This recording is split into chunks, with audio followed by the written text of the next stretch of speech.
All right, everyone, we're about to get started. If we can find our seats, silence our cell phones, close the back and side doors, I greatly appreciate it. If we're going to continue to talk, please take the conversation out to the lobby.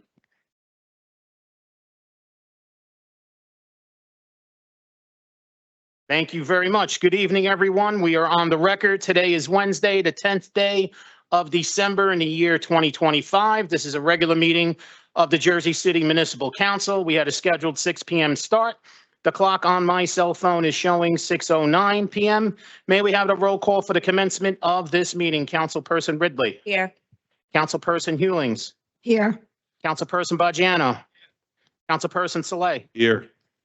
Councilperson Solomon. Here. Councilperson Gilmore. Councilperson DeGise. Here. Sure. Councilperson Rivera. Here. And Council President Waterman. Here. We have all 9 council members in attendance at 6:09 p.m.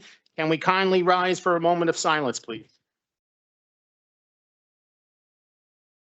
Isabel Chung.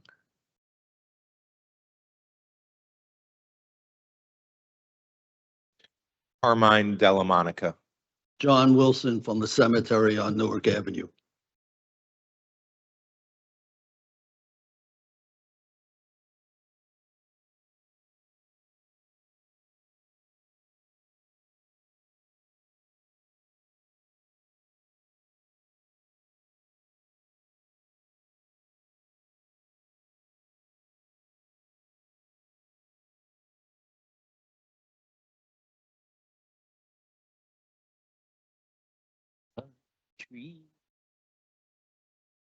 Thank you very much. On behalf of Council President Waterman and the members of the Municipal Council, in accordance with New Jersey Public Laws of 1975, Chapter 231, the Open Public Meetings Act, also known as the Sunshine Law, adequate notice of this meeting has been provided by the posting on the bulletin board of the first floor of City Hall, the annual notice, which is the schedule of meetings and caucuses of the Municipal Council for the calendar year 2025, and filed in the office of the City Clerk on Friday, November 15th, 2024.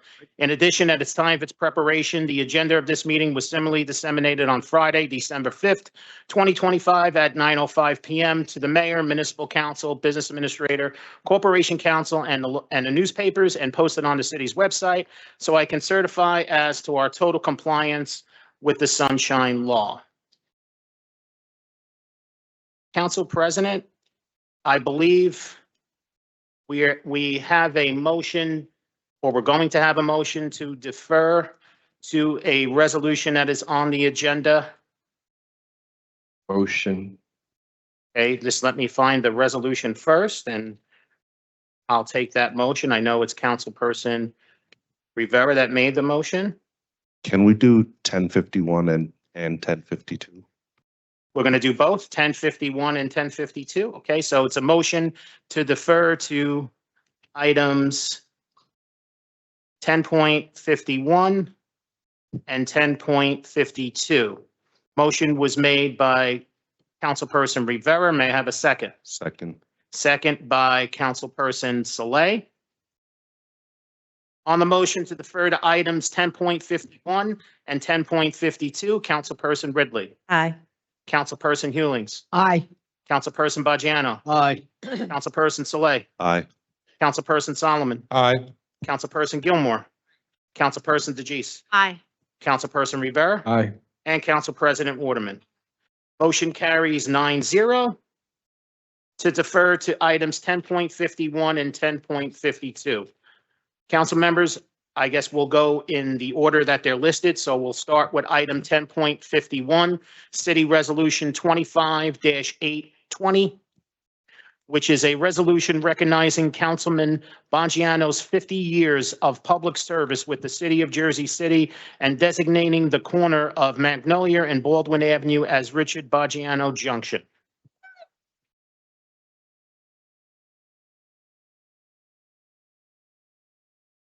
There's going to be another moment to clap after we vote on the resolution. So let's hold that clapping and keep that energy. So does someone have the resolution to read into the record? Pam, would you like to read it into the record for us? And before you do that, just let me get that camera on you. 52. And if you can identify yourself for the record, we all know Pam, but the people who are watching at home, Pam. Pam Andes, Andes. Resolution recognizing Councilman Rich Bogiano's 52 years of public service with the city of Jersey City and designating the corner of Magnolia and Baldwin Avenue as Richard Bogiano Junction. Council offered and moved adoption of the following resolution. Whereas Councilman Rich Bogiano has been a resident of Jersey City for over 50 years, and whereas Councilman Rich Bogiano has served the city for over 50 years, is a retired 37-year veteran of the Jersey City Police Department, and whereas Councilman Rich Bogiano served as an enlisted U.S. Marine from 1963 to 1968, and whereas Councilman Bogiano continued to serve in the U.S. Army Reserves 469 Engineering Battalion from 1989 to 1991, and whereas Councilman Bogiano currently serves as the liaison between West Point and Jersey City's many ethnic groups as part of the Winning the Peace program. Whereas Councilman Bogiano volunteered as a commissioner of the Jersey City Historic Preservation Commission from 1992 to 95. And whereas Councilman Rich Bogiano is one of the founders of the Hilltop Neighborhood Association and served as president of the Hilltop for over 30 years. And whereas the president of the Hilltop Neighborhood Organization for 30 years and for councilman for Ward C for the past 12 years, Councilman Bogiano has been a trusted voice and advocate for residents of the Journal Square and Heights neighborhoods. And whereas pursuant to the municipal council has the authority to designate any street or municipality owned property in Jersey City. Now therefore be it resolved by the City Council of the City of Jersey City that in recognition of the 52 years of Councilman Richard Bogiano's dedication to public service and commitment to the community, the intersection of Magnolia Avenue and Baldwin Avenue is hereby designated Richard Bogiano Junction. Congratulations. We love you, Rich.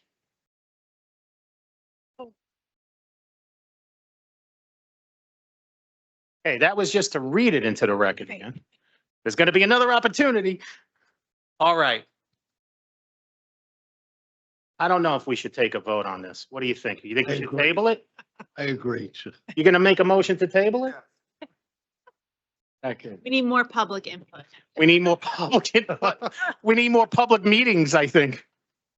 All right. With all joking aside, Councilperson Ridley.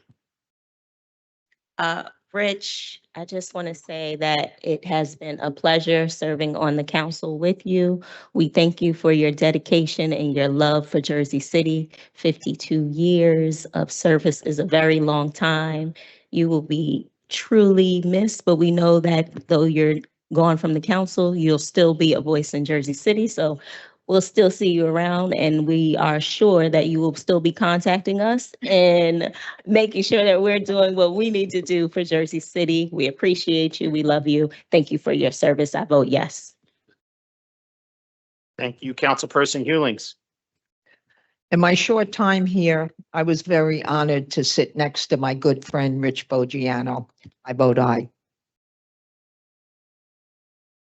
Thank you.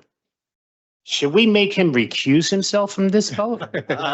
Nah, let's let him vote. Councilman Bogiano, how do you vote on your resolution? I don't know yet. I don't know. I'll vote yes, because she'll kill me if I don't. Okay. Councilperson Saleh. Councilman Bogiano, it's been a pleasure and honor to serve alongside you. I learned a lot from you. You know, we've disagreed at times, but I found your wisdom and your passion for Jersey City to be some of the most sincere that I've ever seen. And I know you're not going to stop caring for Jersey City. And you're still young enough to run for president of the United States. So that I vote aye. Doesn't he always set the bar real high whenever he says anything, right? Councilperson Solomon. Councilman Bojano, it's been an honor to serve with you for 8 years. I think what always stands out is how deeply you care about Jersey City, what a true public servant you are, and how committed you are to the people. And, even when we disagreed, you always listened. And that is, the mark of someone who truly cares and wants to make the city better. So thank you for 52 years. And after this, we'll get the motorcycle squad named the Richard Bojano Motorcycle Squad. So with that, I vote aye.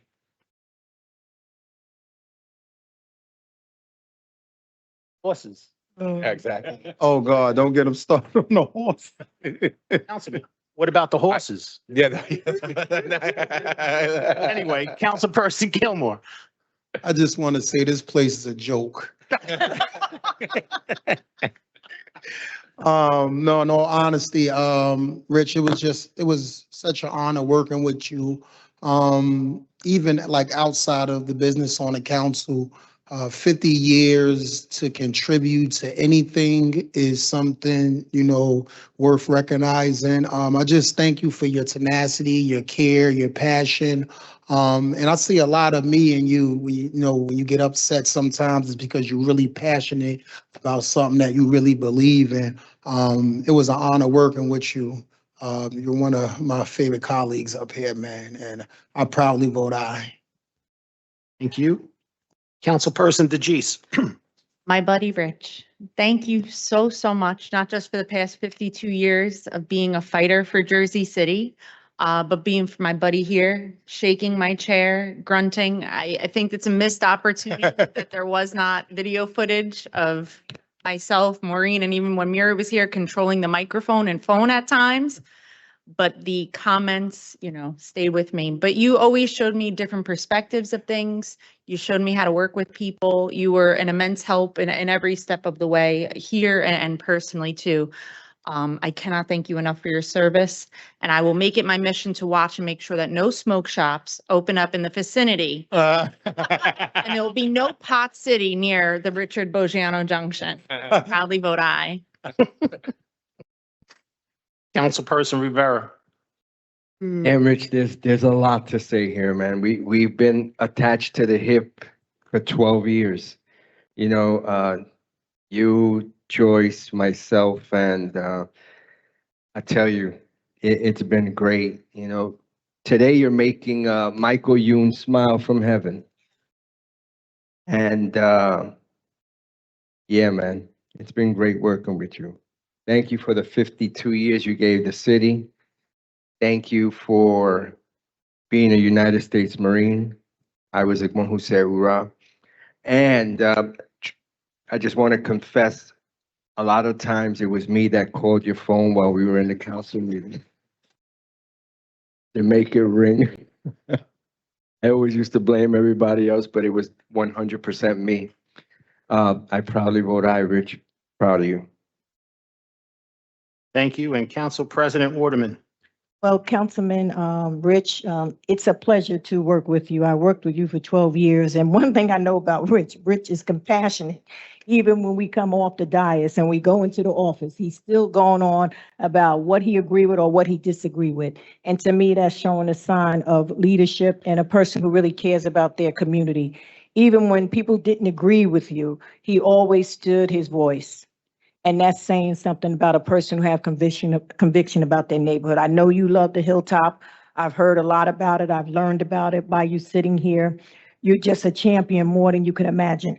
I admire you, how you said that you train the police officers and you go up there to train the cadets, and you made sure every year that there was some type of service for the cadets. And to me, that's saying a lot about a person who really want to pass the baton. So I proudly vote aye, and it was an honor to name the street after you. And not only that, to even vote, to even put you on the Lowe's Theater, because I know coming in, that was a theater you fought for. You and Michael Youn fought for that theater when everybody else pretty much wanted to close it down. So congratulations. The best is still yet to come. You still got wind in you, Rich. I'm telling you, you're feisty. You're just feisty, and that's all good. God bless you, whatever you do next. I proudly vote aye. So before I recap, I don't really get to vote here at all, so I just want to say a couple of things about Councilperson Baggiano.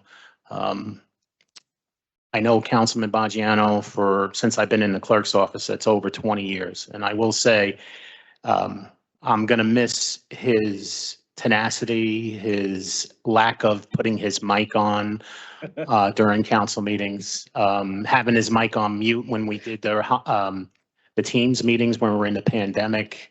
But all the good things, though, I am going to miss you, Rich, but it's never goodbye. It's see you later. So thank you so much for giving more than half of your life to the city that you love. It's not just the hilltop that you love Jersey City, and so do I. Congratulations, Rich. Resolution 25-820 is approved unanimously, 9-0.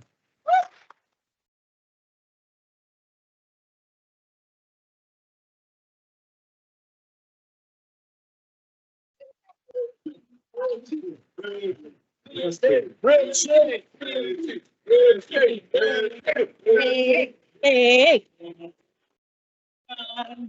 guys want there for a pic? I think we should, before you go up for a pitch, I think you should say a couple of words.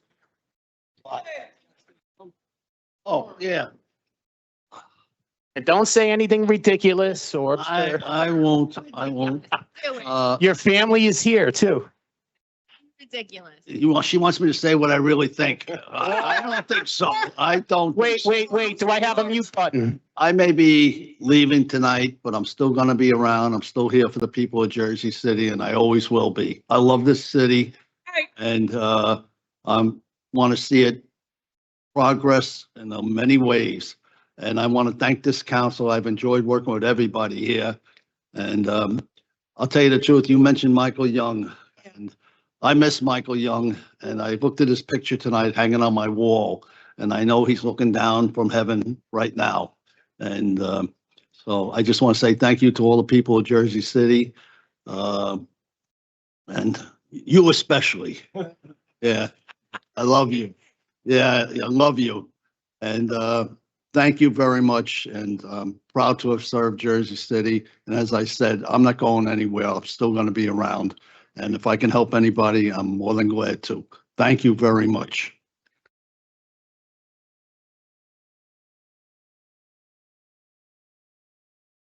Yeah, take a photo. Okay, we have the, Yeah. Can we do one with us sitting? Yeah. We'll sit and then we'll come back. We'll come up. Around. This way is better, own, Oh. okay? Around. I'm This way and then so with the seat so he can have it. Come on. Now they gotta get the wide angle ones.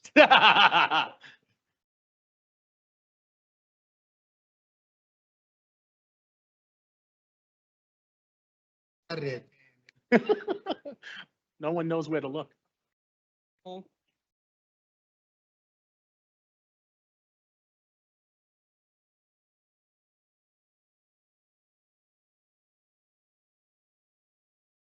Now, Rich, do you want a picture with us sitting at the seat? Yeah. Okay. Have them take one with us sitting at the dais, Sam. So Rich can have it. So he could see it. Yeah. Sorry.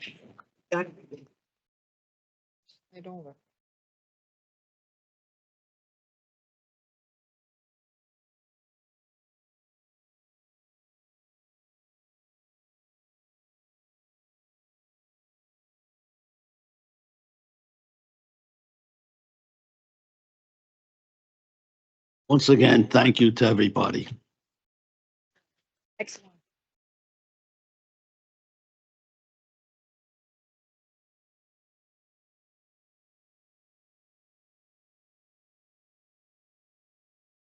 Okay, we have one more resolution that we defer to, and that's item 10.52. Thank you.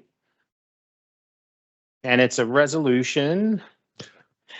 So many papers here. It's a Honoring. resolution 25-821, resolution honoring HUD Post on its 10th anniversary and recognizing its contributions to Jersey City. I believe Councilperson Saleh will read the resolution into the record.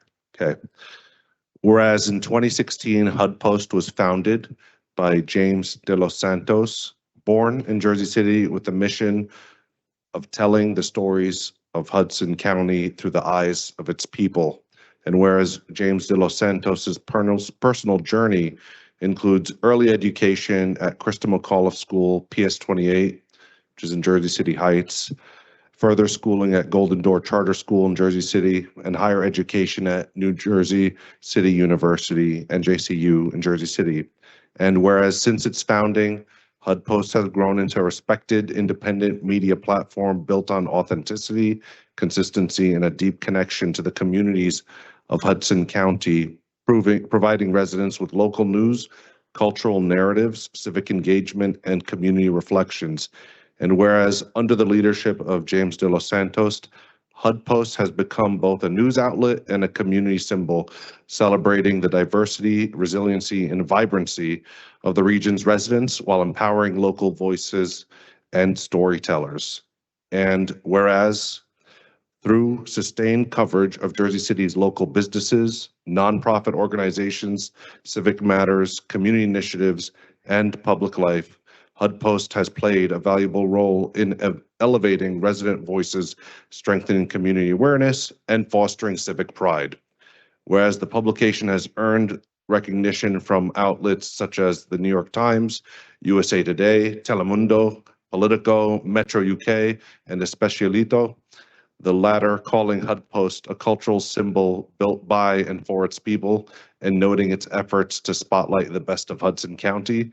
And whereas over nearly a decade, HUD Post has not only informed and connected the community, but also contributed to the greater civic participation, cultural identity, and resilience in local journalism amid evolving media landscapes. And now, therefore, be it hereby resolved that the City Council of the City of Jersey City hereby honors HUD Post on the occasion of its 10th anniversary, commends its many contributions to the residents of Hudson County, and recognizes it as a vital institution of community-driven journalism and cultural expression. And be it further resolved that a certified copy of this resolution be presented to James de los Santos, founder and editor of HUD Post, in recognition of his enduring vision, leadership, and service to Jersey City and Hudson County. Before we ask anyone to speak, let's take a vote on Resolution 25-821. Councilperson Ridley. I want to say congratulations on 10 years and thank you for taking the time to cover all the news in the county, because I know you all are all over. We appreciate it. I enjoy watching your coverage, and I think it's wonderful. So congratulations on 10 years, and here's to many more. I vote aye. Thank you. Councilperson Hewlings. Congratulations, I vote aye. Councilperson Bajano. Congratulations and keep up the good work. I vote aye. Councilperson Saleh. You've done amazing work over the years. I've seen it grow. I've had good coverage. I've had bad coverage. I got roasted in the comments section. It's all part of HUD Post. But we treasure and value, the things that you do for our community, and, just keeping Jersey City and Hudson County connected through this new medium. And it's a beautiful thing. I proudly vote aye. Councilperson Solomon. James, congratulations on 10 years. It's so exciting to have a successful media venture here in Hudson County. And, we need you to continue to grow, continue to thrive, because it, makes it better for everybody here. So I proudly vote aye. Councilperson Gilmore. Yes, congratulations. Thank you for your service. Oh, is this the owner? Yeah. Okay, I'm glad now that I got that out the way. When you guys post a picture of me, I don't care what you write, just make sure you post a good picture. All right, I vote aye. Councilperson DeChese. Angles, lighting, that's very important. Yes. Thank you for what you do, in a community like Jersey City and Hudson County, who we love information, we love knowing what's going on. It's incredible that it's so hard to do your work, not just yours, but the other organizations that are here. So thank you for putting that work in. Thank you for working with our students as you have in the past. I proudly vote aye and look forward to keep continuing reading your work. Councilperson Rivera. Great job, James. Teeks in the house all day. I proudly vote aye. Keep up the great work. And Council President Waterman. Congratulations. I vote aye. Resolution 25-821 is approved unanimously 9-0. Congratulations.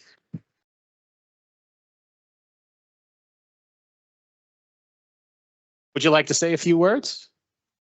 Thank you to the council.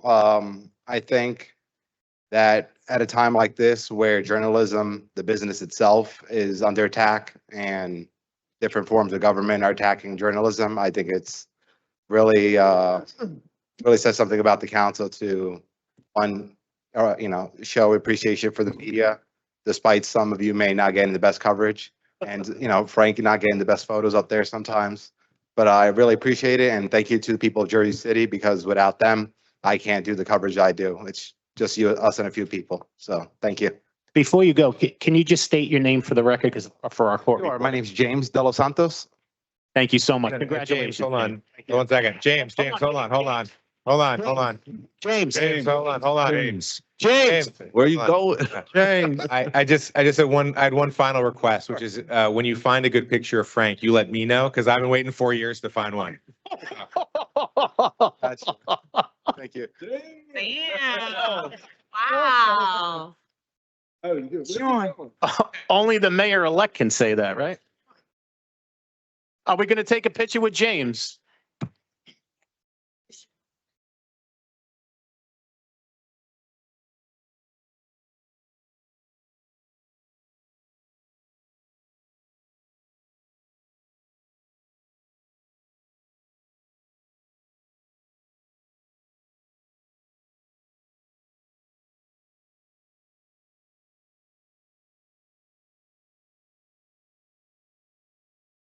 Okay, perfect.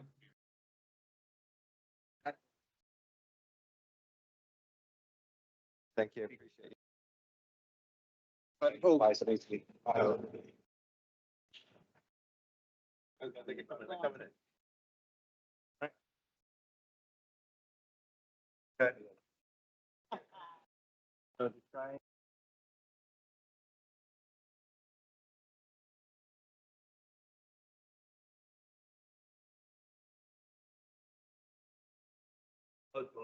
Oh, yeah, she got work both the way she taking them pictures.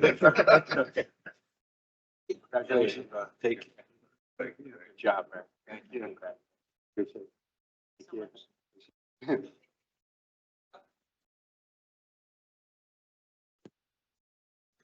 Okay. All right.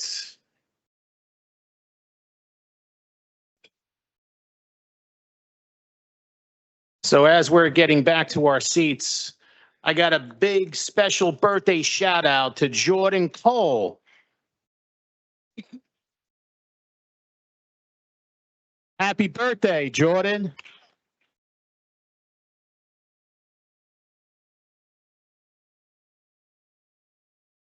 To you.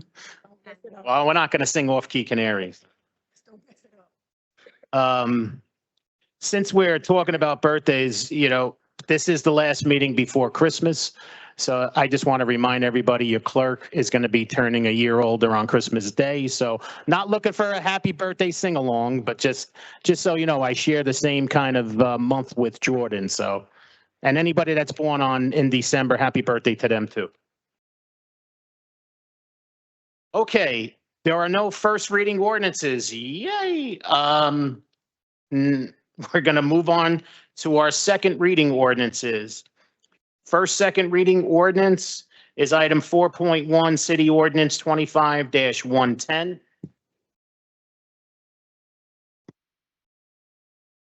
This is an ordinance authorizing the city of Jersey City to enter into a lease purchase agreement as a lessee with Jackson Square Office LLC as a lessor for a 9-story office building to be constructed on Block 22502, lots 36 through 37 between Orient Avenue and Kearney Avenue on Martin Luther King Drive, and ancillary improvements throughout Jackson Square. As discussed at the caucus meeting, I believe I'm going to have a motion to table City Ordinance 25-110 prior to conducting a public hearing. Is that Motion, correct? yes. Motion made by Councilperson Gilmore. May I have a second? Second. Second. Second by Councilperson Ridley was first. Yes. On the motion to table City Ordinance 25-110 prior to conducting a public hearing, Councilperson Ridley. Aye. Councilperson Hewlings. Aye. Councilperson Bajiano. Councilperson Saleh. Aye. Councilperson Solomon. Aye. Councilperson Gilmore. Aye. Councilperson DeJeece. Aye. Councilperson Rivera. Aye. And Council President Waterman. Motion carries 9-0. Okay. On to our next second reading ordinance. Item 4.2, City Ordinance 25-119 is a bond ordinance providing for various capital improvements by and in the city of Jersey City and the county of Hudson, state of New Jersey, reappropriating $58,393. Hold on, guys, $393,447.96 in excess bond or note proceeds from various bond ordinance not needed for their original purpose to finance the cost thereof. I believe we're going to have a motion Yes. table City Ordinance 25-119 prior to conducting a public hearing. Do I have a motion? Second. Motion was made by Councilperson Gilmore, seconded by Councilperson Rivera. On the motion to table City Ordinance 25-119 prior to conducting a public hearing, Councilperson Ridley. Aye. Councilperson Hewlings. Aye. Councilperson Bajiano. Councilperson Saleh. Aye. Councilperson Solomon. Aye. Councilperson Gilmore. Councilperson DeJeece. Aye. Councilperson Rivera. Aye. And Council President Waterman. Motion carries 9-0. Public hearing? Nope. So just for the members of the public in person and watching at home, both second readings, item 4.1 and 4.2 were tabled prior to conducting a public hearing. That basically eliminates the ordinance in some shape or form, but it will appear on the tabled agenda. The tabled agenda will expire with this council's term. So the council's term will expire January 14th, 2026. Once that date ends, so does the tabled agenda, and then we start over again, just for an explanation purpose. Welcome. So with that being said, I know that Councilperson Rivera has to leave us early. So because of that, I am going to take his vote on the remaining second reading ordinances.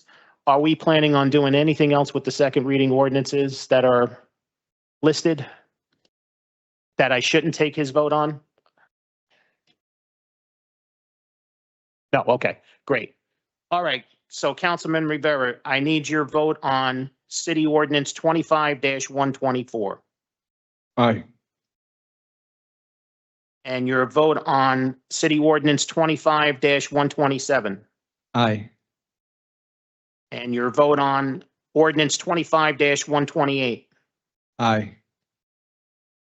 Your vote on second reading Ordinance 25-129. Aye. And your vote on second reading Ordinance 25-130. Aye. And last but not least, on the second readings, 25.131. Aye. That will include the second readings. We'll go to the claims and addendums number 1, 2, and 3. Aye. Vote. So- You said aye? Yes, sir. Thank you. All right, on to the resolutions, items 10.1 through 10.14. No on 10.4. Aye on the rest. Okay. Items 10.15 through 10.24. No on 10.16. Aye on the rest. Okay. Items 10.25 through 10.37. Aye. Items 10.38 through 10.49. Aye. And items 10.50 through 10.60 with the exception of 51 and 52, which were voted on earlier. No on 10.56. Aye on the rest. 10.56, okay, and I on the rest. All right, Councilman, thank you so much. And again, sorry for the loss. All right. Back to the order of business.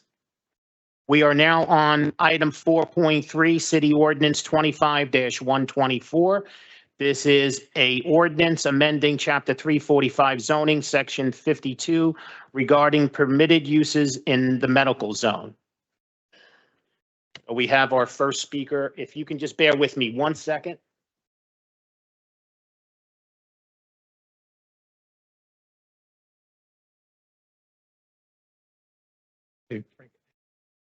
All right, so That one, yeah. Yes. Yes. Thank you.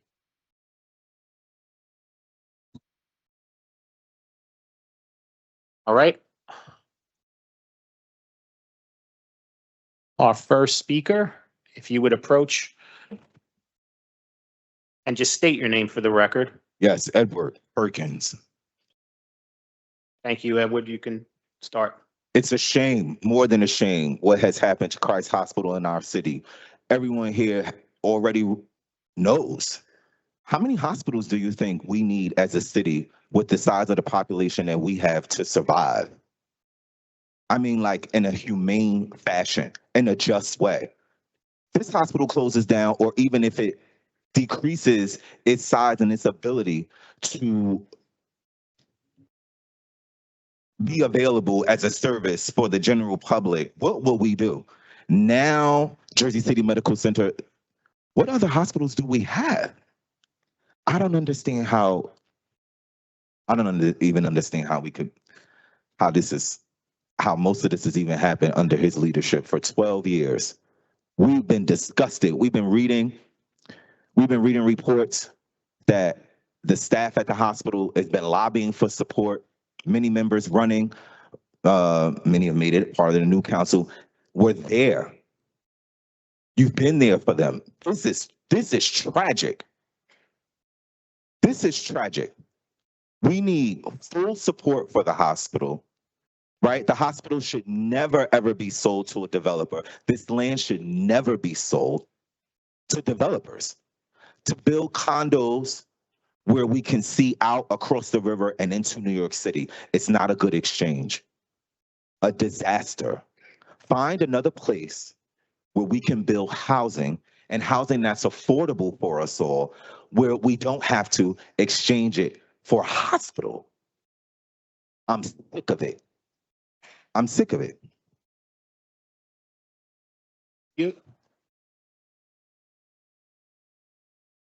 Our next speaker, if you can just state your name for the record and spell it for me, because I don't recognize everybody that's up there. Sure, I'm Debbie White, WHITE.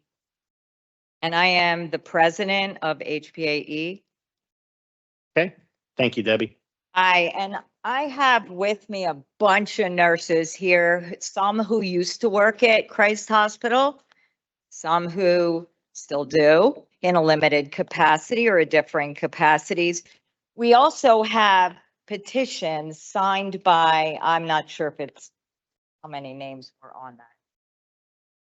1,000 people in this city condemning the closure of Christ Hospital as an acute care center or hospital. So I want to say and I also want to introduce my colleague here, Craig Ford. He is the president of 1199J. They are the service workers at Christ Hospital. I can't even bring myself to call it the new name because of these owners.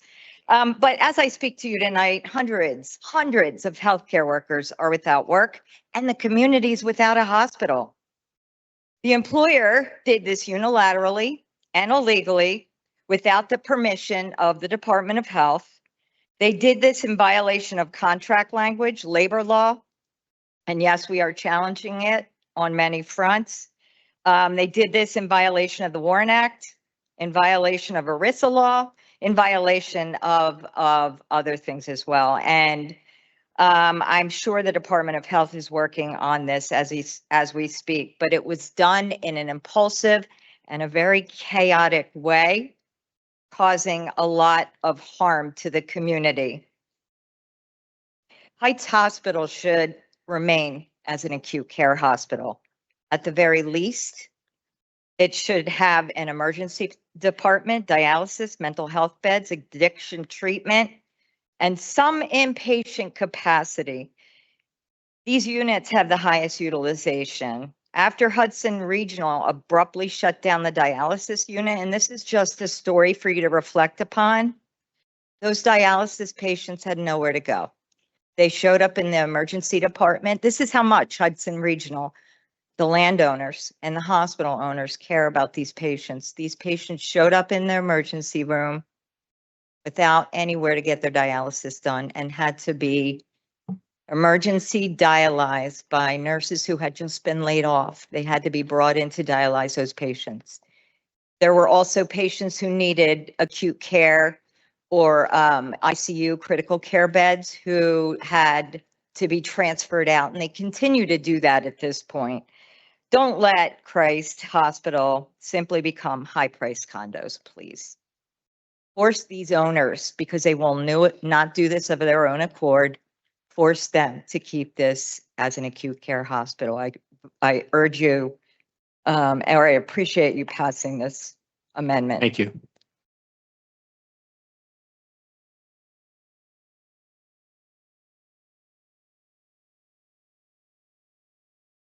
Okay, if you can just state your name and spell your name for the record. Rebecca Lowe, REBECCALOWE.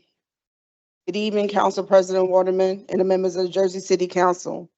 My name is Rebecca Lowe, and I'm the president of HPAE Local 5186 at Christ Hospital in Jersey City. Thank you, Councilman Vogelman and Salman, for introducing Ordinance 25124 to restrict the primary use of the land in the medical district to be for medical care services only.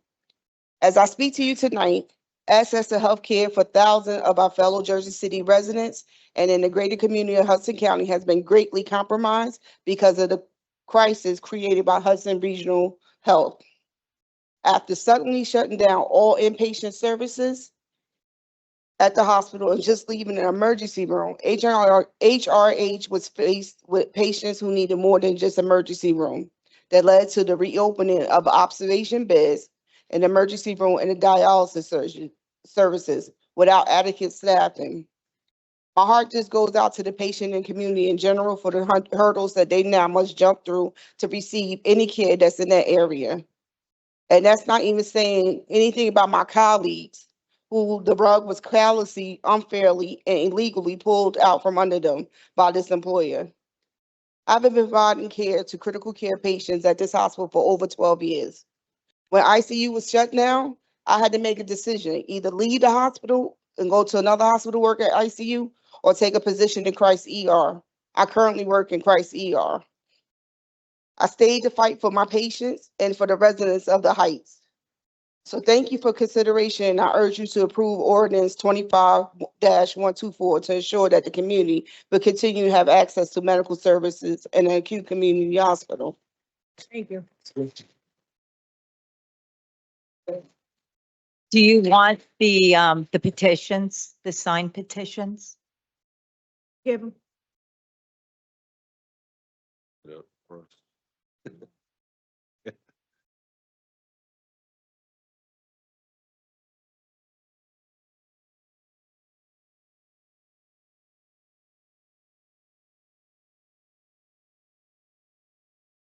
Okay, our next speaker. Thank you for all joining and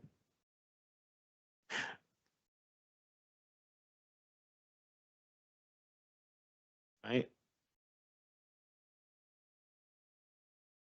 You can just state your name. You don't have to spell it because I do know who you are. Good evening, Danielle D'Adamo. Thank you. Go ahead, Danielle. Many of you know me for speaking on environmental issues, green infrastructure, and community resilience. But this ordinance speaks to something just as fundamental. Healthcare is a human right, and our collective responsibility to protect access to it. In my op-ed published in Jersey City Times, I wrote about what I personally witnessed inside Christ Hospital, real emergencies, real lives hanging in the balance, and outcomes that depended entirely on how close acute medical care was in that moment. Those experiences are etched into me, and they are a major reason why I'm here tonight. The medical zone in Jersey City Heights was created with one clear purpose: to safeguard hospital services, acute care, diagnostic centers, ambulatory treatment, and rehabilitation facilities. This ordinance protects that purpose. It also draws an essential line. Senior housing is not medical care. Senior housing is important, but it cannot be allowed to replace or overshadow the acute care uses that saves lives every single day. As someone who has lived here my entire life, who teaches our children, and who has witnessed firsthand the life and death stakes inside Christ Hospital, I want to be very clear. Access to care must be protected by design, not just left vulnerable to market pressures. We cannot repeat the mistakes of the past. We cannot let hospital zone land slip away into residential development while hospitals close and ER's response times grow longer. In a medical emergency, proximity isn't a luxury. It is a difference between recovery and tragedy. This ordinance ensures that the limited health infrastructure we have left remains dedicated to the people who depend on it. It reaffirms that the medical zone should serve patients first, not developers. I urge you to vote yes and help ensure that when someone in our community needs life-saving care, it is close, accessible, and protected. Thank you.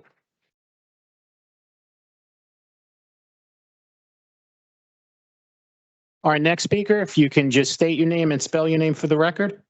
Renee Steinhagen, Steinhagen.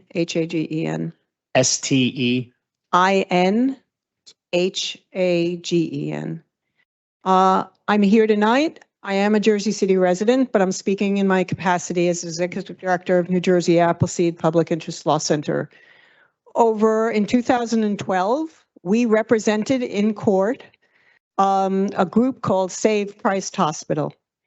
At that time, we were urging the court, we were urging the Department of Health not to let Hudson Holco sell the land under the property of Christ Hospital. It is that sale that's separating the operation of a hospital from the land on which it was, which has created the economics that we have been led to. And it has also created the situation that you've been in, since I understand that there was, at some point, Barnabas Hospital was willing to come in until the landowner made sure that didn't happen. So I'm here tonight to urge you to vote yes on this bill, but make clear, since your Department of Planning has found that this, or they have found, and they've made a factual finding, that this ordinance now is inconsistent with the plan. Maybe it's inconsistent with one goal of the master plan, which is to promote senior housing wherever there's residential purposes. However, there's a more paramount purpose to the master plan, and the zoning ordinance itself cannot be compromised. There's a reason why you're eliminating the 2 residential uses to ensure that medical services remain on the site, and that residential, which are permitted use, senior housing currently and assisted living, do not become the exclusive use of that property. That needs to be stated on the record, not just heard from people in the audience. And I urge you to state on the record that you are preserving the intent and purpose of the medical zone and district. And that at this point, under these circumstances, where the owner of the land has no interest in maintaining any medical services, that you need to eliminate senior housing and assisted housing. Thank you. Our next speaker. You can state your name and spell your name for the record. Schimberg. You got to bring the mic up, Sorry. sir. Graham Schimberg. Still can't hear you. Graham Schimberg. Graham. Spell that last name. Schimberg. Thank you so much. I'm speaking as a member of the community and a longtime resident of the Heights neighborhood in favor of passing ordinance 25-124. The threat the owners of Hudson Regional Health are making against Christ Hospital is obscene. They made a commitment when they acquired this hospital less than a year ago to invest in our community. For a city this size to only have one hospital, we need a minimum of 2 fully functioning hospitals in this city to support the volume of patients. It's greater than one hospital can do, not to mention proximity, like other speakers have mentioned. From where I stand, I see a decisive land grab on the part of Hudson Regional Health, not one that will benefit our community, but one that will line pockets of board members. There's no appetite for 55+ living facilities in the Heights neighborhood, as we've seen by other failed proposed developments of the sort that haven't gained enough momentum to succeed. And when they fail at this ploy, and they will 100% fail, to declare it as a hardship and turn it into luxury condos with lengthy tax abatements that by no way benefit the community. It's a loophole that they're looking to exploit and not one that they should be granted. What my family and I would love to see happen is the hospital remain a hospital and continue to serve those within our burgeoning community. Thank you. Thank you. Our next speaker. Just state your name for the record. I know who you are. My name is Phil Carrington. I can't spell my name. You don't have to. Okay, good. So here we go again. Over and over, we are seeing high-priced condos, high-priced apartments. But the average citizen can't pay the rent or the mortgage on these buildings. And so you're displacing people who would make reasonable income and replace them with nothing. And so just simply, if this is, the zoning is not consistent with the master plan, then the developer needs to come before the community to address zoning. And so we are going to dismiss everything else and focus on zoning. I am against rezoning or changing the zoning map until at least 25% of the people as affected by this in that community get a hearing by the representative and or the developers. I'm against rezoning or changing this plan just for this developer. It's just that simple. Thank you, Phil. Phil Carrington. Our next speaker, if you can state your name and spell your name for the record, please. My name is Cynthia Scott, Cynthia Scott. You went way too fast. Cynthia Scott. Right. You got to remember, I'm not hearing exactly what the audience is. No, please don't apologize. I just wanted to, the only reason why I'm asking you to repeat it, because I want your name spelled correctly for the record. Cynthia, Scott, Scott. Thank you so much, Cynthia. Hi, good evening. Thank you, everybody. I'm here on behalf of the Pershing Field Neighborhood Association in support of this ordinance. We feel it's very important to preserve the medical zone. I was born at Christ Hospital and I grew up, there were 4 hospitals in Jersey City. St. Francis Christ Hospital, Medical Center, and Greenville Hospital. I think it's absurd that now we are working so hard as a city, it seems, to increase the density, but yet we are not preserving services or providing services. Too many times we put the cart before the horse. We invite the people to come in. We don't have transportation, we don't have sewage, and we're not going to have health care. I think it's important that this ordinance be voted yes. Thank you.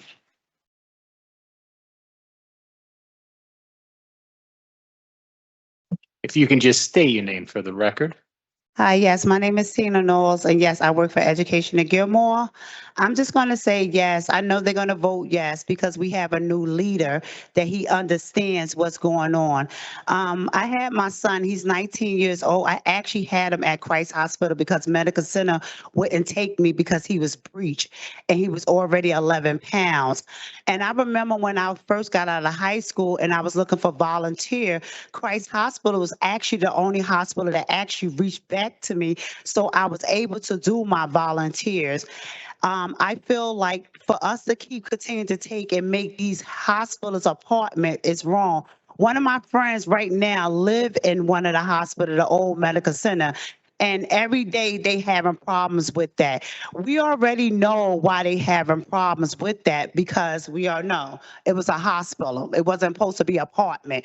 People was living in there. People was dying. People was sick. People was confused. It was mental health. So to see constantly that we keep messing up the hospital instead of us building other things, there's so many empty apartments out there, so many empty buildings out there, so many other stuff is going out there, but we keep messing with the stuff that's messing up people's jobs. I'm so confused of what our mayor thought that was a good idea to let our hospital go.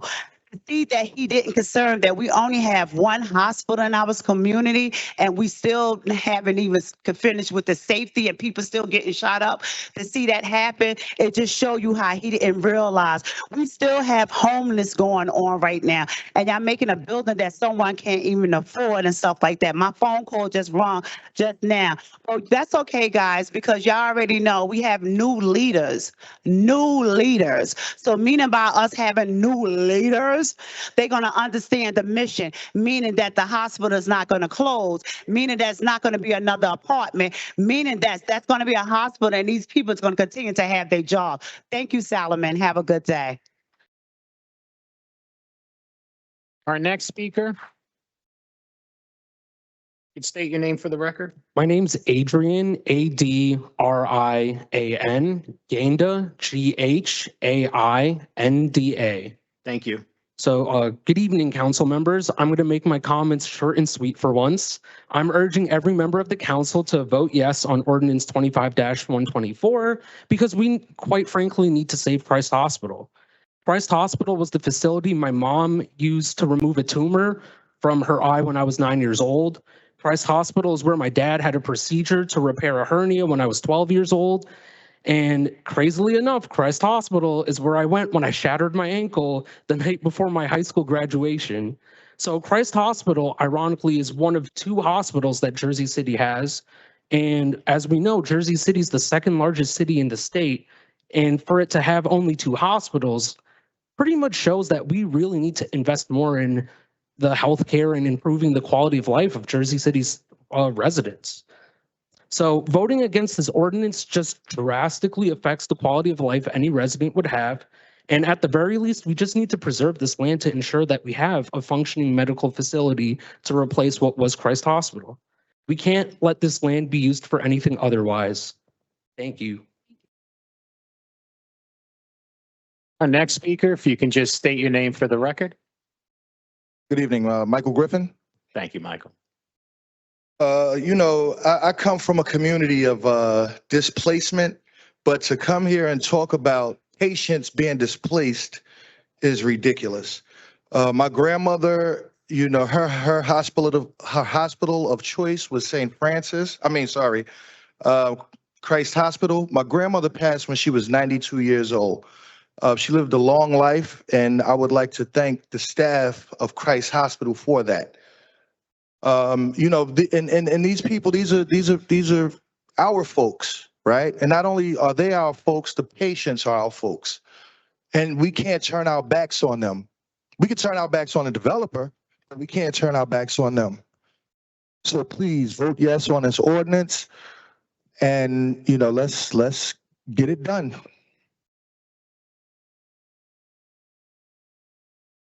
You can just state your name for the record and spell it for me. Sure. Caleb Hansen, CALEB HANSEN. And council members, I'm here tonight to plead for the immediate passage of ordinance 25-124. And everybody here behind me is out to speak tonight because we are out here trying to kill a scheme that is being devised by real estate developers who are disguising themselves as healthcare chair board members and executives. And Jan Mosch is a guy who is involved in numerous racketeering cases and charges. You can look it up in the Jersey City Times. And he is the guy who is the mastermind behind HRH's scheme to purchase Christ Hospital and subsequently close it. We know the planning board found an inconsistency in the master plan at the planning board meeting last week. And this new city council can correct the record upcoming this upcoming January.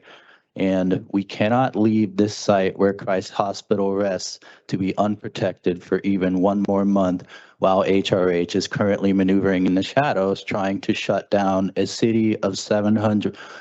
county of 750,000 people, and their second hospital, leaving only one currently in operation, over leveraging Jersey City Medical Center's capabilities to deliver effective care to the citizens of which they need to serve. And so this isn't just about zoning technicalities. This is about a choice between protecting emergency care for those 750,000 people I just mentioned, or handing over a blank check to a real estate speculator on the board. And so if we look at the facts, you can see that Christ Hospital has served over 60,000 charity care patients per year, 200,000 Medicaid patients per year, and 12,000 mental health patients per year. It ran the only adolescent psychiatric unit in the region of the county. And in April, HRH told a federal bankruptcy judge that they had the resources to operate Christ Hospital and they moved to buy it. And then 6 months later, lo and behold, here we are. So if they lied to the court to acquire this land that Christ Hospital sits upon, I think we can all do the math for ourselves. And so 65% of Christ patients were on Medicaid, undocumented, or on charity care. And if you acquire a hospital with that knowledge and then close it, you have violated the public trust. People will suffer and people will die. I call on the planning board and this council to see this emergency before you. And we have great turnout tonight, and I thank everybody for showing up. If the master plan that was concocted here didn't anticipate this type of predatory fraud, then the master plan must be changed. You have the authority, you have the moral imperative. Choose the community, choose to keep this land. Thank you.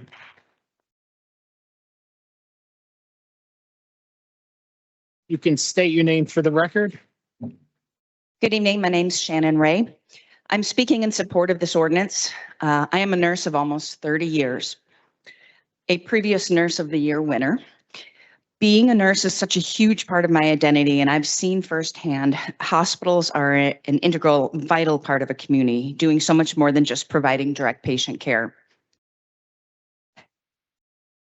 That a city of our size would even think of closing such an important facility is unbearable. Communities don't fall apart in one fell swoop. They fall apart in the little moments, the little decisions that get made that build. Let's not let this be one of those moments. Don't let the Heights suffer. Don't let Jersey City suffer. Thank you.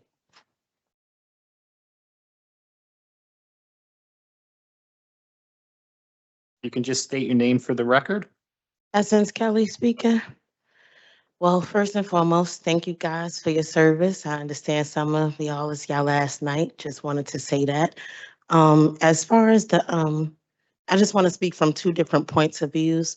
As a person that was coming out of high school that became a medical assistant through CarePoint Health, literally going to different hospitals and having to volunteer over 1,000 hours between Bayonne, Hoboken, as well as Christ, and then ended up getting a job at 191 Palisade Avenue, which is right across the street. And then you have the nursing department that you're able to see right there. And, walking by that was really, really a lot of motivation. But just as a person that was able to work in the hospital, how many people are we disservicing? Because we have to also think about our dialysis patients that have to get up and get there about 3 times a week. But I also want to speak from the developer side too. Yes, it is medically zoned, and yes, there's going to be plenty of development that's going to continue to happen in this city, and change is inevitable. But at some point, what are y'all allocating and giving these people that are losing a hospital? And just the last point, between my mom having a surgery last week, she was in Jersey City Medical Center.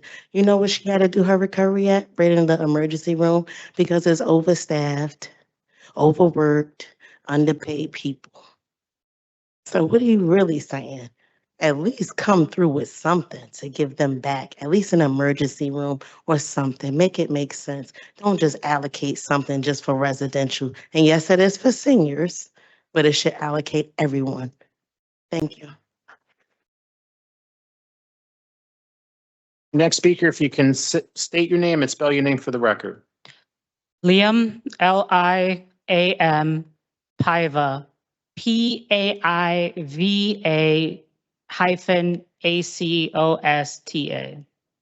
ACOSTA? Yes. Thank you. Okay. Good evening. My name is Liam Paiva Costa, and I'm one of the co-chairs of the North New Jersey Democratic Socialist of America's Health Justice Working Group. I'd like to speak to the legal issues surrounding this hospital. I attended the planning board meeting and spoke there where they discussed the master plan.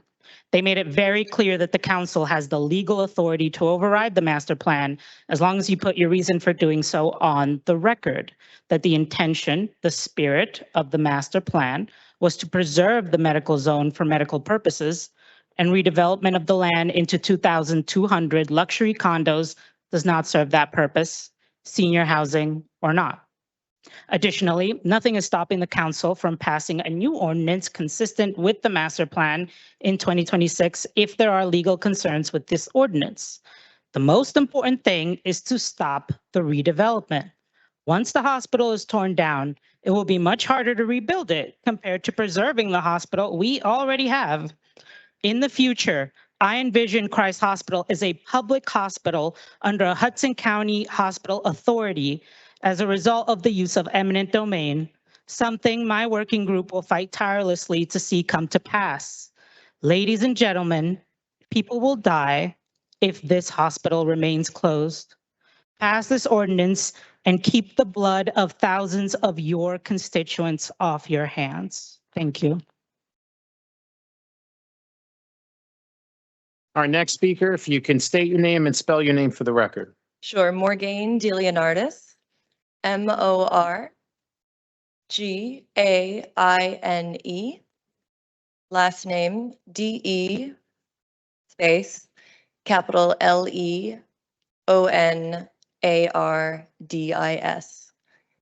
Thank you. Thank you. Thank you.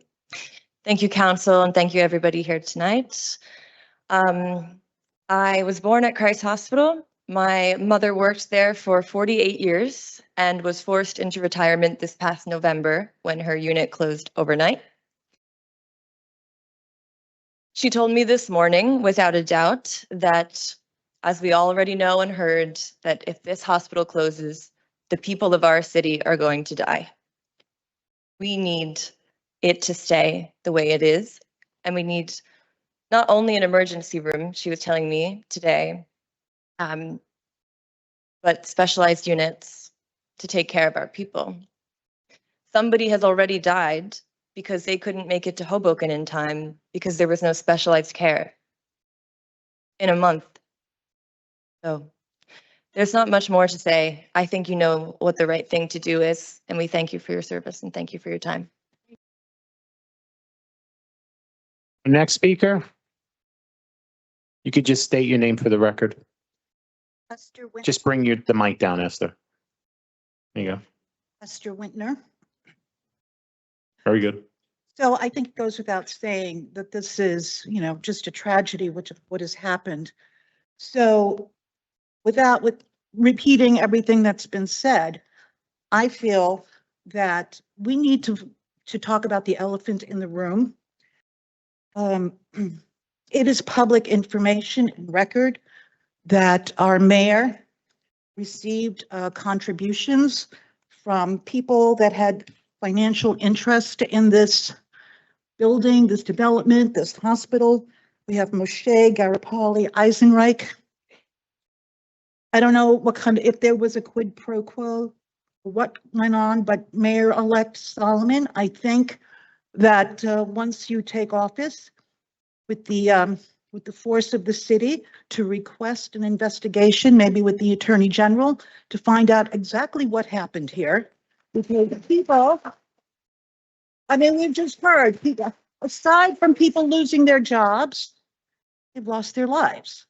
And so we need to get to the bottom of this, because if there was something that was done inappropriately or wrongly, then we have to bring that to justice. Thank you.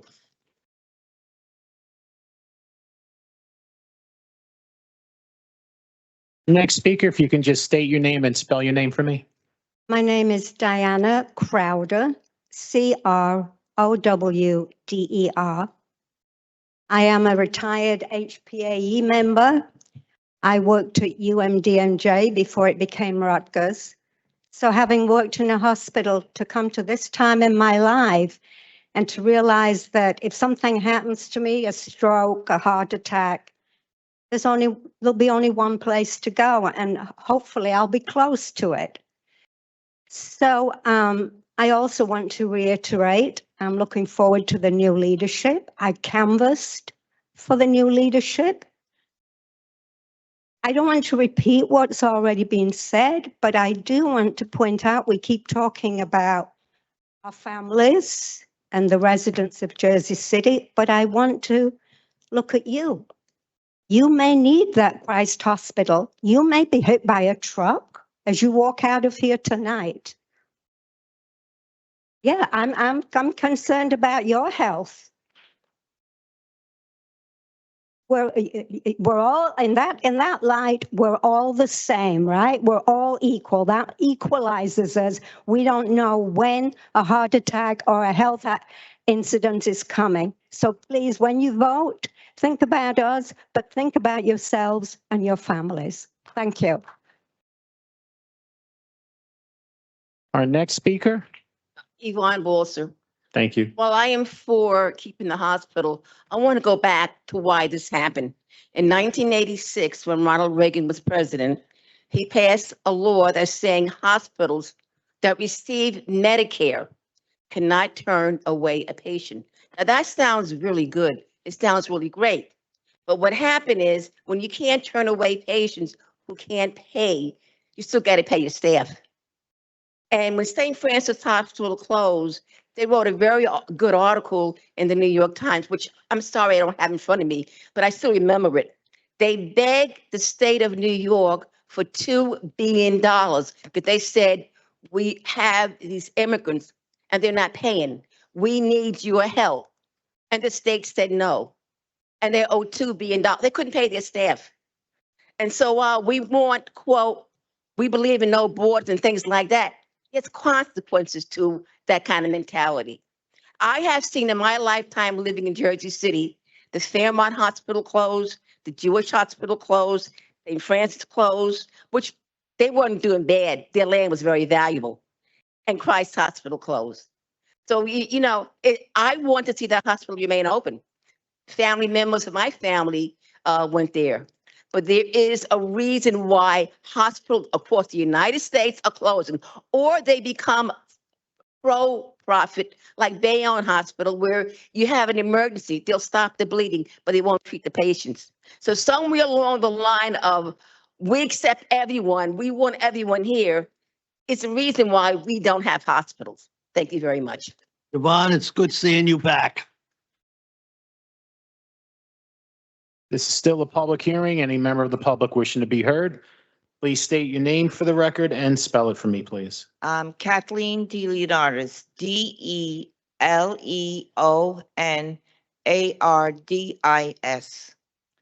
And it's Kathleen with a K or C? K. Thank you. Just to let you know that I was a nurse there at Christ Hospital, and I've worked there for 48 years at the hospital. My concern is for our community. Because we serve a large population, like West New York, Union City. So I don't know where all these patients are going to be going. I mean, if they're suffering from a heart attack or something, by the time they get to some hospital, either a Hoboken or medical center, they might not make it, you know. So it is thing that the hospital should remain open as a hospital in some form. I know they're thinking about, or they want to sell the property, possibly to build condos or whatever, but there should be a hospital in the community that will serve the community of Jersey City and West New York and Union City. That's all. Thank you.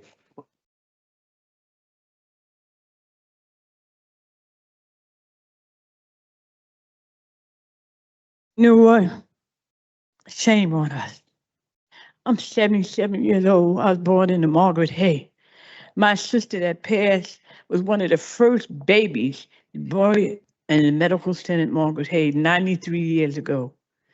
Mayor Hay built the second largest hospital in the United States of America, in these United States, and we sold it. I'm a developer, but I don't believe in developing, taking away from what we need. We done lost St. Francis Hospital, where I was at sick, Greenville Hospital. What more do we want to lose? We got more people than we got hospitals to take care of them. People are losing jobs. Who's going to tell? I'm 77. My nephew that's died in St. Francis, he came from Irvington and went to that hospital.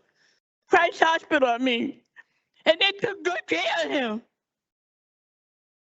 What is wrong with us? When do we say no and subsidies there on developers? They don't want to build affordable house. Now they want to take and build $1 million condos and these people need a job. What's wrong? When do we say no? We lost the largest hospital in the United States of America. The medical center, the Margaret Hay. We had a clinic there. We had all that stuff there we don't have no more in this city. We lost everything to developers. I'm a developer, but you stop lying with stuff.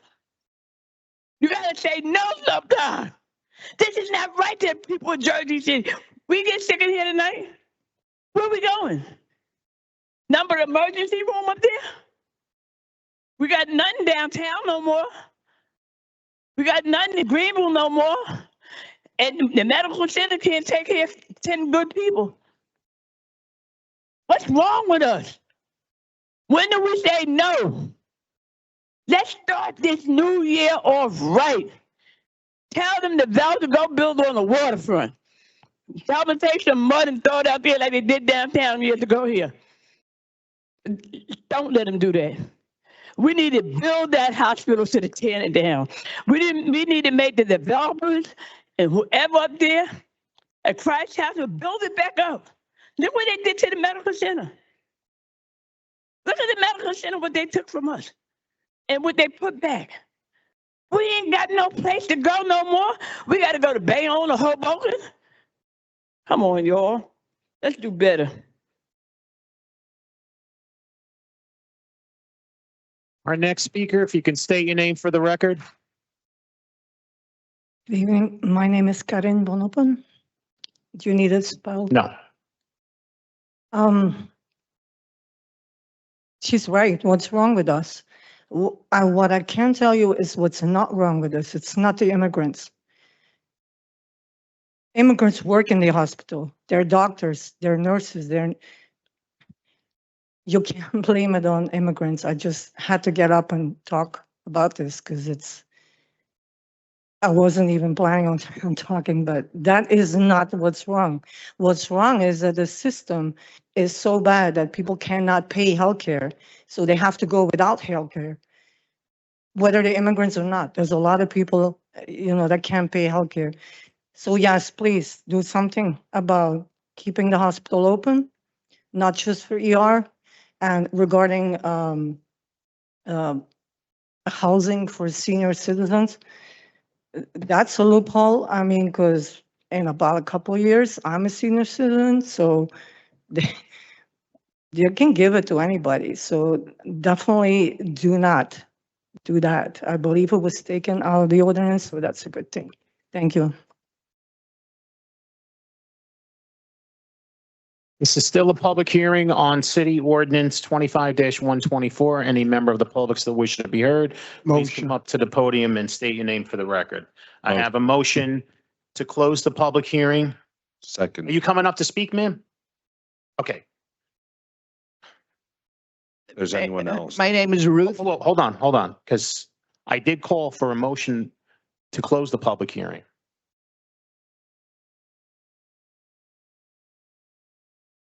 What is your name? Ruth Indeck, Indeck. INDCK? Indeck.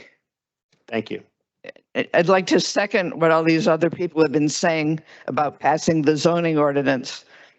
And, when I moved to Jersey City in 1986, Christ Hospital was a functioning hospital and everybody that I knew in the neighborhood went there and used it. That's no longer the case. When somebody gets sick, they try to find some other hospital to go to. And I also feel very angry at Mayor Fulop for kind of being the midwife to introduce the new hospital owners into this neighborhood. I'm really angry at that.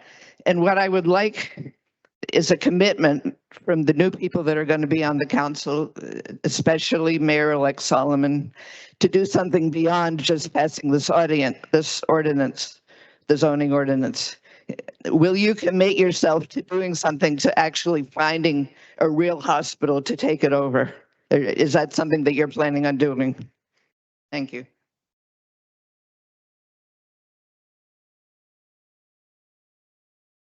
Yasmin Clark. Good evening, council members and residents, and thank you for the opportunity to speak. My name is Yasmin Clark, and I'm here on behalf of the new Agile Apprentice University campus at 99 Storms Avenue, the future home of our community-driven digital arts and. Yasmin, are you speaking on the ordinance? Are you speaking on this ordinance? This is the time to speak on this ordinance only. Motion. Hold on. I'm going to ask one last time. This is still a public hearing on City Ordinance 25-124.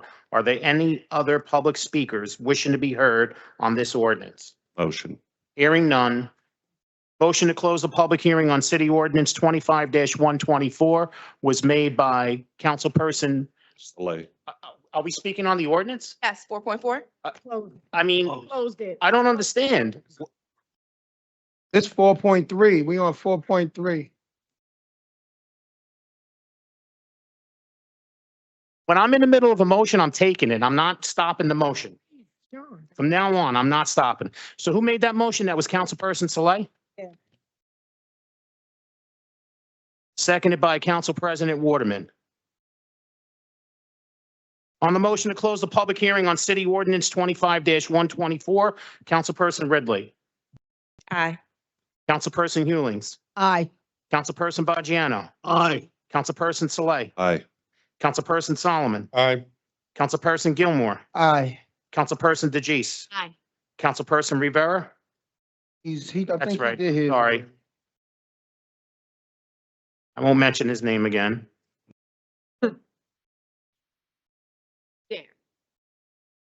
And Council President Waterman.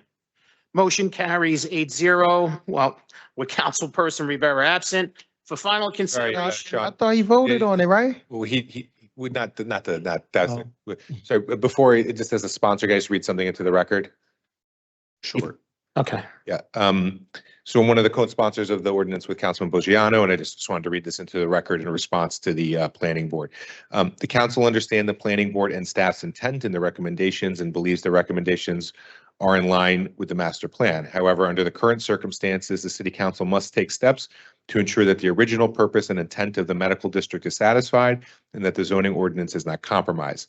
Thus, we do not, I as the sponsor do not support adopting the recommendation in this situation. The express purpose of the medical district is to recognize the existing medical facilities in the city and other medical-related uses traditionally associated with these facilities. It was created to ensure that we have sufficient healthcare services in the city. This means emergency services, acute care beds, same-day surgery, physicians' offices, psychiatric facilities, rehabilitation, dialysis, hospice, residential addiction services, and more. While senior housing and assisted living are both important uses prioritized by the master plan, and senior housing is already permitted wherever residential is permitted, they are not healthcare services. No one ever imagined or intended that these might be the primary uses in the medical zone. By removing these two permitted uses, the council is making clear that no developer could remove all healthcare uses and make either senior housing or assisted living the main or only use in the district. This body has a duty to ensure sufficient healthcare services for the residents of Jersey City, which must take priority here. Additionally, the medical districts are small and already surrounded by housing, so removing these two uses will not have a significant impact on the overall possible permitted senior housing citywide. Thus, the council, should it pass this ordinance, that the changes to the medical district laid out by ordinance 25-124 are not only consistent with the purpose of the medical district, but it is in fact necessary to protect that purpose. Thus, the governing body, which created the district and the master plan, if it approves this ordinance, will not be adopting the planning board recommendation. Thank you.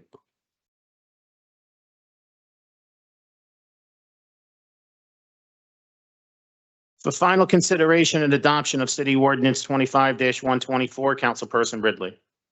I just want to say that we all understand the importance of having healthcare in this city. Just a couple months ago now, I introduced a resolution asking the state to intervene to help save Christ Hospital, and the council voted on it unanimously. And some of the things that were mentioned here by public speakers are some of the things that I said that day about how we had so many hospitals in the past, and now our city is growing and our hospitals are dwindling. And it's definitely the wrong direction. So I believe that this ordinance is a good start. And with that, I vote aye.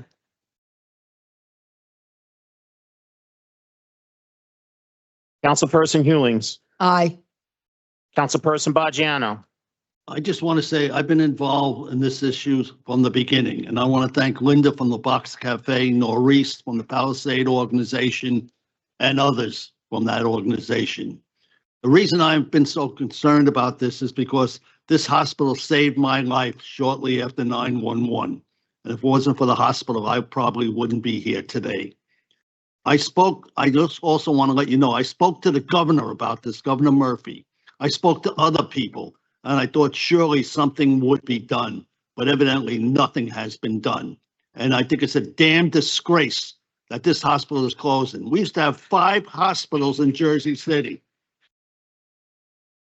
And another thing that really burns me up, I want the name to go back to Christ Hospital, not the name they have now. I vote aye. Councilperson Saleh. I have to abstain. I serve as a volunteer on the Christ Hospital Board, but I do want to echo my council colleagues and what they're saying, that the hospital component can't be ancillary to development, that the hospital component has to be the primary reason for that site, and it has to remain a medical zone with a hospital. And Laverne is right. We used to have Medicare for all with Margaret Haig. We used to have free healthcare here in Jersey City, and we've seen the healthcare facilities dwindle over time. I actually did use Christ Hospital last year. They found an asymmetric mass in my nasal pharynx, and I started to have breathing problems, and the staff was exemplary and they did the best that they could. The state has refused to help Christ Hospital, and I think that the next council should look into the possibility of a municipal hospital authority if the current owners aren't willing to actually put forward a plan that is going to save this hospital, that we might have to take it over, or we need to do something. Yes, the status quo is not acceptable. And Christ Hospital has been around for 150 years, and I believe that it will be around for another 150 years. And I believe in, yep, I believe in the next council and the mayor to do the right thing and keep it open. Thank you. And I abstain, but those are my comments to put on the record. Thank you. Councilperson Solomon. Just want to make a few comments. First, appreciate so many people coming. HPAE 1199J, many residents of the neighborhood near the hospital, Pershing Field, and kind of very much hear the concerns on your minds because Jersey City can't afford to lose this extraordinary healthcare facility and access, and the current closure with everything but the emergency room has already resulted in horrific consequences. And so I am fully committed to doing everything in my power to return real acute care to the site of Christ Hospital, and to do everything in my power to force both the state and the current owners to take better action. When it comes to this specific ordinance, I think it's important just to remember part of the reason we had to move forward with it was the current owners submitted a proposal to city planning that called for the demolition of the hospital and the construction of 2,200 luxury only units using the language here. So the reason why I think it's appropriate for the council to override the master plan is that was never the intent of a hospital zone, of a medical use zone. It was never the intent to create luxury only housing with no healthcare use whatsoever. And that was not something that we thought, well, maybe this will happen. It's something that they themselves proposed to city planning. And I think the broader point that was made by a couple folks that I just want to reemphasize is, we got here for multiple reasons over multiple years of owners putting money and greed before people. And that fundamentally is what has to change. It has to stop. In Jersey City, the previous owner's CarePoint sold the land out. That's something that Ms. Steinhagen mentioned. The previous owner's CarePoint siphoned $150 million into their pockets for management fees. So while our nurses are working hard, while our doctors are working hard, while our custodial staffs are working hard, these people were literally taking hundreds of millions of dollars out of the hospital into their own pockets. And that greed was allowed to go unchecked is a stain. It's a stain on the city, and it's something that can never be allowed to happen again. And then obviously the new owners came in, as was said, promised the bankruptcy court that they had the funds to maintain the hospital, promised everybody who would talk to them that they had the funds to maintain the hospital. And then all of a sudden on a dime switched to trying to close the hospital and did not follow state law to close it. They broke the law when they laid off hundreds of Jersey City employees, workers, nurses, didn't follow the appropriate steps. So passing this ordinance makes it clear that they can't build luxury only housing, that anything that would come in the future would have to be negotiated with the city, and we will guarantee and make sure that there's real acute care that is on that site, and that we're not letting somebody get away with a truly sort of dishonest transaction. So with that, I appreciate you all being here, and I proudly vote aye.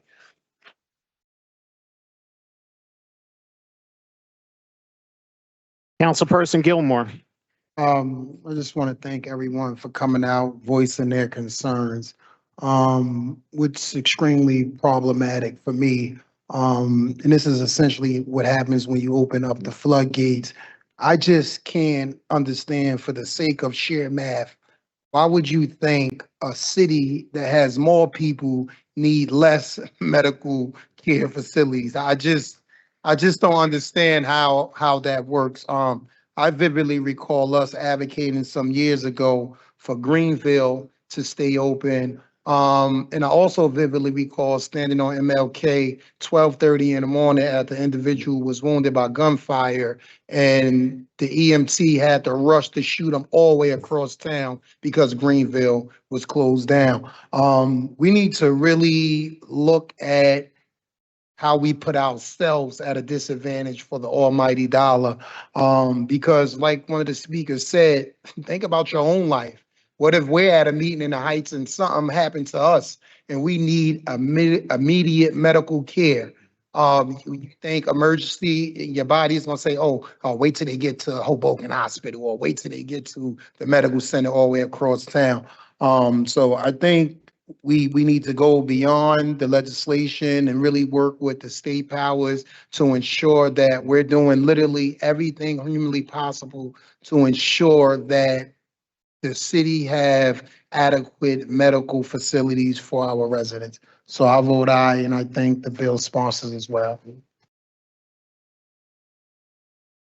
Councilperson DeJeece. I agree with everything that my council colleagues just said. I think we all do here, and I thank all the speakers that have been coming out and advocating, especially the unions. I thank the Councilman Solomon for his commitment during his administration. I was born in that hospital. My mom died in that hospital. That community does not need unaffordable housing. It needs healthcare services. I vote aye. Councilperson Rivera voted yes earlier, and Council President Waterman. I vote aye. City Ordinance City Ordinance 25-124 is adopted 8-0-1 with Councilperson Saleh abstaining.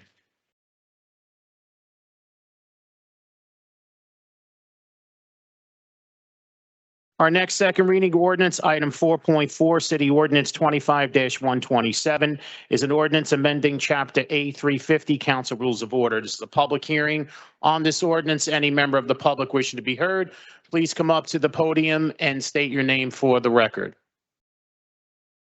Before you start speaking, Gina, just give me 1 second. If we're going to start to exit and have conversations, can we do it quietly and exit the room, please? We still have business to conduct. Thank you. And our first speaker, if you could state your name for the record, Gina. Gina Davison, G-I-N-A-D-A-V-I-S-O-N. Thank you, Gina. Thank you, Sean. Sorry, we kind of jumped it there a minute. No, We were excited about the And I apologize. No, not I at all, not at apologize. all. We understand. So listen, I just wanted to talk about item 4.4.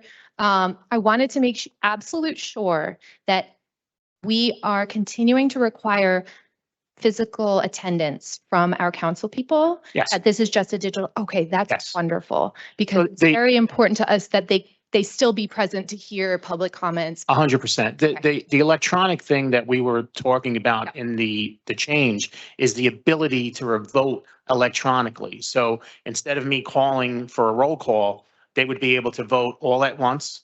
And then I would recap the vote, obviously, for the members of the public. It would also require me to have a laptop and every council member to have a laptop. I'm sorry, I'm taking some of your time, but in order to show the vote as they do in like the Congress and Senate. No, and I love that, right? Because it's more efficient, it's more accurate. So I totally agree. Again, as long as council folks are going to be here present, that's wonderful. And my second question is, can we consider allowing a different method of sign up for seniors and or folks, not to imply that seniors are all not using technology, but some aren't, right? And so just to make sure that all of our populations are represented, can we keep open that phone number line so that people can sign up to speak via a telephone call to the clerk's office? So the only issue with this telephone line is it's now all voicemail. There's a whole menu that a person would have to go through in order to talk to a person. It's an automated responder. Yeah, and I'd rather them not do that, but if they need assistance, they can always contact either their council person, their council aide. The council aide can sign them up electronically as long as they have the information, meaning the phone number and the email address. Okay, perfect. We're just trying to cut off the time. Welcome people to have us help them sign up. Yes, if they need it. that's fine. Okay, thank you, Sean. You're welcome. Appreciate it. This is still a public hearing and we have Erica. Sorry about jumping the gun. No, and I apologize. So excited about, stepping into the future. Erica Walker, I do work for the Office of Ward F, but I'm speaking on behalf of myself tonight as a Jersey City resident. I did have a question also regarding 4.4. Why the strike through on the word public speaking, and it's called public hearing now? What change does that make? I think just to be, what do you call it? Consistent. Consistent. Yeah, thank you for the word. Just to be consistent across the board. That's the only reason why that's a strike out there. Okay. At Monday's caucus, the city clerk, Sean, challenged us to name one municipality that offers hybrid council meetings. Tonight, I'm here to offer several and to make a simple point that hybrid access is not unusual, not complicated, and not new. Cities like Port Angeles, Mercer Island, Westlake, and Portland all run hybrid council meetings. Residents can attend in person, join online, phone in, and in many cases, even provide public comment remotely. And here in New Jersey, we're already seeing the standard we should be meeting. Bayonne has held hybrid council and zoning board meetings. Ewing Township formally adopted semi-remote participation for public bodies. Piscataway and Rockaway Borough continue to offer remote or hybrid formats for various boards and committees. So the question is no longer whether hybrid meetings are possible, but why isn't Jersey City doing what so many other municipalities already do? Hybrid meetings increase accessibility for residents who work late, care for family members, have mobility barriers, or simply cannot make it to City Hall at 6 p.m. They increase transparency by letting people observe government in real time, not just through a recording posted later. And they also increase participation by allowing residents to register and speak remotely, something many cities have already mastered. In Ward F, we've demonstrated that hybrid formats can be done and done well. Every quarterly town hall and every Saturday community caucus we've held has been hybrid, run by one person, not a team or four or more. If technical support and planning is a challenge, I am more than happy and willing to help troubleshoot and build a workable system for the city. So as you discuss the next round of amendments to council rules, I urge you to include this priority: make all council meetings hybrid, and let's take it further. Extend hybrid access to the planning board, zoning board, and especially the JCRA, where major decisions about development and public land are made. If we truly want a more informed and engaged city, then participation must be accessible, not just for those who can physically enter the building, but for all Jersey City residents. Thank you. Thank you.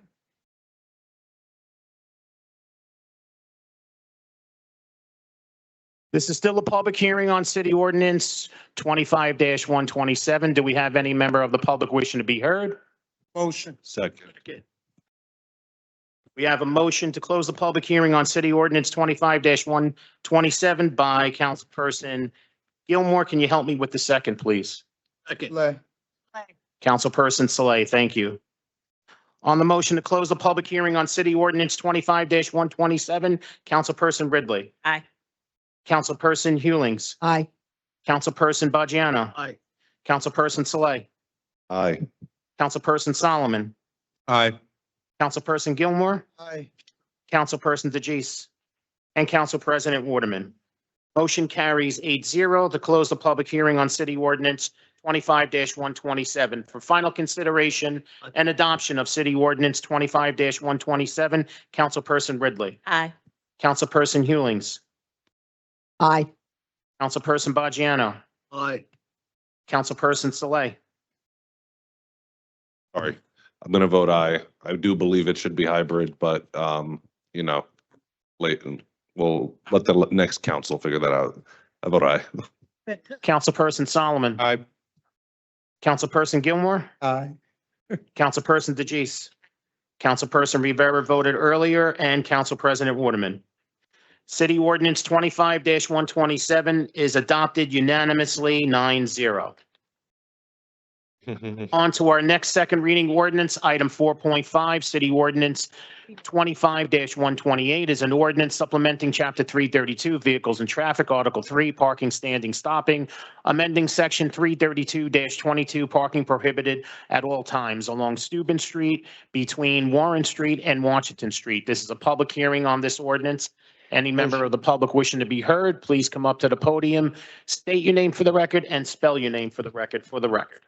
Hello, my name is Catherine Moore, Kathryn. Going way too fast, Catherine. It's Catherine. Kathryn, Moore, Moore. Thank you.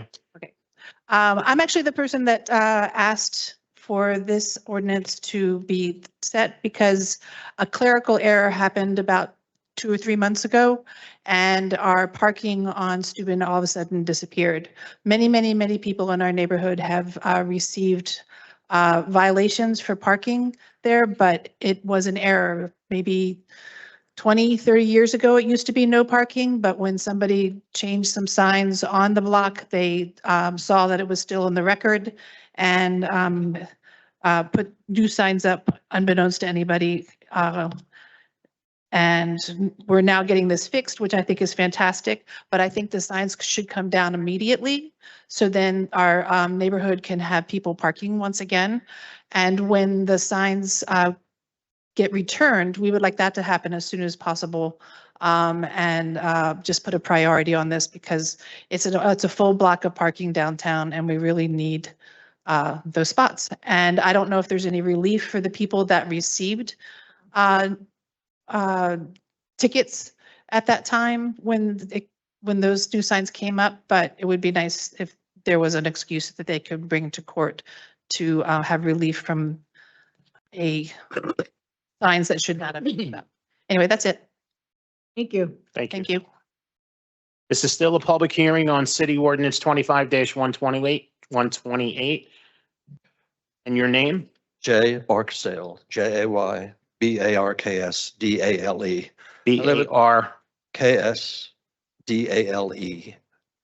I live at 311 Washington and walk along that stretch almost every day. And I just want to make sure that when parking comes back, it's only on the west side.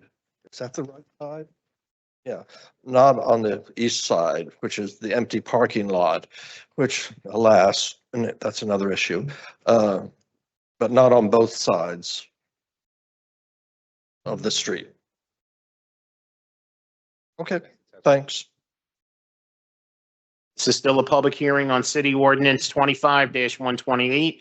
Any member of the public still wishing to be heard, please come up to the podium and state your name for the record. Motion. Motion to close the public hearing on City Ordinance 25-128 was made by Councilperson Saleh. May I have a second?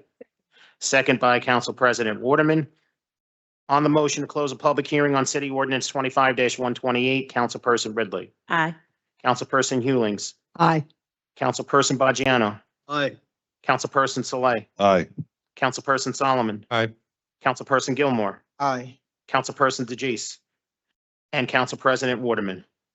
Motion carries 8-0 with Councilperson Rivera absent. For final consideration and adoption of City Ordinance 25-128, Councilperson Ridley. Aye. Councilperson Hewlings. Aye. Councilperson Baggiano. Oh, Did you say no? no. Councilperson Saleh. Aye. Councilperson Solomon. Aye. Councilperson Gilmore. Aye. Councilperson DeJeece. Councilperson Rivera voted yes earlier, and Council President Waterman. City Ordinance 25-128 is adopted 8-1, with Councilperson Baggiano voting no. On to our next second reading ordinance, item 4.6, City Ordinance 25-129 is an ordinance of the Jersey City Municipal Council amending the Jersey City official zoning map and incorporating of IZO compliance provisions. This is a public hearing on this ordinance. Any member of the public wishing to be heard, you come up to the podium and state your name for the record, and please spell it for me. And I see our first speaker. Yes, hi, good evening, council. My name is Adam Lazarus, Lazaros. Lazaros. Thank you. I represent a property owner impacted by this ordinance. Hopefully, most, if not all, of the council members received our letter this morning asking not that they vote no, but that this vote is tabled for the future for the following reasons. Primarily, legally speaking, there was no notice given to impacted property owners, as well as the planning board did not have a chance to review this ordinance for consistency with the master plan. For those reasons, technically, this would be a defective vote, legally speaking, but primarily, property owners who are impacted, like my clients, did not have a chance to review this ordinance, to discuss it with council or with members of the public. I understand there was a public hearing or community meeting that was held, but the property owners, one that I represent, and there's another one, who are most impacted by this change in the ordinance, were not invited to speak on this. If you look at the change in the zoning map that was made between ordinance 112 and 129, there are 5 or 6 properties which had a change in their designation. Those are the property owners who were not asked to speak at that community meeting. For those reasons, we believe it would be imperative that the council tables this vote, allows those property owners to speak to the public, to speak to council about these changes, and come back in the future. And then if council chooses to actually approve this change in the ordinance, then that's their prerogative. Thank you. This is still a public hearing on City Ordinance 25-129. You could just state your name for the record. Yes, thank you. Charles Harrington of Connell Foley. I'm here on behalf of the other property owner that Mr. Lazarus just referred to. They are, he's probably the largest, the owner of the largest property within this area that's affected by these amendments. And that's why we join in Mr. Wine's letter, which was distributed to the council, to request that they table this and that, the next council take this up and give us an opportunity to discuss it further, with the planning department, with the city council, as Councilman Bogiano, which he's, terrific. And I've had many discussions over the years here, but, he always says the community involvement, right? And that was some of the comments that were made on the first reading, that the community has to have an input on this. And there was subsequently a community meeting on this. I was not advised about that. My client was not advised about that. And I think as the largest property owner within this district, within this ordinance, that was not involved in those discussions, I think it's appropriate to take a step back and have that discussion. I don't think there's any rush to put this through.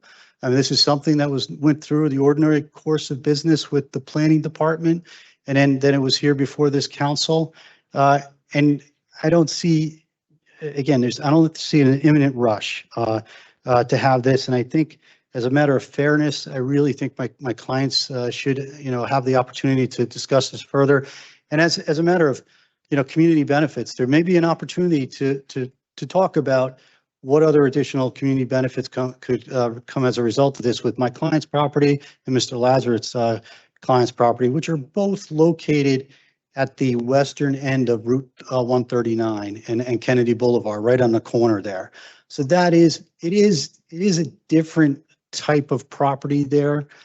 We've had many, discussions with the community over the years with larger developments. We understand that that's not something that's going to happen here, but we really would like the opportunity to further have that discussion with the primarily affected property owners along with the community. And I think it's appropriate to table it, and I respectfully ask that the council consider that. Thank you. This is still a public hearing on City Ordinance 25-129. Any member of the public still wishing to be heard, please come up to the podium and state your name for the record. Motion. Second. Motion to close the public hearing on City Ordinance 25-129 was made by Councilperson Gilmore, seconded by Councilperson Saleh. On the motion to close the public hearing on City Ordinance 25-129, Councilperson Ridley. Aye. Councilperson Hewlings. Aye. Councilperson Bajano. Aye. Councilperson Saleh. Aye. Councilperson Solomon. Aye. Councilperson Gilmore. Councilperson DeJeece. And Council President Waterman. Motion carries 8-0 to close the public hearing on City Ordinance 25-129. Peter, hold. Councilperson Rivera Oh. absent. I'm sorry, Sean. Excuse me, Sean. I'm trying to get to the new year, Sean.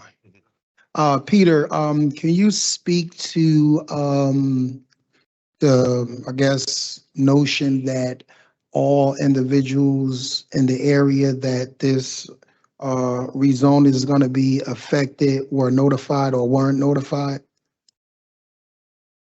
In what capacity? About the community meeting or? So for the community meeting that was hosted by the planning division, who I think sent links to the councilman and asked him to advertise it upon his request. So I think the councilman advertised it. I don't know in what capacity, but that's how the city handled the advertisement for that. Okay, and I guess my second question, is there urgency? Like, what if we reconvene and look to consider this in the new year? Does it hinders anything as it relates to individuals meeting financial deadlines or anything like that?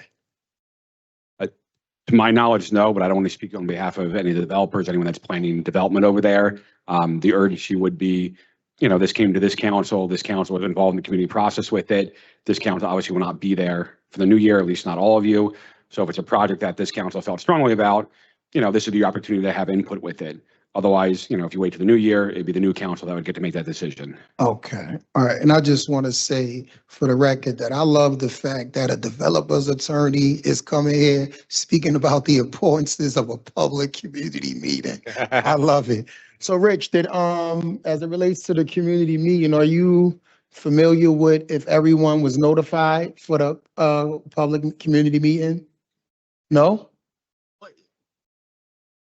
This is downtown. No, this is on 139. From my understanding, I think the councilman, his aide posted on Facebook, media, whatever social things he controls. I don't know to what effect individuals are directly notified. Or isn't Councilman, it, more information. don't they supposed to send out letters to the people in the area within a certain Councilman, that's different. plan? That's It's for, like, supposed to do that, right? That's for if planning made changes or went to the planning board, then they have to notice people. I think it's in 200 feet of the actual affected area. This was a amendment that was done previously and then came to the council. The council requested some amendments to that plan directly through the ordinance. He requested a community meeting, which I believe took place in some form. And then based on that community meeting, planning came back with their recommendations based on that community meeting, which what led to the changes in the original ordinance. Gilmore, I was reading something else when you said it, and I didn't hear you. Yes, I'm satisfied. Oh, you good with this? Yeah. Oh, okay. Yeah. Okay. Can the law department weigh in on this question of the sort of, should this have gone back to planning board before we're hearing it? So is it a defective vote or not? No, the council can move forward and vote on it.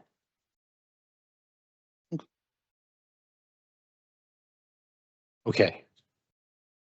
So for final consideration and adoption of City Ordinance 25-129, Councilperson Ridley.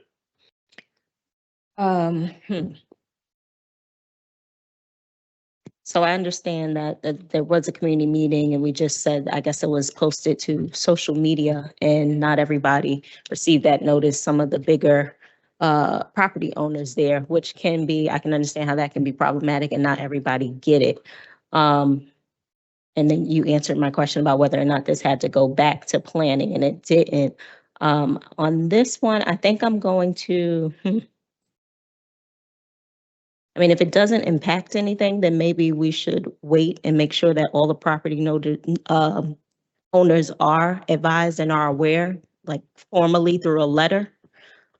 So I am going to vote no and hold off on this. Councilperson Hewlings. Abstain. Councilperson Baggiano. I'm going to abstain. No, there's a reason. Councilperson Saleh. I think 139 is next to highway, and if we are downsizing it, like the construction materials are different, and no one wants to live next to a highway that's like in a house made of wood, and you really should build up that area and put affordable housing there. That being said, I do respect the community process. I think it should be brought up at the next council, so I'm going to vote no. Councilperson Solomon. Sure. No. Councilperson Gilmore. In light of, I'm a huge advocate of transparency and community input. So I guess the best thing to come out of this is that the developer's attorney is agreeing with me on something. I don't see a harm in delaying this and rekindling. Ultimately, the goal is to get it right. So I'll vote no. Councilperson DeGise. No. Councilperson Rivera voted yes earlier. Council President Waterman.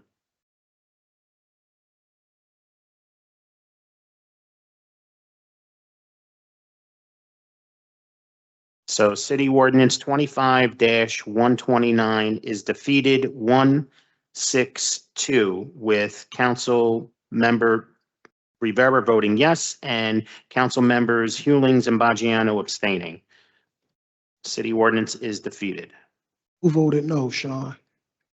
Everybody but Councilperson Rivera, Baggiano, and Hewlings.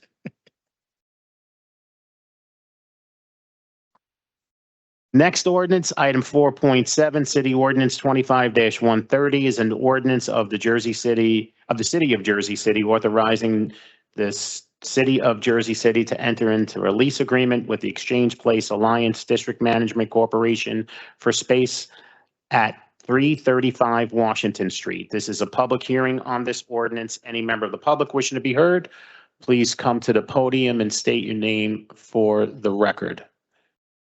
Just give me 1 second. Okay. Hi, Catherine Morgan, Kathryn Moore. I'm speaking in particular about the section that says the tenant will accept, I'm sorry, before performing the tenant's work, tenant shall provide plans, specifications, including without limitation, alterations, signs, colors, materials, and lighting for the premise. The Director of Landlords, Department of Infrastructure, and the Director of Cultural Affairs for their written approval. I believe we should have the historic preservation group added to this because this building is in the rehabilitation zone of the neighborhood of the redevelopment plan. And this is a historically significant building. So I think preservation should be notified and a part of this these alterations that'll happen in the interior and the exterior of the building. That's it. Thank you. There's still a public hearing on this ordinance. Any member of the public wishing to be heard, please come up to the podium and state your name for the record. Jay Barksdale. The grapevine has it that this lot is connected with the Boys and Girls little bitty plot on the northeast corner. Is that true? Is it connected? You should know this. There's no, the redevelopment plan required actions on both lots in connection to the development at the 107 Morgan parking lot. However, like there's no ongoing connection between the lots. So what's happening at 335 Washington has no bearing on what would happen at what is now the community garden that the Boys and Girls Club has. What is going to happen to the community garden? So, is that another time? Sure, I'm happy to talk to you about another time. It's not on the ordinance. Yeah, we can continue. This is still a public hearing on city ordinance. Just give me 1 second. I'm sorry. 25-130. If you can just state your name for the record. Good evening, Donald Pepe from Scrincy Hollenbeck on behalf of the Exchange Place Don, Alliance. just come a little closer, bring the mic up. Excuse me, Don Pepe from Scrincy Hollenbeck on behalf of the Exchange Place Alliance. I'm just here to answer any questions if you have them, and I'd ask the council. Does the council have any questions for Mr. Pepe? Just, I guess, an update for the council, but it's on there. But we did work on some small changes to the ordinance and the contract, which I don't have. Yes, public we speaking, so bolstered everyone the knows. approval requirements that would be Thank you. incumbent upon us. Thank you. This is still a public hearing on city ordinance 25-130. Sonja Kirschner. Sean, this is not about the ordinance, but we had someone registered that you confirmed, and that is not on the public speaking agenda. So I just wanted to. We can talk before you guys start to speak. Okay. On the sidebar. This is still a public hearing on city ordinance 25-130. Any member of the public still wishing to be heard, please come up to the podium and state your name for the record. Motion. Motion to close the public hearing on 25-130 was made by Councilperson Saleh, seconded by Councilperson Gilmore. On the motion to close the public hearing on city ordinance 25-130, Councilperson Ridley. Aye. Councilperson Hewlings. Aye. Councilperson Bajano. Aye. Councilperson Saleh. Aye. Councilperson Solomon. Aye. Councilperson Gilmore. Councilperson DeGise. And Council President Waterman. Motion carries 8-0 with Councilperson Rivera absent to close the public hearing on city ordinance 25-130. For final consideration and adoption of city ordinance 25-130, Councilperson Ridley. Aye. Councilperson Hewlings. Aye. Councilperson Bajano. Aye. Councilperson Saleh. Aye. Councilperson Solomon. Aye. Councilperson Gilmore. Councilperson DeGise. Councilperson Rivera voted yes earlier, and Council President Waterman. City Ordinance 25-130 is adopted unanimously 9-0. For our final second reading ordinance, item 4.8, City Ordinance 25-131 is an ordinance establishing the Jersey City Accessibility Advisory Committee. This is a public hearing on this ordinance. Any member of the public wishing to be heard, please come up to the podium and state your name for the record. Hello, this is Catherine Moore again.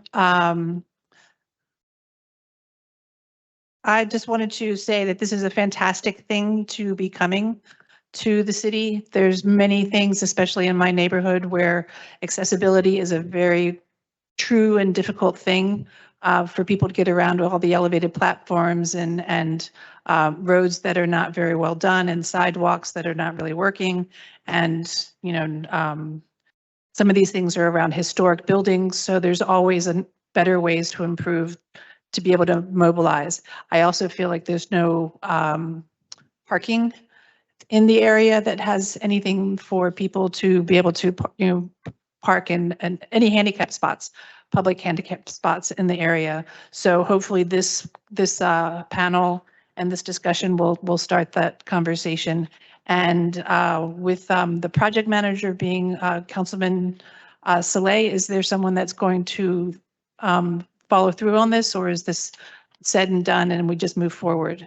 I leave it to the next mayor, not You know, Mayor if it- Solomon. I just say, if it passes, it's the law. So it's, regardless, it's obviously the obligation for us to implement it, but it's a wonderful idea. So. Okay, so it's wonderful and I can't wait to see where it goes from here. Thank you very much. This is still a public hearing on City Ordinance 25-131. And I see Danielle, go ahead. Good evening. This ordinance is an important step toward making the city generally accessible for all residents, including those with disabilities and special needs. This ordinance lays out the committee's purpose clearly: to promote safety, acceptance, and full participation in civic life, to identify barriers in transportation, housing, recreation, education, and public facilities, to improve communication between city government and the disability community, and to advance awareness and compliance with accessibility laws like the ADA. It even calls for the development of a special needs registry to support first responders during emergencies. All of that is meaningful and necessary.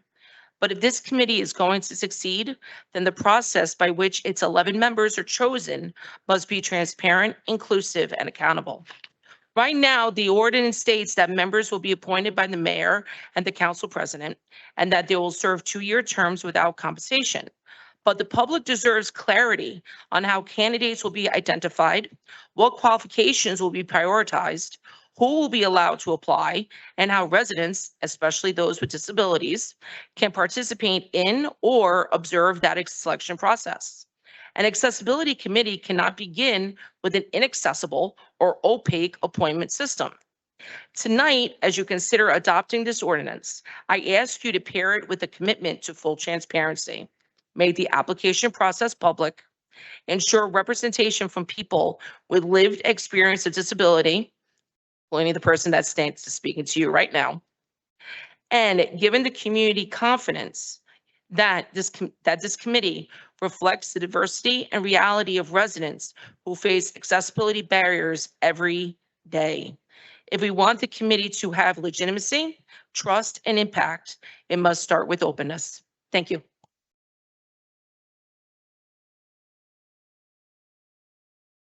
You can just state your name and spell your name for the record.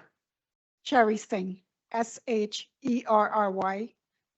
I'm sorry, it's, come a little closer to the mic. Okay, go ahead. Spell it again. Sherrysingh. Thank you. I'm here tonight. I'm very proud of all the council members that's sitting up there. Council Saleh, I know we have spoken about this for a few years, and as the founder of Whole Spectrum Autism for about 10 and a half years here in Jersey City, Hudson County, I'm very proud, and I'm looking forward to move forward in a positive way with this ordinance. So thank you, council, and for the new council members that's coming in, I hope we can all work together and make this city proud. Thank you. This is still a public hearing on City Ordinance 25-131. Any member of the public still wishing to be heard, please come up to the podium and state your name for the record. Motion. Ooh. Motion to close the public hearing on city ordinance 25-131, was made by Councilperson Saleh, seconded by Council President Waterman. On the motion to close the public hearing on city ordinance 25-131, Councilperson Ridley. Aye. Councilperson Hewlings. Aye. Councilperson Bajiano. Aye. Councilperson Saleh. Aye. Councilperson Solomon. Aye. Councilperson Gilmore. Councilperson DeJeece. And Council President Waterman. Motion carries 8-0 with Councilperson Rivera absent. For final consideration and adoption of city ordinance 25-131, Councilperson Ridley. Aye. Councilperson Hewlings. Aye. Councilperson Bajiano. Aye. Councilperson Saleh. Just want to thank Sherry and all the advocates that pushed for this. This is the last act that I'll do on this council. I think it's very important because, you know, when we speak about diversity in this city, it shouldn't just mean about skin color, ethnicity, you know, religion, cultures. It also means, you know, people from all walks of life, and whether they have disabilities or whether they grow old and have different needs. This committee seeks to bridge that gap from the promise of, you know, what Jersey City offers and making it a reality, to create a table for all of those that are differently abled. And, you know, I have a sister that has Down syndrome, and this city can be better, and we owe it to them, whether it's jobs programs, whether it's events, whether it's the crosswalks that have that say the numbers out loud for them, whether it's wheelchair swings at Pershing Field that need to be done. There's so much, there's so many different constituents that need to be serviced in Jersey City. And, you know, I hope Mayor Solomon will follow through on this, and I proudly vote aye. Councilperson Solomon. I want to thank Councilman Saleh for bringing this forward. You know, it is, I've had, you know, many conversations across Jersey City of folks talking about the need to improve accessibility, expand how we view diversity in the city. And so this is a wonderful idea, and very committed to implementing it to its, you know, full potential. So I proudly vote aye and thank my colleague. Councilperson Gilmore. Councilperson DeJeece. I want to thank Councilman Saleh for the work doing this. He's very passionate about it, and he included me from the beginning. My sister is on the autism spectrum. So it's something that's very near and dear to our hearts and the advocates here too. We understand there are a ton of people out there and resources, and we're looking forward to bringing them together and expanding them and making sure that city codes and ordinances are all reflective of that inclusion. I truly think this is going to be one of the most meaningful, significant committees that the city's had. So thank you. I vote aye. Councilperson Rivera voted aye earlier, and Council President Waterman. City Ordinance 25-131 is adopted unanimously 9-0. Okay, so now we're going on to our public request for a hearing. I'm going to be calling the number and the first name of the individuals, so please pay attention closely to your agenda. With that being said, our first speaker, 5.1, Laverne. Jen, don't go nowhere before I say, I love you. I'm going to miss you.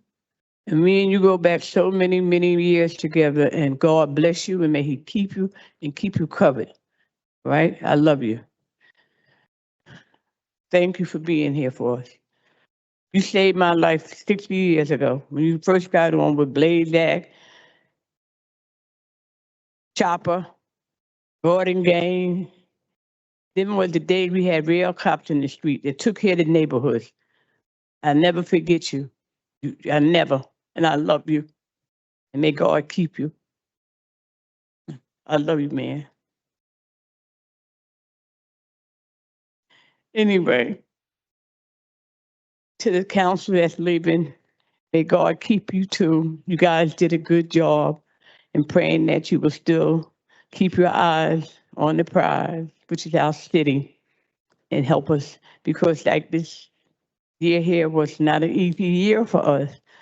And with changes in the White House and all houses now, this year is the first year that I gave out so much food and clothes that I brought. Nobody gave it to me. I went and brought my stuff.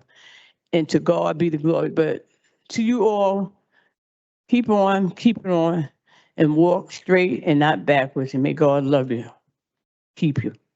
And new mayor, new council, we'll see you next month. Be blessed and have a blessed holiday. Thank you. Okay, our next speaker, 5.2, Edward. Yes. So much has happened this year, and the first thing I want to say is I'm very happy that the mayor lost the gubernatorial race, the primary in June. Mayor Stephen Fulop has lost distrust with Jersey City's people, and the proof was in the pudding when more than 2/3 of the voters in the state denied him the opportunity to lead us. And I'm just so very happy. And then we all had a chance to go to the ballot just 2 times, and now the struggle continues. And the first thing that I want to say is I'm using my body and my voice to represent different struggles that happen across the city where people feel left behind or people feel like they've been forgotten, right? And the first thing that I want to point to is the T-shirt that I'm wearing, and it has Andrew Washington on it. 2 years ago, or 2.5 years ago, Andrew was murdered by the Jersey City Police Department while experiencing a mental health crisis, and his family has not gotten justice. What justice looks like is for Jersey City to afford us a 24/7 mental health response, a 24/7 humane mental health response. If you want to couple that with whatever other, like Arrive Together or any other examples that are out there, then you can do that. But what we don't need is an inhumane response. A demilitarized response is what we need. We don't need SWAT to arrive. Uncaring, untrained police officers. I have been carrying a picture around since this incident happened. Another police-involved shooting. This time, it's with a young Black man named T-Shawn Rogers. And I promise you that there are members of the community who feel the distrust, who feel hurt, and who demand justice for T-Shawn, their family member, for a member of their community. So that's what I'm doing. Moving forward, our community needs repair. We need affordability, obviously. Affordability for everyone, but there is more that we need, and public safety revolves around policing. We don't need in Black and brown communities to be over-policed with zero response to our real needs. And the real need is police transparency. There's so much more to say, but thank you. Our next speaker, 5.3, Gina.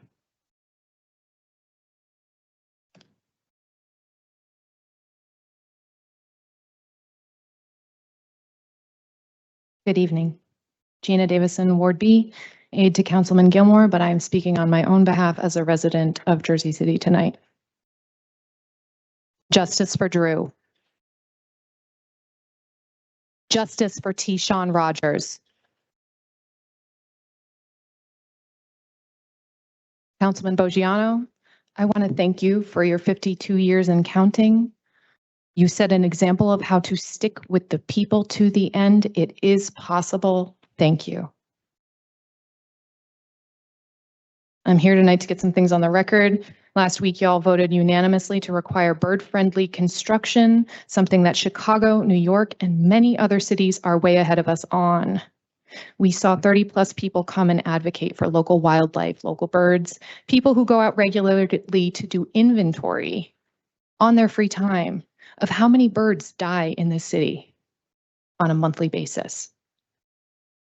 And yet Stephen Fulop, who many of you have supported, decided tyrannically that he would not sign into law the bare minimum requirements to protect our wildlife. I actually feel sorry for him. I feel sorry for Stephen Fulop and for his family, for his children.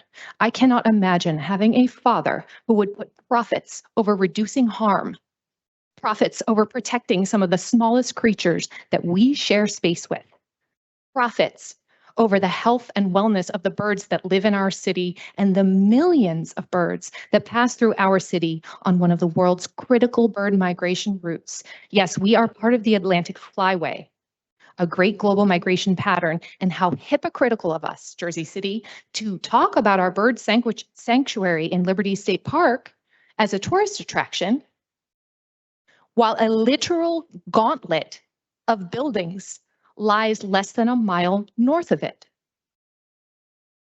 If you look up Atlantic Flyway on Google AI search, the second line specifies that Jersey City is a specific threat to this important migration route. How dare we not take every step we can to reduce our destructive impact on our environment, on our children's lives? Ecological decline is one of the most dangerous issues humans have created for ourselves and for our world.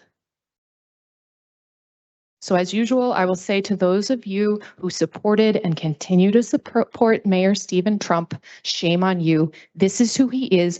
Profits over people, profits over wildlife, profits over the environment. And in that vein, I'm also asking we vote down all of his reappointments, items 25-822 to 825. Thank you. Thank you. Our next speaker, 5.4, Tina.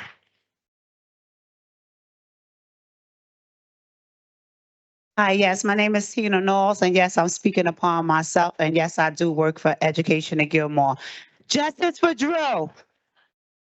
Justice for Drew. Justice for Tarshawn Rogers. Justice for Tayshawn Rogers. First of all, I want to say for this, me giving out clothes in this community for 25 years, I seen that me and my friends came together and we was able to help our community out in Ward F. When you go past Oak and Martin Luther King, you know Education in Gilmore, the block is clear because I did my part with the boots on the ground. I didn't have to wait until I got in office. I did it automatic because I live in a community and I seen that that's the type of stuff we need. I thank God for Education to Gilmore, Chief Staff Erica, because if it wasn't for them, I would have never used my voice. I would have never been out boots on the ground, making sure every block association get flyers about what go on in the community. The senior buildings get flyers what go on in the community. We are the ones who brought it out. Yes, they had departments was doing that, but they wasn't out on the ground. We made that happen. I also want to say, by all the fires been going on, we already know Red Cross already have reached out to who? Community Treasure. So we want to make sure we support all nonprofits here in Jersey City, because they the ones who be boots on the grounds here. And we got to make sure. I just now seen that the Christmas lights is coming on Martin Luther King. Thank you, Education to Gilmore, because we also want a little bit of shine in our community. It's not fair that when I come here, I feel a little happy. When I go back up there, I feel a little depressed. Thank God for y'all making sure that happened. So first of all, I want to say about the birds. When we was in Atlantic City, we was wondering why they get up so early in the morning to clean around the hotel. They said because the birds crash into the windows, because the windows make them see that they can go through, but reality they can't. Sean, it's all right for me to give you this, to give this to the mayor, because one of the birds right here broke the eyes out because it hit the window because of the developments and stuff. So I just want to make sure you put this on Philip desk so he can know about the birds. We do care about the birds. And I just wanted to sing, goodbye, sweetheart. Oh, goodbye, sweetheart. Dun, dun, dun, dun, dun. Goodbye, sweetheart. Oh, goodbye, sweetheart. Thank you, guys. Goodbye.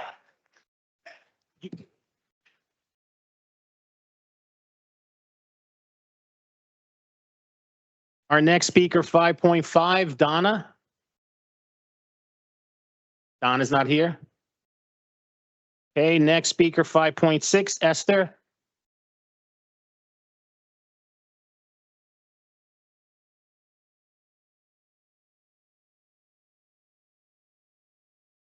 Good evening. Esther, you got to bring the mic down towards you. I know. My name is Esther Wintner. Okay, so I'd like to talk about resolutions 25-822 to 825. While Mayor Fulop is still governing the city and he does have the right to make these appointments, I don't think that that's the right thing to do. And also, you are all still council people, so you have the ability to not support it. And I'm asking you not. Esther, support it. people are not going to be able to hear you if the mic is not faced toward, there you go. Okay, and is that better? Yes. All right, so I'm asking that you please not support those resolutions. As an example, the appointment to the MUA for Coviello is out until 2029. I think that's wrong. The other point that I'd like to make is we have people on this council who also serve on the JCRA and the MUA.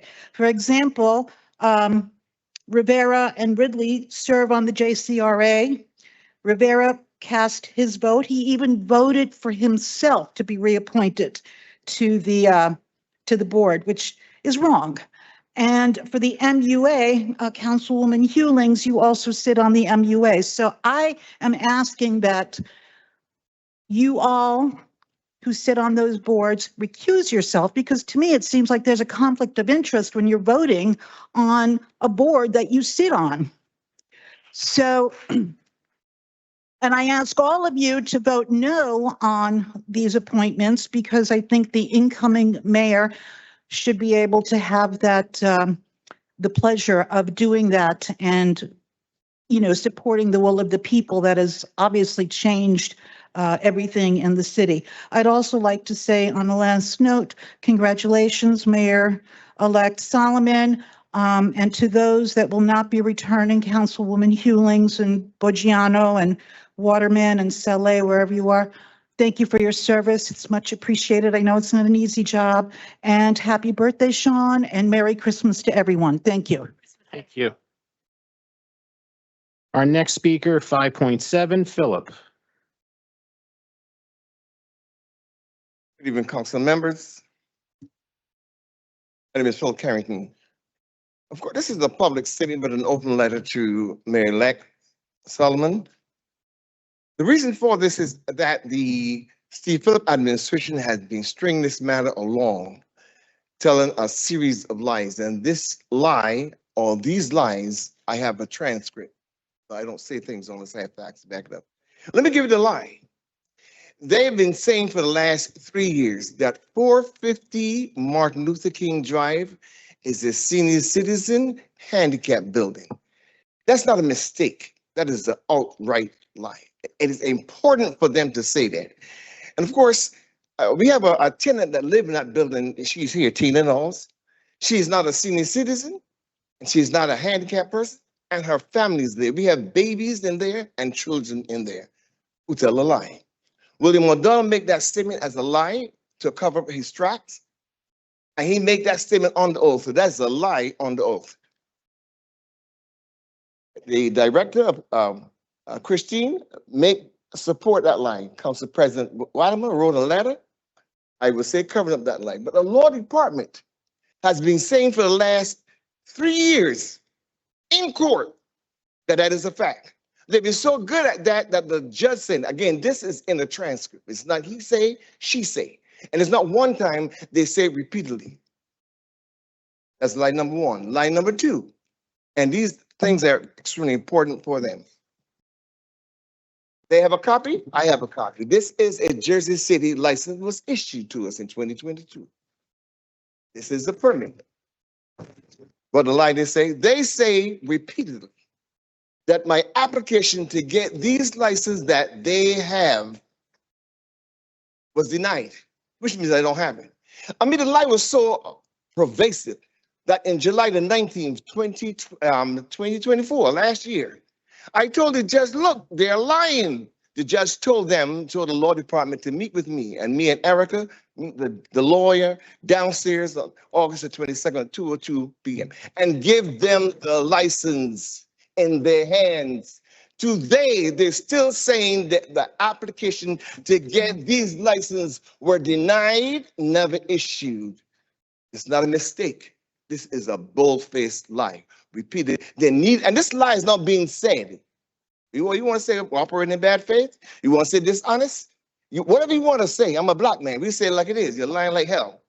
But this is being said in the appellate court. They were successful encouraging or having the lawyer, the judge, Anthony Delia, to repeat this. Again, this is in the transcript. Thank you, Philip. Our next speaker, 5.8, Cassie. Not here?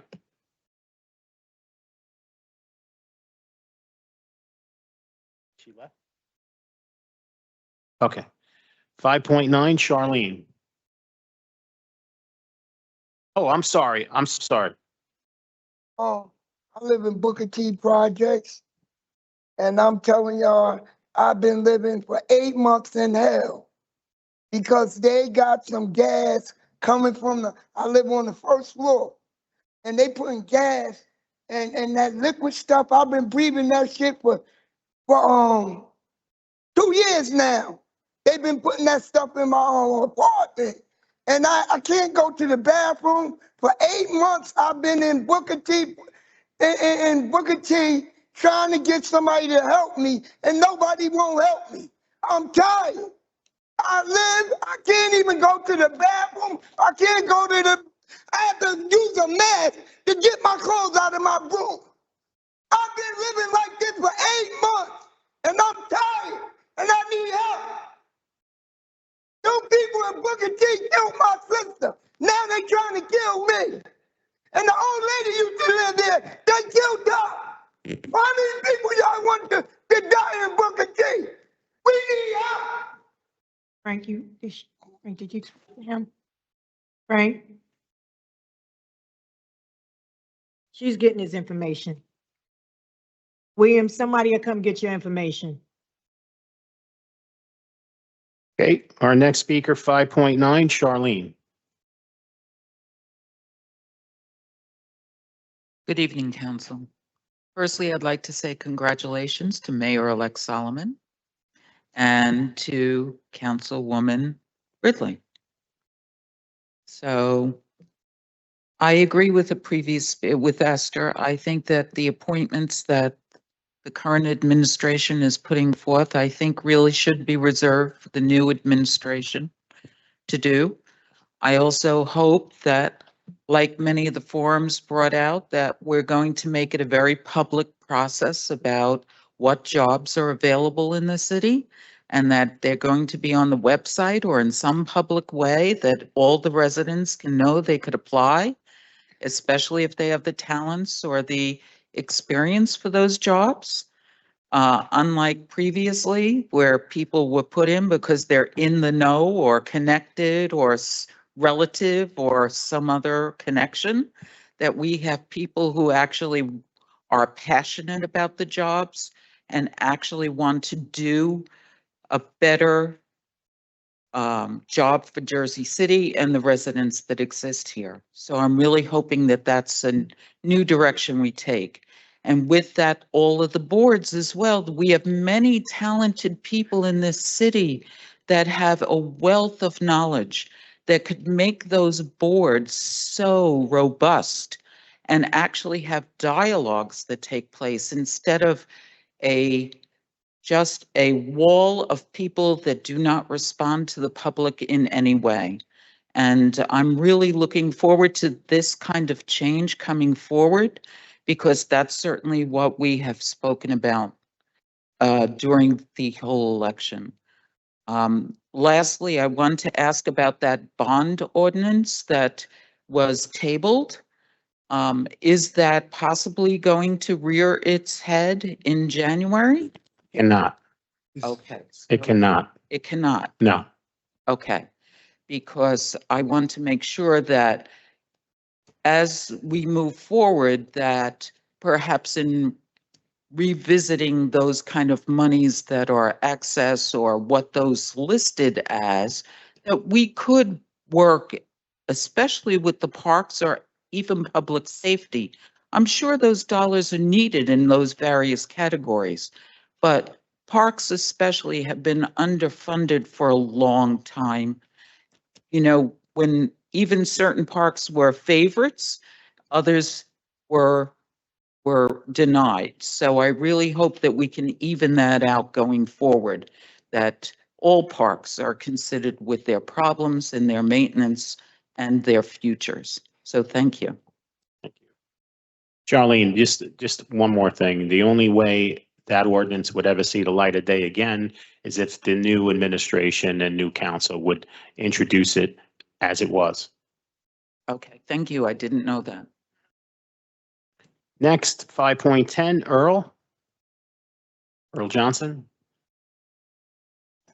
5.11, Danielle.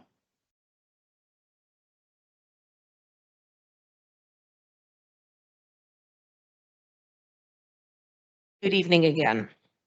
I am a lifelong Ward C Lower Heights resident, meaning I've spent decades watching my neighborhood get the cracked sidewalks, the cut down healthy trees, the luxury developments, and the will get it to eventually end energy from City Hall. So trust me, I know exactly what it looks like when government attention is everywhere except where people actually live. And tonight, we're not here to fix any of that. No, we're here to watch a lame duck administration try to cling to power through 2026 like it's the last season of a bad TV show. Resolutions 25A222, 25A23, 25A24, and 25A25 would reappoint 3 people to the redevelopment agency and appoint someone to the water authority for terms running 6 months into 2026. You heard that right. We just had an election. A new mayor and council were chosen. And somehow the outgoing administration still wants to pick who controls redevelopment and water bills for the next 2 years. That's not continuity. That's not stability. That's Trump, Fulop, trying to govern from the shadows like a political ghost who doesn't know when to leave the house. We didn't vote for this backroom lineup. We didn't ask for it. And we should not be stuck with the last administration's BFFs through 2026. Meanwhile, because apparently tonight needs even more irony, the same mayor vetoed ordinance 25-123, the bird-friendly, community-friendly design standards that passed planning board, public comment, and council. And even the American Bird Conservancy had to step in and say, the mayor's veto reflects a misunderstanding of bird-friendly design and an assumption that just requirements jeopardize housing productions, which is unsupported by data from any other city. A translation, the excuses aren't real. The data isn't on their side. And yes, developers are the ones being protected, not residents, not wildlife, and definitely not neighborhoods like mine. But right now, tonight, the question is simple. Are you going to respect the voter's choice, or are you going to help the outgoing administration run Jersey City from behind the curtain until 2026? I'm asking you, with all due respect and a healthy dose of side-eye, to choose democracy over nostalgia for the lost administration. Vote no on 25A22, A23, A24, and A25. Let the new mayor lead. Let the new council lead. Let the people's vote actually matter. Thank you. Our next speaker, 5.12, James. No. Next, 5.13, Ryan.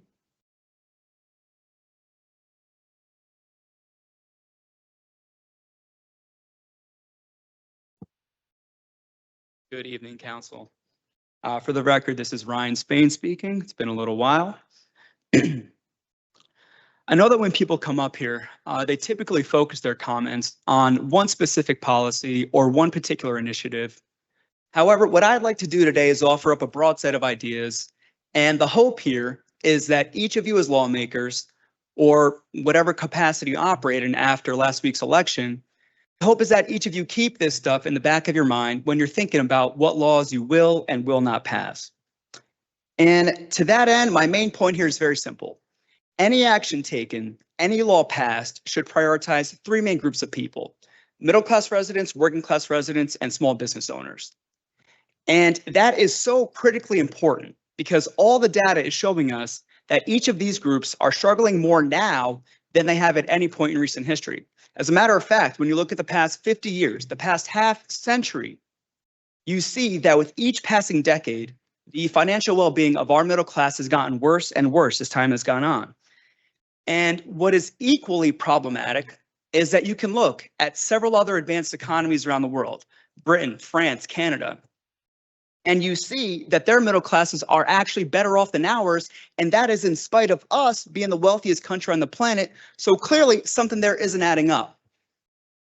Now, there are a lot of theories as to why that's happening, but to save everybody some time, the main difference is that each of those countries have policies in place which specifically target and promote middle-class interests. And at the end of the day, that is why the policies you pass are so consequential.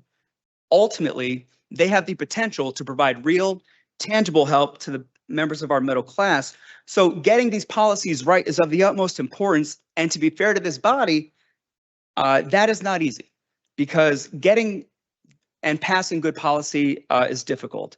There's a very delicate balance that has to be struck. On one hand, we need to make sure that we maintain a strong and healthy profit incentive so that business owners and entrepreneurs continue to come to Jersey City, invest here, keep building the city up, while at the same time, we need to make sure that these policies do not leave middle and working class people behind. Again, it's a very delicate balance. However, this body has proven on multiple occasions that it is possible. So to close out, my goal is to encourage all of you to keep this in the back of your mind as a proverbial North Star. With that, I do see I'm running out of time. So thank you for the opportunity to speak, and I wish you all the best in 2026. Thank you. Thank you. Our next speaker, 5.14, Debbie. I think she left. 5.15, Renee. I think she left too. Whoops, sorry about that. Next, 5.16, Rebecca Lowe, left. 5.17, Yvonne.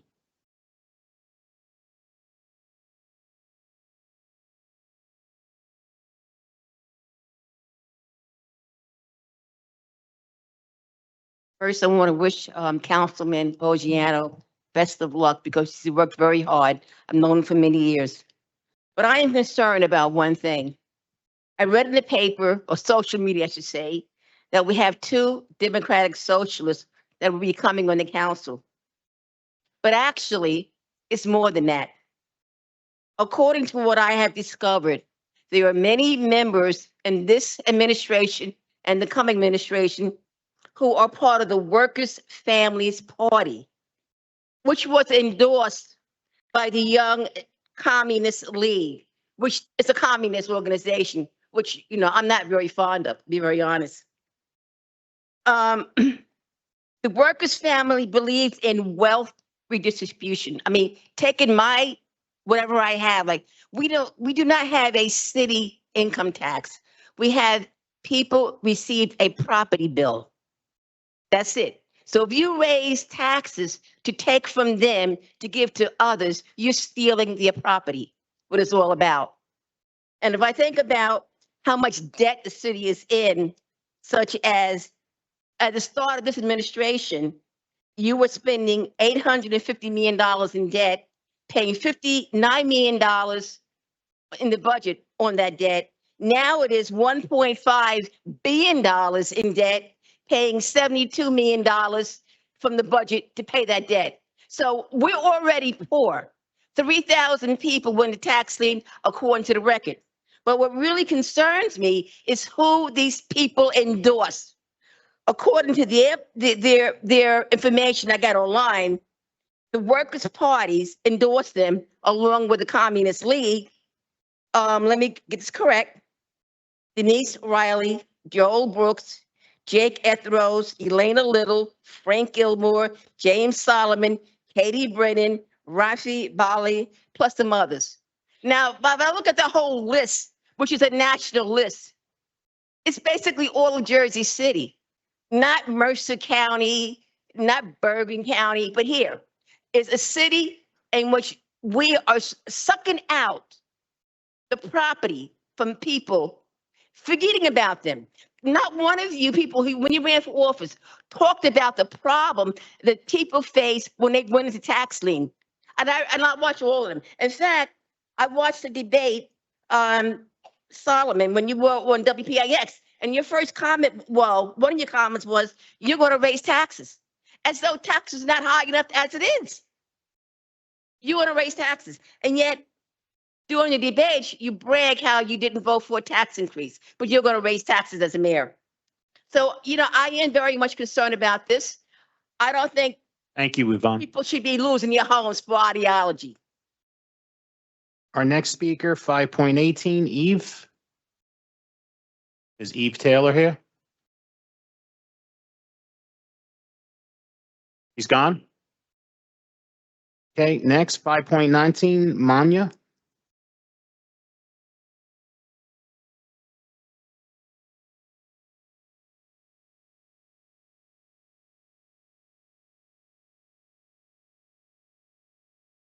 Good evening. Now it's 2025. 175 years ago, in 1848, Karl Marx and Friedrich Engels said, a specter haunting Europe, the specter of communism. Within this 170 years, history of mankind, especially in Europe and America, very much changed. Europe experienced what does mean socialism, first phase of communism. And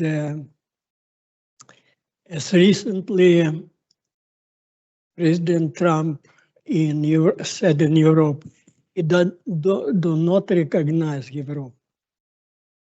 In a while, very soon, in 10, 15, maybe 20 years, if American society will continue the same move which we can observe now, it means that at that time, new president of America will say, I don't recognize my country.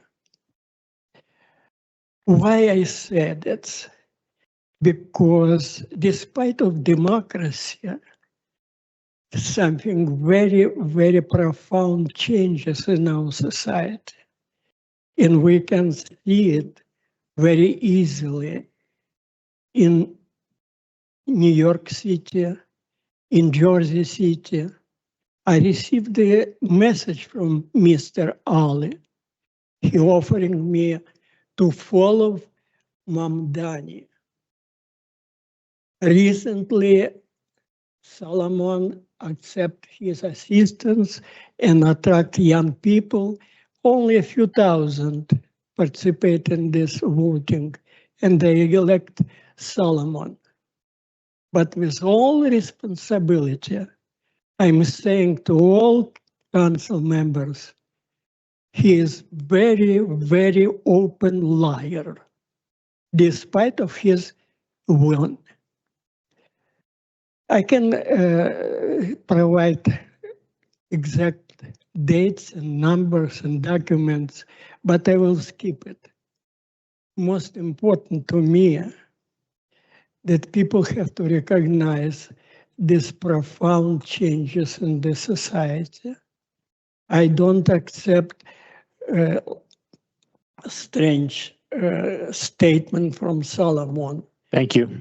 Thank you very much. Sorry, I appreciate you. Our next speaker, 5.20, Albert.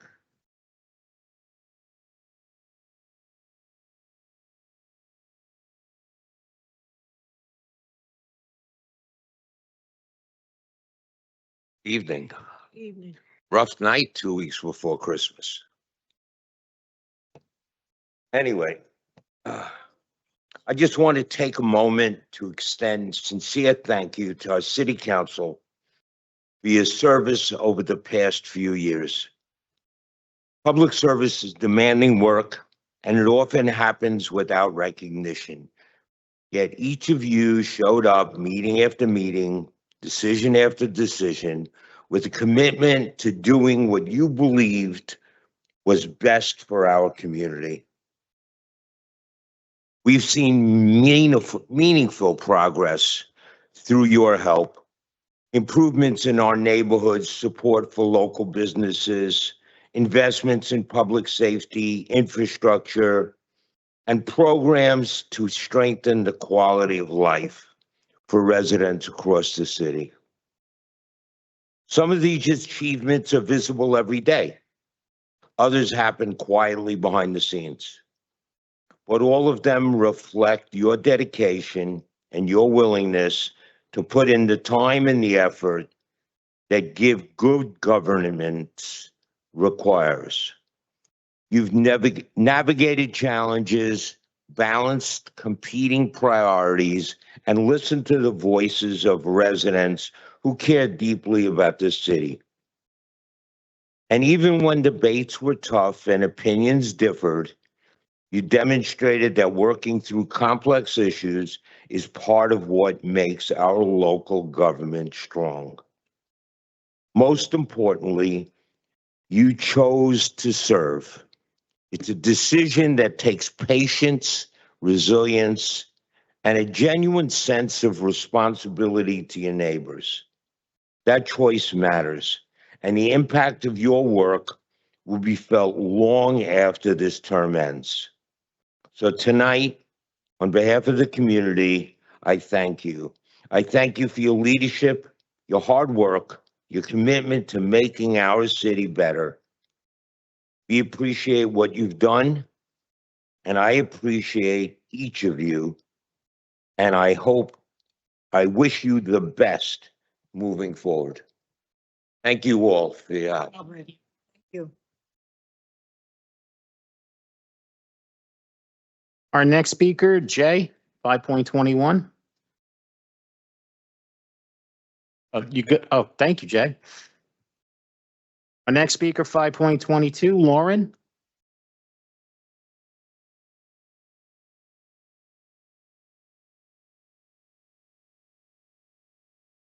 Good evening.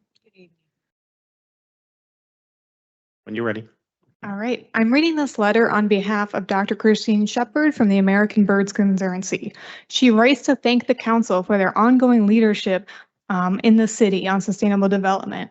The mayor's recent veto of Ordinance 25-123 was grounded in several misunderstandings about how bird-friendly design works, how architects routinely meet these requirements in dozens of other cities, and the actual cost and design implications involved. We hope this letter helps clarify those issues and reinforces the feasibility and importance of including bird-friendly requirements within Jersey City's development. The veto frames bird-friendly requirements as a specialty glass mandate that must be added on top of an already complete building design. In reality, the ordinance simply requires that architects design with bird safety in mind from the outset, just as they already do with fire safety, energy performance, and accessibility. When bird-friendly design is incorporated early, compliance can be achieved using cost-neutral and low-cost materials and strategies, many of which improve energy efficiency. Bird-friendly buildings do not require specialty glass. Examples of cost-neutral compliance approaches include exterior window screens, solar shading devices, fritted or patterned glass only where truly necessary. None of these strategies require the high-priced specialty windows referenced in the veto letter. It is also important to note that bird-friendly glass will not slow or halt development projects. The veto asserts that these requirements will slow down or halt otherwise valuable projects in our pipeline. There is no evidence from any jurisdiction with a bird-friendly building requirement that such laws impede construction starts, stall the development pipeline, or reduce housing production. Developers adapt easily because the requirements are predictable, performance-based, and incorporated early when design flexibility is highest and cost impacts are lowest. Affordable housing and bird-friendly design are compatible. To our knowledge, none of the 23 cities and 5 states that have adopted bird-friendly building laws have reported these laws causing any housing production to stall. This includes New York City, where all affordable housing permitted since early 2021 has used bird-friendly design. Voluntary approaches do not prevent window collisions. The veto letter suggests shifting to voluntary standards. However, ABC is not aware of any bird-friendly buildings that have been built due to the existence of voluntary guidelines after people invested much time in crafting them. Mandatory requirements, however, ensure that bird-friendly buildings are actually designed and built so that Jersey City can meaningfully address the conservation crisis. You have the opportunity to provide clarity and leadership. We respectfully urge you to continue championing strong bird-friendly building standards that support environmental responsibility and housing goals. Thank you, and ABC would meet with you. Next speaker, 5.23, you. Why you?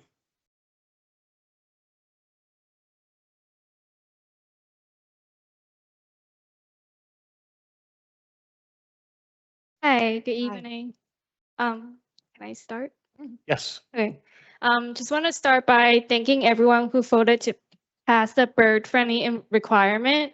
It was very disappointing to see it was vetoed by the outgoing mayor, especially without any clear justification. Birds are an essential part of our ecosystem and our daily lives. They are our pollinators, our natural pest control, and they help maintain the overall ecosystem health and contribute to our well-being by connecting us to the nature. When a migratory bird is lost to a window strike, we lose not just one bird today, but its future offspring that will slowly reduce populations over time.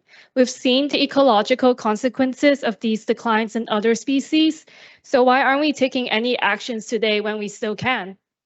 There's a misconception that bird-friendly design is expensive, and in reality, there are many affordable options. And if the opponents actually do their due diligence, they'll be surprised by how cost-effective these designs are and how they can even lower long-term operation costs. For all the benefits that the birds provide, the incremental cost, if any, is very minimal. Protecting birds means protecting the health, beauty, and resilience of our city and the environment. So I strongly urge that we keep this issue at the forefront so it can be passed again. Thank you. Thank you. Our next speaker, 5.24, Kim.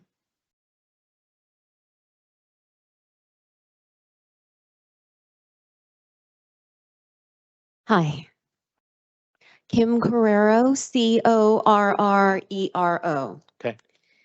First, I want to sincerely thank the council for your support in November in voting the ordinance 25-123. I'm on the board of the Native Plant Society of New Jersey. I'm on the board of the Jersey City Shade Tree Committee, and I'm a volunteer for Jersey City Birds. I live in Journal Square. I've been there since 2011. I am around the corner from Councilman Baggiano, and in that time, I've witnessed a complete boom of luxury development in our area.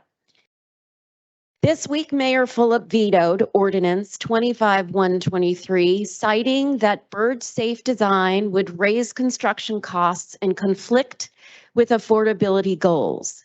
Bird-friendly design isn't an exotic luxury. It is a basic science-based mitigation for a problem our buildings create. Glass collisions kill up to 1 billion birds a year in the US, and thousands of them fly here through Jersey City along the Atlantic Flyway, one of the busiest migration corridors in the US. A few simple design changes will save countless birds and cost developers pennies on the dollar compared to the overall project. Protecting birds and building housing are not opposing goals. Cities around the country require bird-friendly facades with no collapse of construction, no apocalypse of affordability. Jersey City can too if we choose to lead instead of veto. Birds play an enormous and often overlooked role in creating healthy, livable environments for people, especially in cities. And when we protect our birds, we protect the systems that make our communities healthier and more resilient. I want to close with one bird who has stayed close to my heart, Viking. Many of you heard my husband speak in November about Viking, a young red-tailed hawk who was struck on Pavonia Avenue on Halloween and suffered a concussion and a broken beak. After 5.5 weeks of intensive care, he's finally been moved into a flight cage at the Raptor Trust, where he's rebuilding his strength and learning to fly again. And if he can prove he's strong enough, he'll be released back into the sky. Council members, birds like Viking don't get to vote on their survival, but you do. Thank you for your continued support, and a special thank you to Councilperson Baggiano. Thank you. Thank you. Our next speaker, 5.25, Robert. Is Robert here?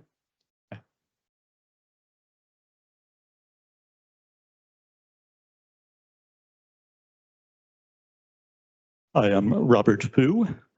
I would like to thank the council for overwhelmingly supporting and voting for the bird-friendly ordinance. Very saddened and disappointed by Mayor Phillip's parting gift to us of all the things to use his only ever veto on. The energy and creativity that have been put into fighting these very basic, minimal bird-friendly members is wildly out of proportion to the modest cost. This ordinance, as I said, is very, very basic and minimal and is the least we can do to protect threatened wildlife. I look forward to our new mayor and council passing this ordinance.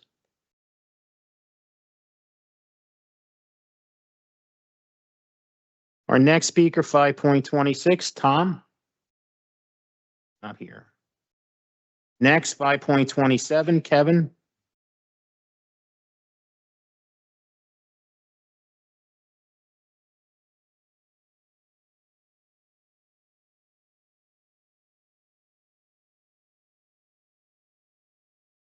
Evening, Council.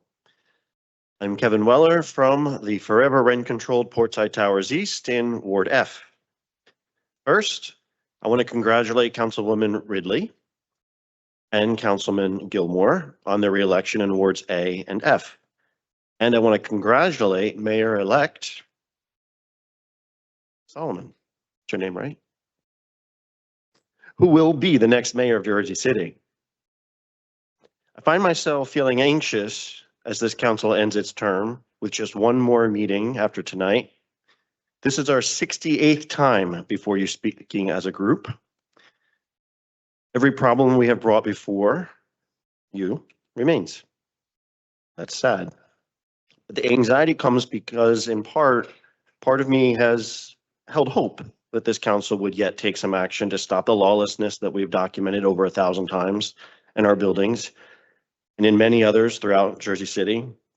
It seems tonight will end like all of the other meetings with no action that will stop many ordinance violations. Maybe we will hear from the committee tonight.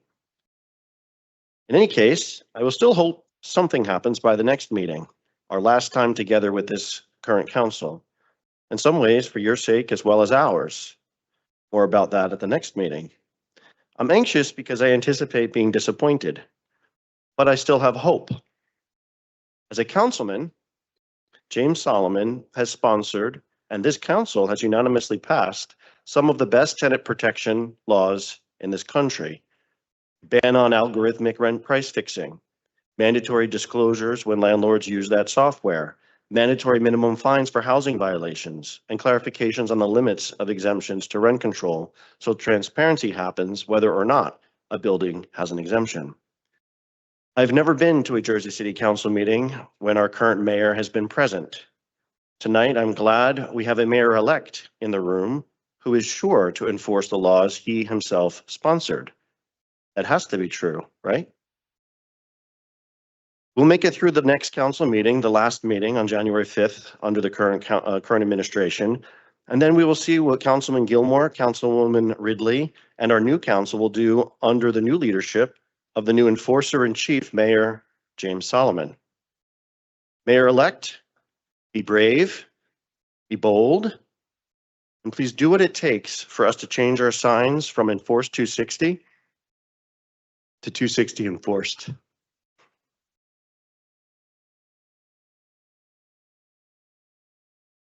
Our next speaker, 5.28, Suvi.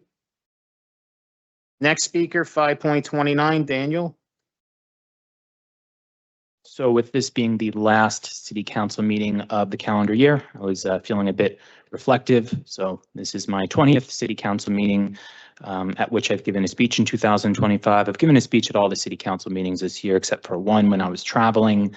In 18 of those 20 speeches, including this one, again, I'm going to spare you the dates this time. I've discussed the fact that we don't have 24/7 uniformed security in Portside Towers. Again, despite the fact that Chapter 18, Article 1 of the Jersey City Code of Ordinances states very clearly that every owner or agent of an owner of a multiple dwelling of 100 or more dwelling units shall furnish a minimum of one uniformed security guard for each residential building. This year, I've discussed incidents like when a man with unzipped pants was touching himself in front of our building at 155 Washington Street while standing behind a young woman, or when a resident's car window was punched in and shattered in front of 100 Warren Street, or when an attacker entered our building chasing a woman who he was attacking, leaving a trail of blood, and yet no action was taken by this council. Occasionally, a few of you gave us what turned out to be hollow words of support, such as on June 11th, when Councilmember Saleh, you said, quote, "I hope everyone on this council reaches out to the municipal prosecutor's office after today and pushes to have these violations prosecuted," end quote. Or on January 15th, when Councilmember Rivera said, quote, "That security stuff is very, very important, and we want to make sure that you know that we're hearing you." Unfortunately, all of these words carried no action. Or when this council formed the Renter Protection Special Investigation Committee on August 20th, whose purpose was to investigate why violations of rent control, 24/7 uniformed security, having an on-site superintendent or more had gone unenforced, only for that special investigation committee to have done absolutely nothing. Hopefully, if you guys could do a Hail Mary this last month, that would be amazing, but I'm not counting on it. And I'm pretty disappointed in this council, I'll just say that, as well as this administration and Municipal Prosecutor Jake Hudnett. That said, looking ahead, I want to congratulate Mayor-elect Solomon for your victory. I was somewhat critical of you in my last two speeches, but I'm quite confident that you, along with your new council, will bring great change. And I'm extremely, extremely confident that you're going to do a much better job than Stephen Fulop. Mayor-elect, I do hope that your administration and your incoming council will investigate why daily violations at Portside Towers continue with almost no enforcement. I ask that you look closely at the role of Jake Hudnett and his office, since very few violations have been prosecuted, and the ones that have been prosecuted have resulted in Equity Residential negotiating fines down to less than 10% of the amounts initially assessed. I also hope, Mayor-elect, that you will ensure that the Korean War Memorial is locked at night as required by the Jersey City Code of Ordinances. Doing so would bring a really significant layer of safety to myself and my fellow tenants. Thank you. Our next speaker. I just want to clarify something for the record that the committee has been meeting. We went over, because you guys leave every time. And I tell Kevin to tell you guys what's going on. But we've met multiple times. We've gone line by line through the RFIs. Okay, and we have sent the RFIs to the department heads and division directors. And we're awaiting our response for that. And we also want to schedule them for a hearing. And every time that we have listened to you and you said, let's loop back with the prosecutor, I CC'd Councilman Gilmore. We got the answers that we wanted. And then, Solomon put up legislation based off of all that information. Okay, so we have tried, and we have anytime I said we're going to CC someone, we did. So, and the committee has been meeting. So I hope that is trickled down, because you guys leave the end, we don't get to address you, but I do want to address that. Thank you. Okay. Our next speaker, 5.30, Barbara. Good evening, City Council. My 3 minutes will be a wide-ranging goodbye to 2025 in Jersey City. So here we go. As I've said in the past, I'm not a big fan of AI.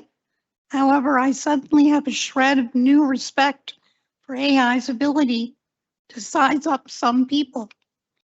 You see, in the last few months of 2025, my phone has consistently corrected the spelling of FLOP to F-L-O-P, which spells flop. That's pretty astute. AI, pretty astute. It's been more than 3 years since I joined fellow Portsiders in begging for Jersey City officials' help. It's also been more than 3 years since that I've been watching inaction by the Jersey City officials. It makes it pretty tough for me to say that I'm hopeful for change in 2026. But Portsiders are a strong bunch, so they've enabled me to find a remnant of hope for change in 2026.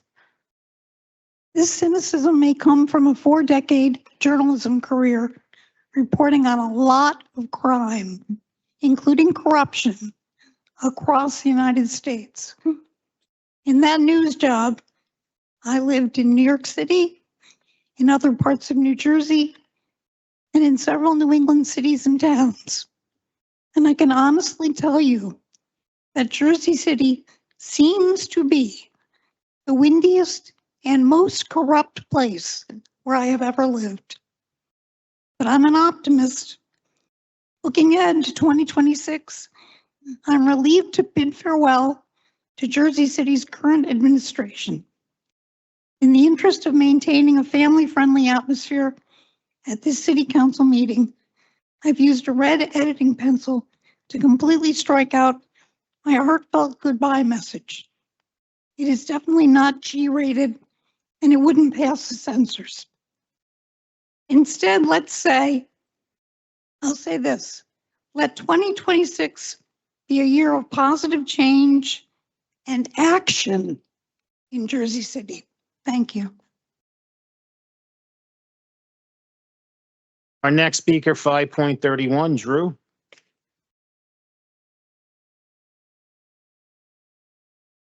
.32, Sylvia. 5.33, Anna.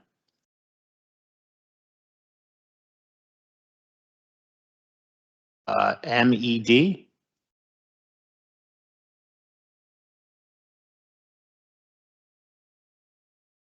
Hi. This is for Mayor-elect Solomon and for our incoming council members next year that include Gilmore and Ridley. I look forward to working with you on improving the state of housing in this city. Today, I had a meeting with Senator Raj Mukherjee to discuss this very issue. And I was in Trenton recently speaking at the slumlord bill hearing. The senator said he'll be working with you on improving this city's slumlord issues. I am a tenant in the Heights. I come speak here in solidarity with the Portside Tower tenants, and I'm also a part of the Jersey City Tenants Union. And for the past year and a half, the Tenants Union has helped numerous tenants and visited numerous buildings across Jersey City. We have witnessed the extent of how landlords are flagrantly disregarding the law, both city and state. I myself have a very aggressive slumlord, Yusuf, you know, who I've been fighting over the past year and a half. Through this fight, I have learned firsthand the many sinkholes that exist throughout the city's system. Number one, the construction office kept closing my tickets as maintenance, forcing me to escalate to the state, and only then did they finally issue violations for construction without permits. Number two, why does the Code Compliance Office not have more weight? Why can't they directly issue immediate fines to landlords? Why does it have to even go through the court where it gets dismissed or consolidated? And then landlords have zero incentive to do maintenance. Number 3, my landlord has been harassing me for the last year and a half, inundating me with illegal notices, a plethora of unnecessary and bothersome messages, sending me 4 notices to quit and 2 illegal leases, spreading rumors about me, and the super being recorded saying about me, they need to get rid of that bitch after an interagency inspection sweep of my building, and other retaliatory things all year. Yet nobody has stopped them. The city just allows it, and I have to live like this. This is not okay. Harassment and retaliation against tenants and organizing needs to be stopped in its track. And I'm not the only one. There are tenants across the city who are being harassed by their landlords. And the last thing is that landlords across Jersey City are issuing predatory leases with a lot of sneaky language, and regular people don't understand this. The city needs to step up. So I'm begging you, Solomon, please, can we work together and fix this? Thank you. Our next speaker, 5.34, Vania. 5.35, Mark.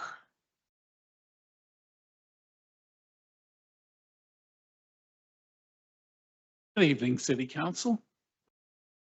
As this term gathers for its final meeting, I didn't realize there was one in next year, but we'll carry on. The long view becomes clearer. For 3 years, I've followed your work closely, hoping to see a council prepared to meet the real pressures facing Jersey City. Too often, I saw a pattern of choosing what was easy rather than what was necessary. Developers consistently found favorable wins, while residents faced rising costs and thinning protections. Affordable housing became something negotiated away rather than secured. Millions of dollars in fines were bargained down to a slap on the wrist. Your investigative powers, which exist precisely for moments of uncertainty, were not used. And even the investigative committee that was formed drifted without purpose, answering no one. The only real exceptions to this mediocrity came in the last few months, with ordinances about algorithmic rent fixing, mandatory minimum fines, and then at your last meeting, you denied yet another tax abatement for developers. Thank you. These actions mattered. Choices like these shape whether tenants can trust their own government to stand firm when it counts. But tonight's not only a critique. Even in this uneven landscape, several of you worked with conviction, and those efforts deserve recognition. Councillor Frank Gilmore's have been a steady voice of tenants. He showed up in person to inspect buildings, asked sharp questions of the council's legal advisors, and consistently pressed for transparency and fairness. His work has reminded many of what active representation can look like.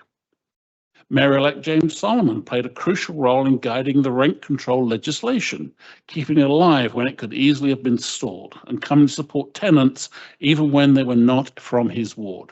His commitment to tenants' rights has been clear. Council President Joyce Waterman, in the final phase of her service, put forward a thoughtful proposal to strengthen rent control and reinforce Section 260. Even though the measure didn't pass, her willingness to take on a complex issue late in her term deserves appreciation. To those who showed persistence and integrity, thank you. You demonstrated what public service can be. To the rest of the council, I wish you well in whatever comes next. As the voters showed you, a council that leans too comfortably towards developers or avoids its investigative responsibilities leaves residents wanting change. I look forward to working with a mostly new council in the months ahead. My hope is the next body brings stronger resolve, clearer oversight, and real transparency to issues like rent control and ROBs. Thank you. The next speaker, 5.36, Suzanne. Next speaker, 5.37, Sonia. Good evening, Council. Again, on January 25th, 2023, I appeared here in front of you for the first time. As there's unfortunately for me nothing to celebrate that you as a council did to help us, I reflected back on how I begged you to help, and I'm sharing some highlights just from my side tonight. Actually, it's sad lowlights because all of my 49 speeches have simply been ignored. Let's start in 2023. The ability to look into the mirror is priceless. Today, I honestly wonder if you even have a mirror. No safety, no belonging. We talked about how you cannot feel you belong when you don't feel safe in a place. Tonight, I wonder how much those of you who have to leave the council feel that they really belong in Jersey City. Talk less, smile more. Sir Aaron Burr's recommendation to young politician Alexander Hamilton. Look around, who's smiling today? I've got to skip ahead a bit, forgive me. I'm sure you remember the unanimous rent leveling board ruling in our favor in October 2023, the many mentions of the Faulkner Act and everything that did not follow. Talking about the Faulkner Act and reflecting on some of its most serious consequences, I recall us talking about the prisoner's dilemma. Isn't it ironic? We also talked about servant leadership, which means leaders serving their people. You had a choice and you've been served. In 2023 and 2024, we talked about the First Amendment, suppression of free speech at not one, but two State of the City addresses, and countless opportunities to investigate under the Faulkner Act. Here it is again. Isn't it ironic? In 2024, we talked about Dr. King's famous quote, "The arc of the moral universe is long, but it bends towards justice." I think sadly we haven't reached the end yet. The only thing I know for sure is that the accountability doesn't end with a term. Maybe justice only starts here. Oh, and another favorite of me was when we talked about the German TV show called Money or Love. Another choice that we got to see multiple times. Well, I guess people's hands were tired. As yours, Council President Waterman is unfortunately not here. I guess they just couldn't vote for those who didn't show them love. Showing people love means that you hear them and that you solve problems for them. They don't see any love if you hide behind a screen or if you go in a meeting, Councilman Soleil. The only time that you show up is when it is for billionaires over birds, pockets over people, and me over the majority. Congratulations, James. Thank you. Mayor-elect, we hope we can change this. Our next speaker, 5.38, Danilo.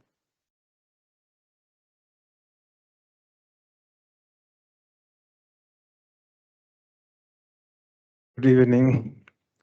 Tonight is not just the last meeting of the year. It's the last meeting of this council I can attend.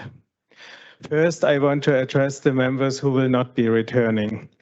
Ms. Waterman, Mr. Gies, Ms. Huttings, Mr. Bocciano, Mr. Saleh, Mr. Rivera.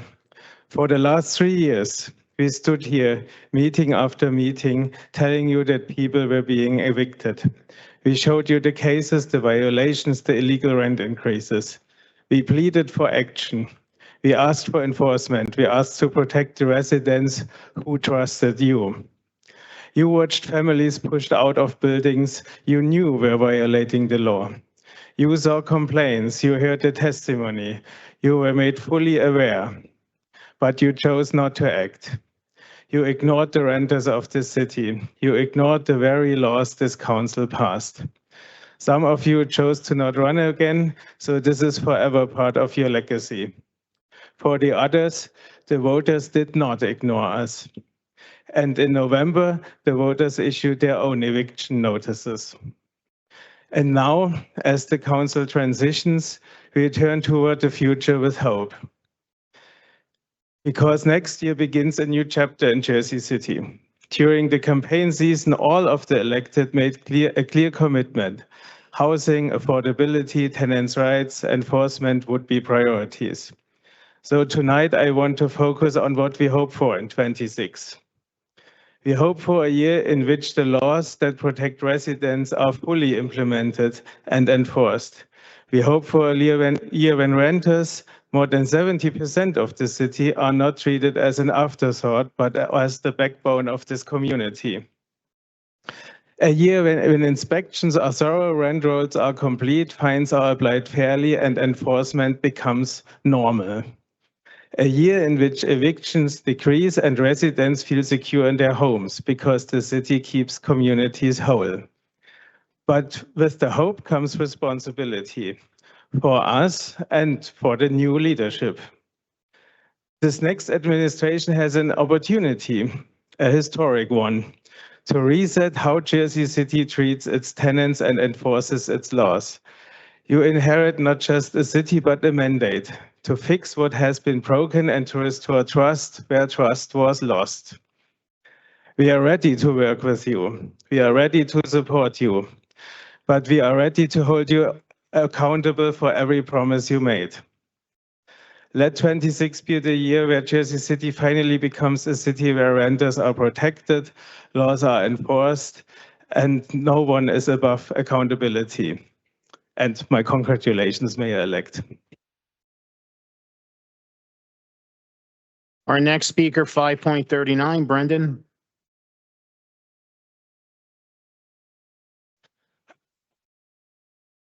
Good evening, City Council. I'd first like to start off by congratulating Mayor-elect Solomon on his victory. Congratulations. I look forward to being pleasantly surprised and things actually improving in Jersey City. Being that I've been coming to the city for 10 years, I am really hopeful that some things will change. Now let's get moving on. I want to speak about how you might be able to solve the city's ever-growing budget issue as the budget's continues to grow larger and larger, and the city's given out tax abatements to barely support the actual needs. Here's my suggestion. Clear the prosecution's office, get better prosecutors, and simply find the buildings that are in violation of local code. This could put a solid chunk, and maybe the city's bond ratings will actually be high for a change. It's a very simple concept. When you break the law, you pay a fine. When your housing isn't legal, you pay a fine. I'd encourage you to take O'Day's idea about repossessing slumlords' buildings and using them as public housing. This would actually start solving problems and help fund the government. I look forward to change happening. You've got a clear deck, new council with a few old friends, and a majority on it. I believe you can do a lot of good things if you're actually willing to. Thank you. Our next speaker, 5.40, Cynthia. Next speaker, 5.41, Susan.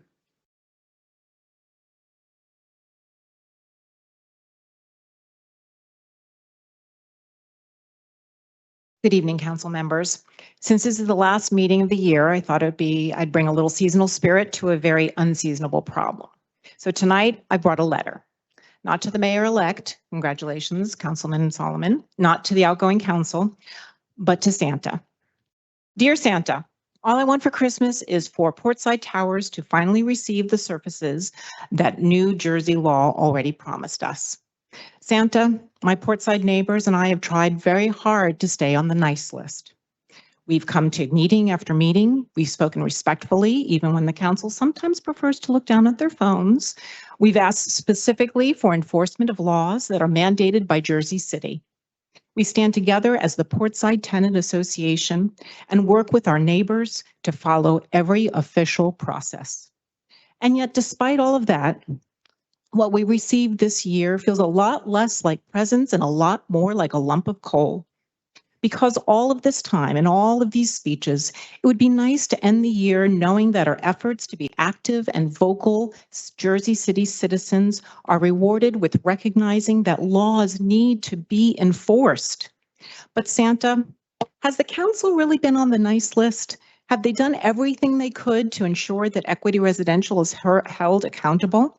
Is there a sort of nice list that they might be able to recognize their unanimous vote for the algorithmic price fixing ban, even if the enforcement is still to be in question, or committees they vow to form? And from what we heard tonight, might actually be squeaking forward. So thank you for that. That sounds wonderful. But Santa, while you're at it, could you please deliver the live-in on-site superintendent that state regulations require? Because right now, when something breaks after hours, we're told to call an answering service. That is not a system. That is wishful thinking. A midnight plumbing emergency should not depend on luck, voicemail, or a Christmas miracle. Santa, I know there are limits to even your magic. You can't compel this outgoing council to take meaningful action in its final days, but you can ask the new council continue whatever good work has been done so far and truly be the agents of change for their constituents. And maybe, Santa, you can deliver one more message. Remind this outgoing council, and particularly our new mayor-elect, that being on Santa's nice list for Portside residents means showing up consistently every other Wednesday for the last 3 years, doing our homework, being a voice for the neighbors who aren't here, and standing up to an LLC looking to squeeze profit out of our overburdened renters and avoid any accountability for their inaction. And that deserves much more than a lump of coal. Thank you. Our next speaker, 5.42, Joel.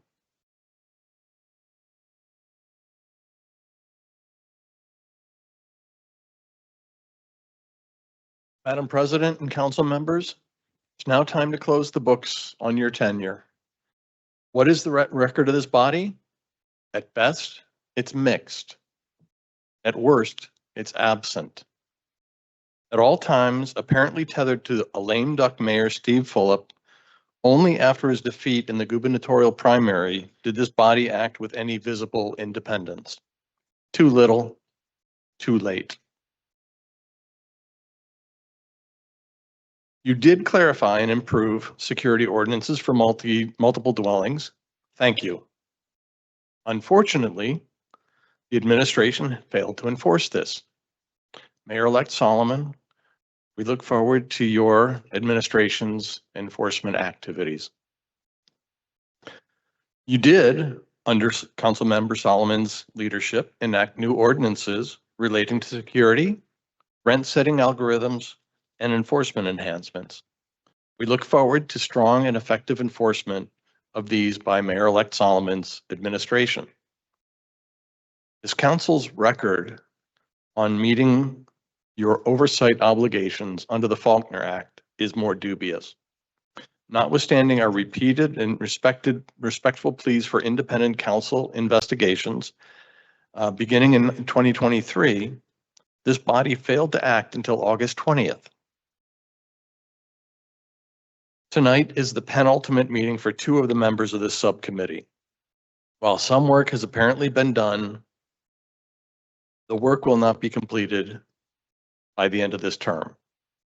Will this subcommittee continue into the next council? In sum, your record is nearly complete. Your professed understanding and support of us and our needs were appreciated, even if many times it felt hollow. Your legislative actions, while delayed, are appreciated.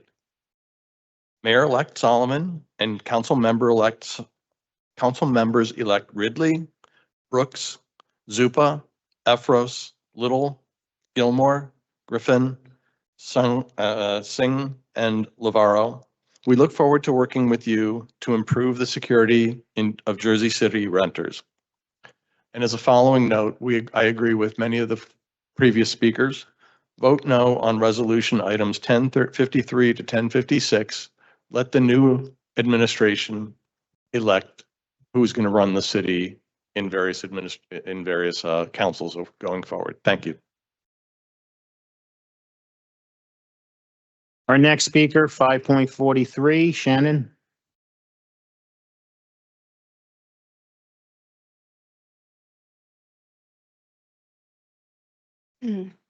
Since my first city council meeting almost 3 years ago, I've been through some significant changes in my life.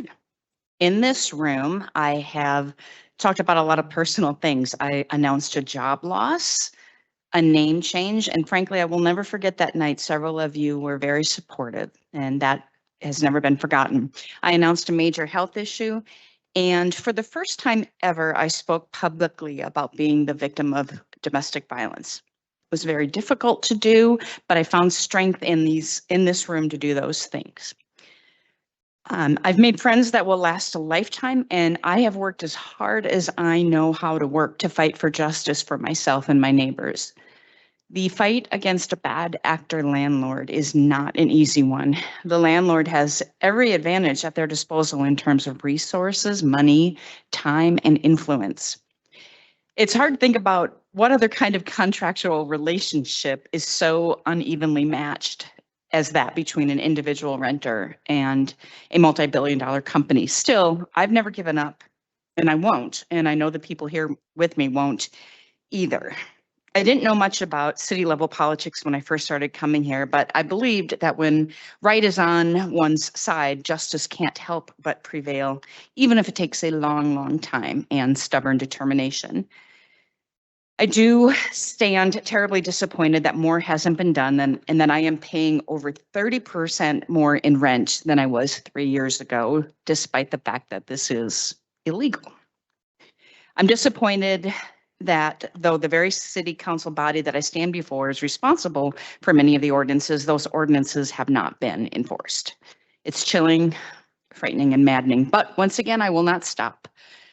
Mayor-elect James Solomon spoke in his beautiful acceptance speech about our citizens' duty to hold our leaders accountable. I appreciated that, and I have every intention of continuing to do so. Even though the faces may change that we speak to, my message will never waver. Justice for Portside.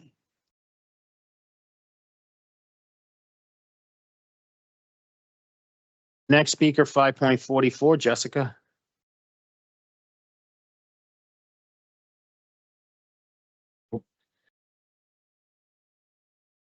Good evening, Council.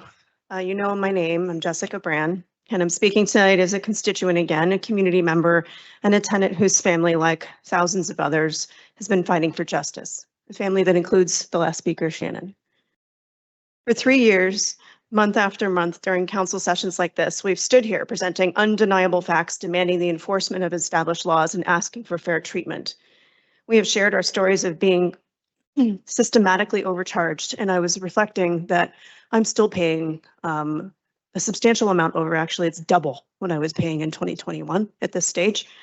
And even after clear victories at the rent leveling board, we've endured this relentless non-compliance that has landed us in the news countless times.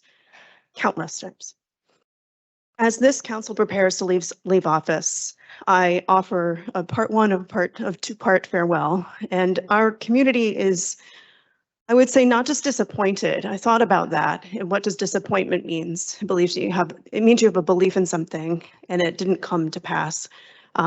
It's not a belief that we're talking about. It's law, it's the rule of law, and it's the enforcement of our laws. And what are we as a country without that? We're heartbroken, and frankly, I can't speak for everyone, but I'm enraged, and I'm usually a pretty calm, collected, and cool person, but there's a lot of emotion around this for us, and rage is part of it. This general failure to enforce ordinances and laws causes rage and has created a crisis of trust.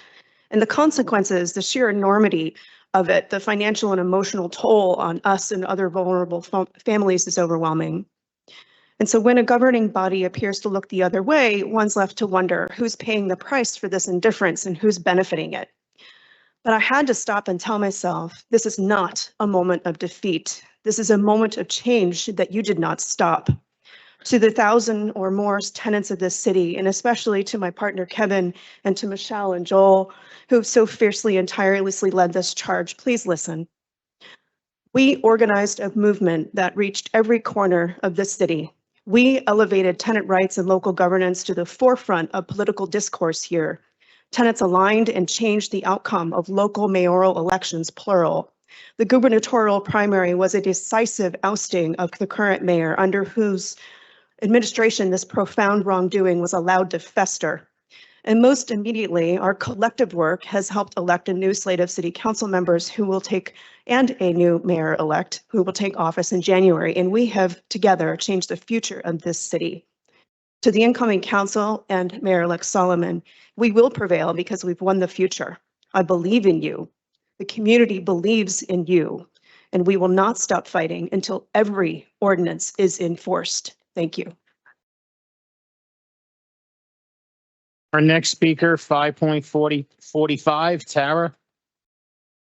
Is Tara here? Next, 5.46, Carol.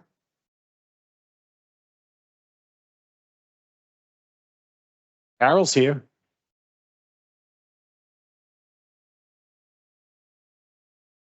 Wait. But Hold on. Do you have you have another Carol McNichol?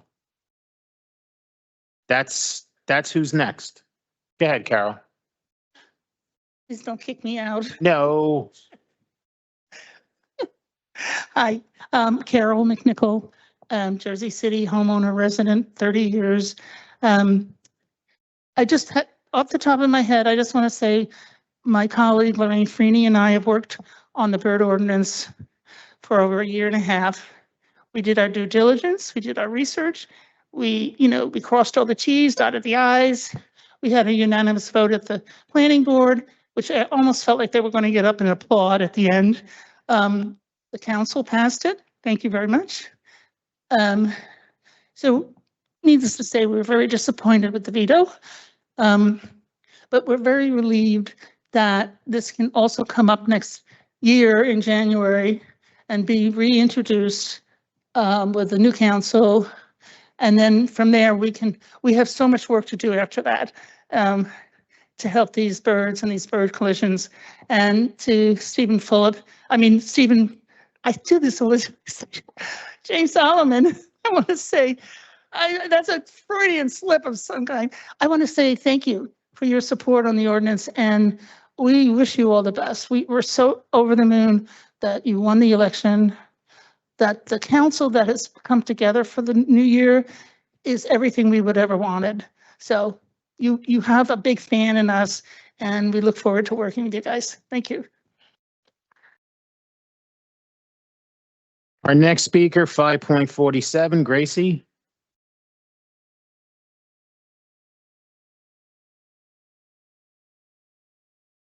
Good evening. Tonight, I want to speak briefly about something that is both personal and I think important for the city to hear. For a long time, I have come before this council month after month, year after year, to ask for help and to advocate for my community. I showed up because I believed that engagement matters, that participation matters, and that when residents speak, the elected officials will listen. But after all this time, I stand here with deep regret, because despite the effort, despite the clarity of the issues, despite the persistence we brought to every meeting, no real help ever came, not once. It didn't have to be this way. This council could have eased the burden on our community. Your support would have signaled also to other parties that our safety mattered, that our concerns mattered, that we mattered. Instead, we were left to navigate everything alone with only our neighbors beside us. Yet, even in that disappointment, there is something positive that I want to acknowledge. The community that formed around this fight, the people who stood together, encouraged each other, and refused to give up has been a source of strength. It reminded me why I kept coming here in the first place, because Jersey City is full of residents who care deeply about their homes and their neighbors. As this council changes and new terms begin, I want to leave you with this. Residents remember who listened and who didn't. And we still hope that the future of the city will look different, more responsive, more compassionate, more committed to the people you serve. We may not have received the help we asked for, but we are still here. We love this city and we believe in you. And we still believe that accountability and positive change are possible if when those in power choose them. Next year. Thank you. I wish those of you who part this council best of success for what's next. Happy holidays and a healthy new year, everyone. And congratulations to Mayor-elect James Solomon. Thank you.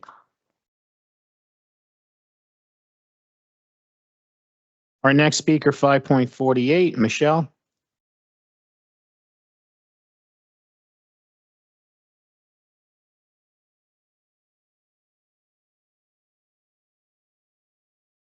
Hi, good evening.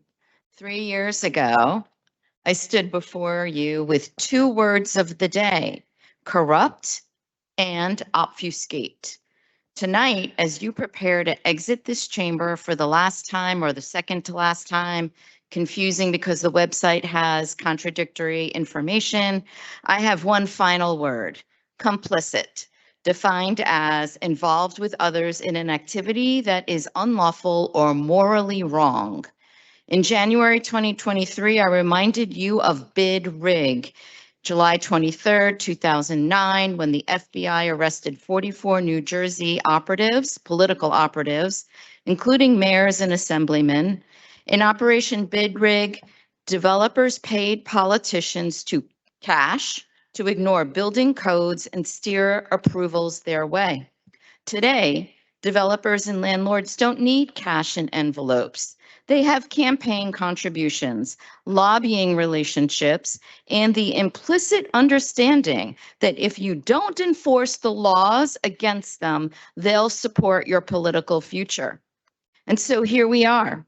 For 3 years, Portsiders and friends have created a public library of evidence, hundreds of speeches, thousands of hours of video documenting the same unresolved violations, meeting after meeting after meeting. We've handed you the evidence on a silver platter.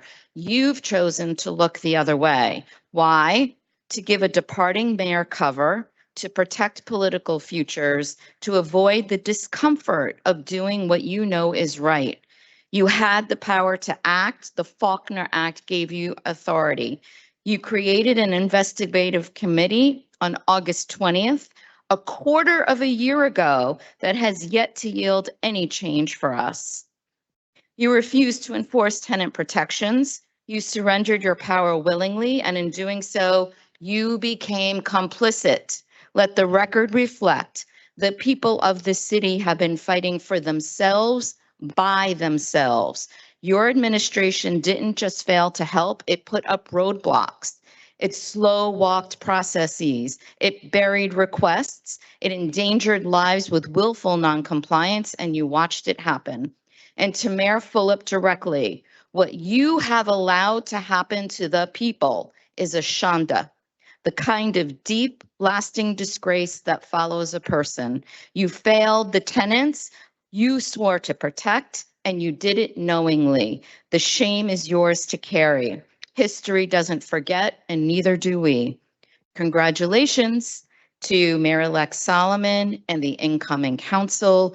You've inherited both our hope and our understandable scrutiny. Thank you. Our next speaker, 5.49, Marilyn. Marilyn Hoffman. Next, 5.50, Caleb. I think he left.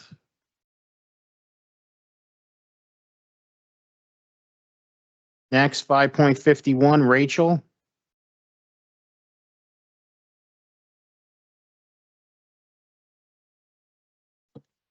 Good evening, City Council. I hope you guys don't get as sick of me as other people in here and have to come up and do this repeatedly year after year, but we intend to if this doesn't get passed. So I just wanted to thank City Council for voting 7-0 to pass 25-123 to protect New Jersey wildlife. We worked really hard to explain and highlight this issue, and we're absolutely gutted and heartbroken to learn that the mayor overrode our efforts. I was so hopeful and thankful that while national environmental protections are being defunded and destroyed, our little city had kept faith in our responsibility to protect and preserve the natural world. It's rough out there. You look everywhere and see wages in this country have not kept up pace with our needs for health, safety, and housing. Housing is expensive. But blaming the cost of housing on things like safety regulations, immigrants, and yes, environmental protections, environmental standards that haven't even been put in place yet, are traps that make us smaller and divide us. We are always stronger when we can link up and build coalitions that will raise us all up. We will keep saying it. The decreasing numbers of wildlife we are seeing in our lifetime is horrific and catastrophic. As a volunteer with the birds, we see the deadly consequences of poor design decisions made over and over again. We've been frantic, finding so many dead birds that we are running out of bags together, putting birds in our pockets, trying to save them to bring them to rehabbers. It's stupid. It's sad. We don't need to keep building that way. All we are asking is to follow tested methods to plan construction with the scientific knowledge of what helps or hurts wildlife going forward. I believe following New York City and Newark and pioneering this in Hudson County is something Jersey City will be proud of. We know how to save birds, so let's do it.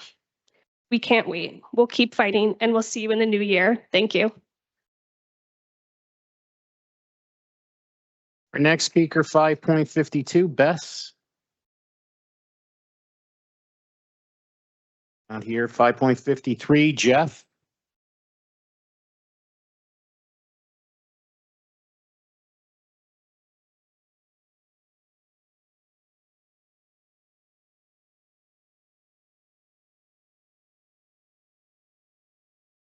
Are you Jeff? I am. Okay.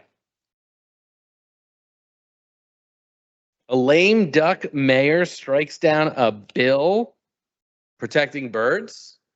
How did that headline not go out?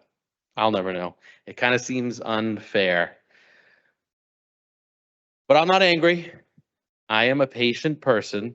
And what I did want to do is to think about the best of us and where we express the best of us. And so I thought, what if I were to take a look at someone who had aspirations to be governor? What would this person want to tell the world, want to tell New Jersey?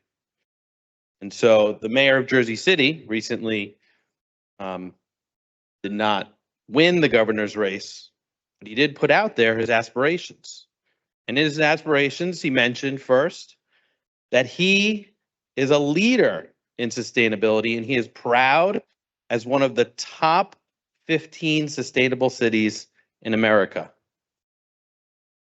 He also wanted to show that, quote, there is simply no candidate running for governor who has a more comprehensive track record of driving environmental conversations, Mayor Fulop.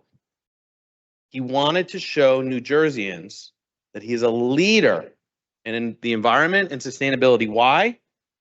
Because he knows that the residents of Jersey City, that the residents of New Jersey care about these issues, want to see these issues addressed.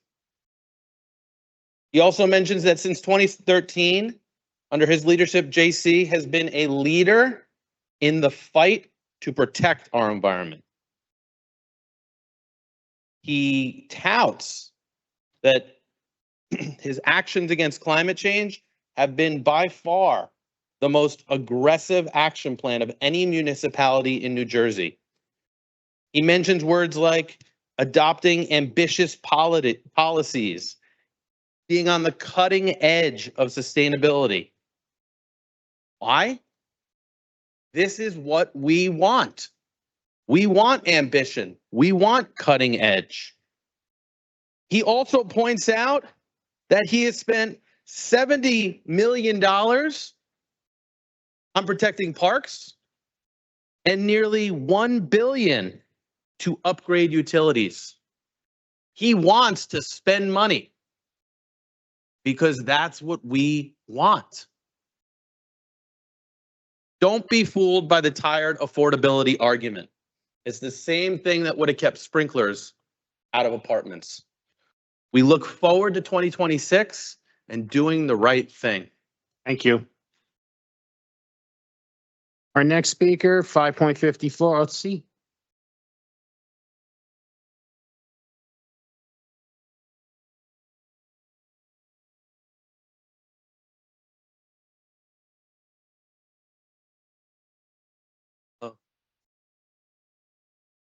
I'm here to talk about the bird that got all my advocacy for birds started. there's a bird called an ovenbird, and I want to play the song for you. It's a beautiful song, and it sounds like it's saying, "Teacher, teacher, teacher." Well, here's what it sounds like.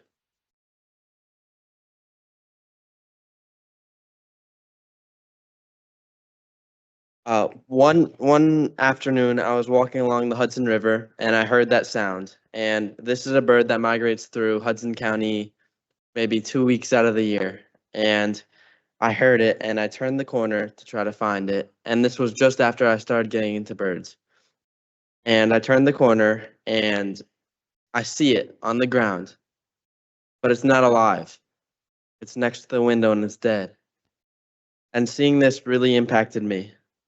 And seeing that bird inspired me to advocate today, and it showed me that 1 billion birds die a year, and I saw that in a city near where I live.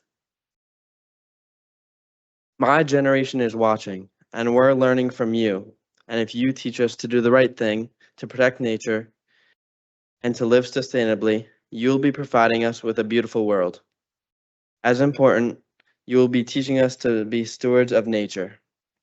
I understand the reasons you not re-voting tonight, and I ask you, the next administration, to do the right thing in early 26.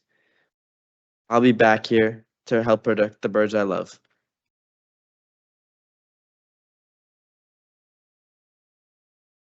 Next speaker, 5.55, Raphael.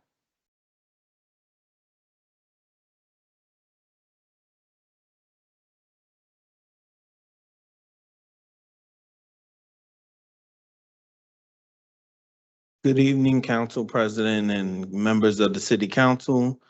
My name is Raphael Maurice Grace, and I'm a proud resident of Ward B. First, I want to congratulate Mayor-elect James Solomon on his victory. I also want to acknowledge him in his continued role as councilman of Ward E. The voters have sent a clear message in December, and I look forward to seeing the new administration lead Jersey City with more transparency, more accountability, and more affordability. And I know I'm jumping the gun a little bit, but I'll say this now on day one. It's time to release the services of regional industries based in Elizabeth, New Jersey. The city deserves a real evaluation of whether we should return to collecting our own trash or recontract waste management. Jersey City residents deserve efficiency and reliability for taxes that we pay. I want to extend the same message to the exception to Councilman Frank Educational Gilmore of Ward F. I strongly believe that every ward in this city should have at least one fully supported recreational center within the next 2 terms. And yes, I'm speaking that into existence. Recreation changed lives in this city before, and it can absolutely do it again. And when I was a kid growing up in the Brett Schundler administration, we had a program called Summer Fun. And we took field trips to zoos. We partnered with community groups. We cleaned vacant lots, turned them into gardens. My summer fun year was in 1998, which tells you I'm getting a little older. But those programs kept me active, kept me focused, and kept me outside, kept me out of trouble. I grew up on Belmont Avenue between Bergen and Kennedy, and it wasn't the easiest block in the 90s, but it shaped me. And I know firsthand how powerful positive programming and safe recreational spaces can be for a child. That's why I voted for Mayor-elect Solomon and most members of his slate. And I believe in Jersey City where longtime residents can stay, raise their families, actually afford to live in neighborhoods that they built. Right now, too many of us are struggling with like me, who work 2 jobs in New York City to make ends meet for my family. So I ask all of you, new leadership and returning leadership, treat people right, listen to the people, and prioritize affordability. If you do that, residents. Thank you. Our next speaker, 5.56, Liam. Left. 5.57, Maria.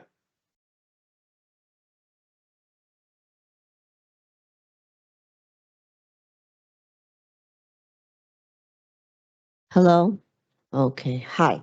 My name is Maria Ross. I am a resident of Jersey City for 35 years. I live in Ward F, and I'm happy to say that Councilman Gilmore and Councilman Solomon have been very receptive and helpful when I have reached out to them when I needed assistance. I'm very concerned about this agenda on it and the reports of directors, letters from Mr. Fulop. He has no less than 1, 2, 3, 4, 5, 6, 7, 7 appointments and 1 veto on this letter. So that, I don't know if you guys have the authority right now to reject these appointments that he's making, because that's like unbelievable. He's just like leaving, but he's not really leaving. Specifically, you have resolutions 10.53, 10.54, 10.55, 10.56. These are all appointments to the Jersey City Redevelopment Agency, including, I have to say with all due respect, Mr. Daniel Rivera. He will no longer be a city council person, and so he is not eligible for this position. 2 city council members are appointed by the mayor. One of them, of course, is Ms. Ridley, who was reelected, but Mr. Rivera was not. So he is not eligible for the spot. And he actually voted yes on this resolution before he left. There's also a Mr. Caviello, appointing him to be a part of the JCMUA. Mr. Caviello already has an appointment with JCMUA, making over $212,000 a year. He is now going to be appointed to the zoning board as well. So I'm sure you've read this, and I don't know how much you can do to stop this, but I certainly hope that you can. And I want to thank you all for serving the community as much as you have. Thank you. Our next speaker, 5.58, Campbell. Next speaker, 5.59, Tiffany.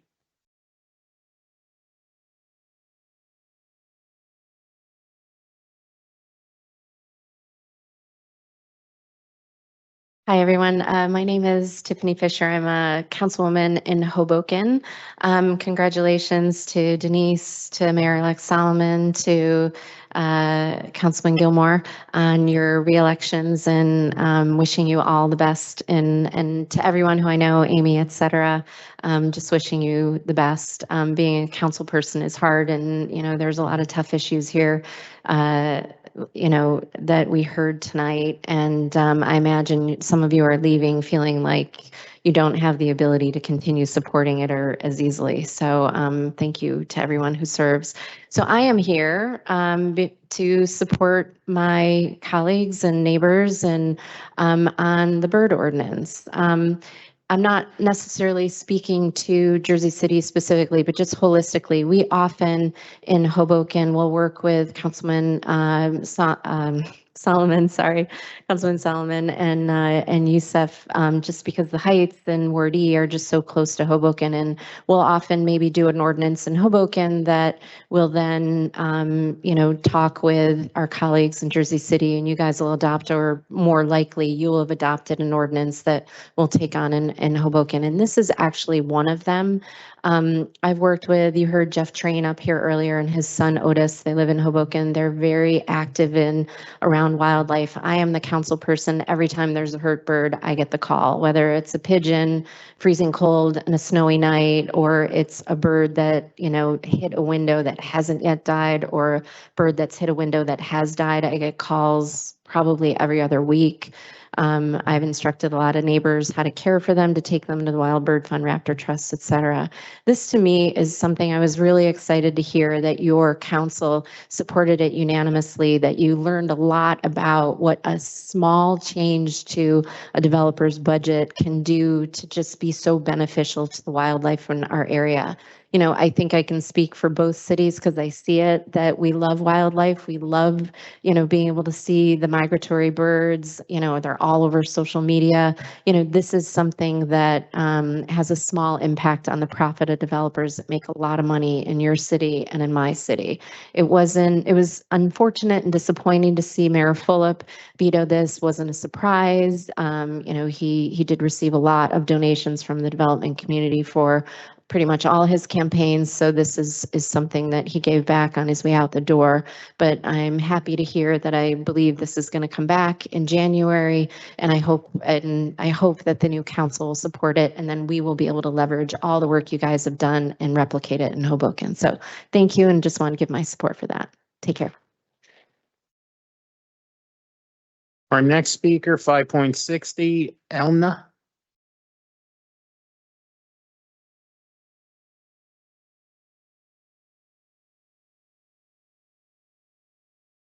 Good evening, members of the City Council. First of all, at the end of the year 2025, I'd like to thank you for your service to Jersey City, both the incumbents and the outgoing council people. Thank you very much. I think it's a service that too many citizens just take for granted.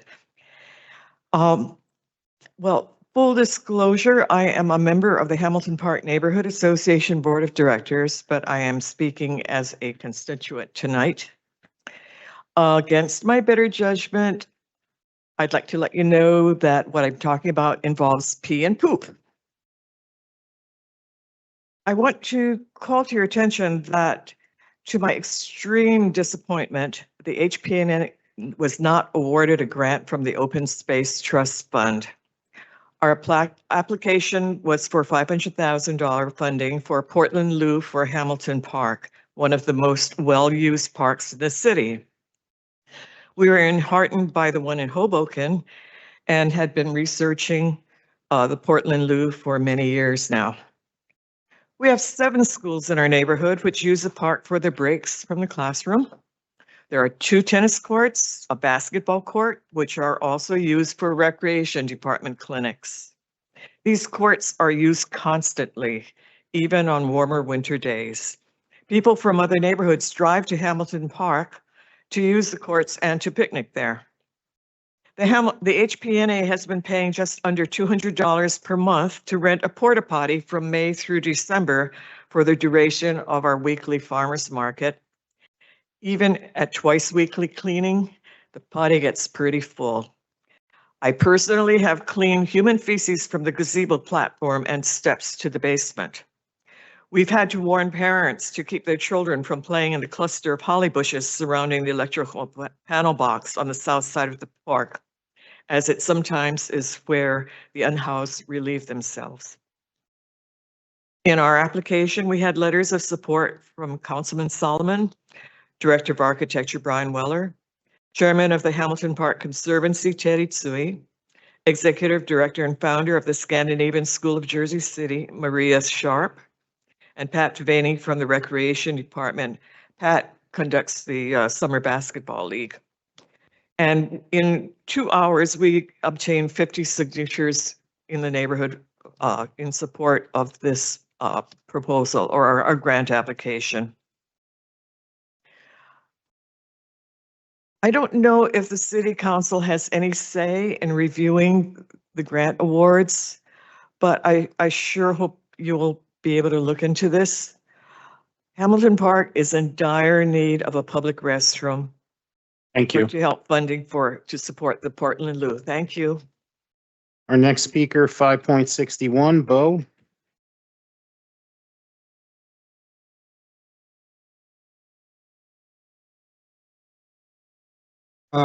Good evening, council members. It was more than 5 years when I spoke here last time. Today I'm going to speak about item 10.16, resolution 785 Powerhouse R3 development plan in the rehabilitation zone. So the potential 50-story, 1,000 units building is several magnitudes out of scale than common sense. The new proposal is 5 times larger than the original plan with various violations.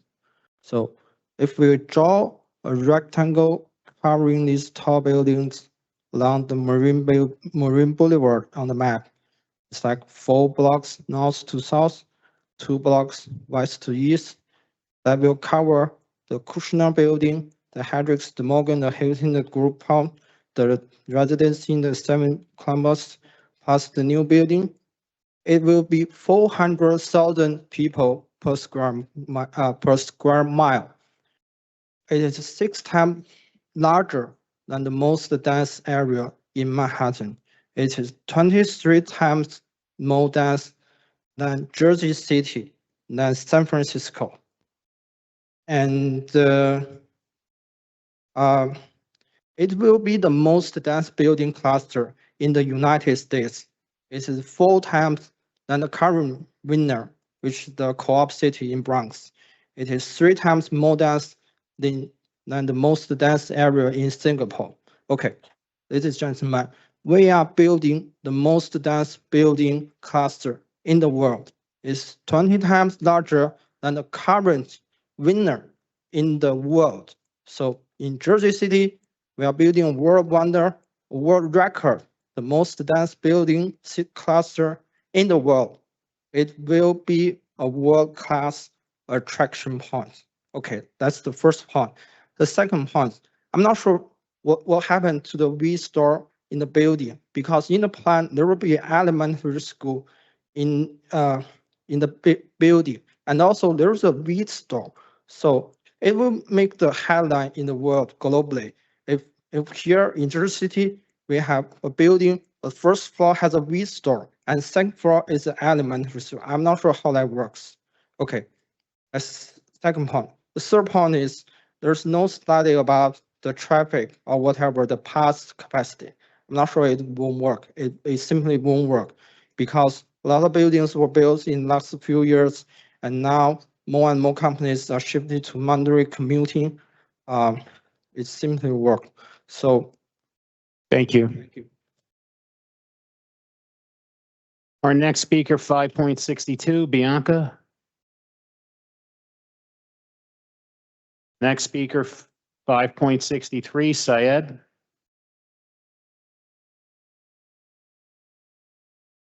.64, Sylvia. 5.65, David.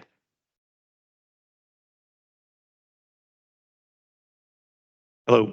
Good evening, members of the Jersey City Council. Thank you for the opportunity to speak at this hour. My name is David Clements, and I'm a proud resident of Ward A, living in this community for almost 2 years. I'd like to begin by thanking Councilwoman Ridley for her willingness to engage residents to work with New Jersey Transit on the overnight parking issue affecting light rail lots within Jersey City. Your responsiveness and openness to conversation have been appreciated during this time when many of us have felt uncertain about what comes next. I came here to speak about the sudden removal of overnight parking, of course, knowing that it's a little tricky with the jurisdiction. With this specific change, I know there's near immediate consequences for many residents, but I believe it reflects a larger and ongoing challenge for our area: parking access and long-term infrastructure planning. The Municipal corridor is not a part of the city where living car-free is as simple as, say, downtown or Newport. As development continues and more residents moved in, the demand for parking will only grow. The current situation underscores that reality. I represent a household that both commutes into New York City for work using New Jersey Transit and also travels frequently within New Jersey and New York for family via car. I am a commuter, and I don't believe that I'm abusing that lot when I park overnight. New Jersey Transit has vilified nearby residents with blanket statements about usage and abuse. I also want to emphasize my willingness to be a part of constructive solutions. In the nearly 2 years I've lived here, I've watched the light rail lot, lots of words here, shift from half capacity to consistently full. During that time, I've also observed areas where more diligent enforcement, especially around monthly passes and improper use, could free up numerous spaces for commuters and residents alike. These type of operational improvements could meaningfully expand access without removing overnight parking altogether. But none of this is possible without open communication. New Jersey Transit CEO Chris Kaluri recently stated that residents are taking up spaces instead of using parking in their own buildings. The fact is there is no parking available in any of the nearby buildings. Wait lists are long, street spaces are extremely limited, and many of us were informed when we moved there that the light rail lot would be a reliable long-term option. This disconnect highlights why ongoing dialogue between New Jersey Transit, the city, the community, and even developers is essential. I shared my plea this morning at the New Jersey Transit Board meeting to provide a local resident's perspective. I even urged the council to look at the most recent Reddit activity on Jersey City over this issue. In the last 24 hours, there are over hundreds of comments and dozens of concerned residents speaking out. And those are just the vocal ones. I believe this will be a significant disruption to potentially hundreds of local residents in this area that this surrounding area cannot support. In closing, I support Resolution 25-781 and hope this continues conversation and action around the immediate parking needs with long-term solutions. I am happy to work with you, Councilwoman Ridley. Thank you. Thank you. Our next speaker, 5.66, Natalie. Here. 5.67, Tobias. 5.68, Augusto.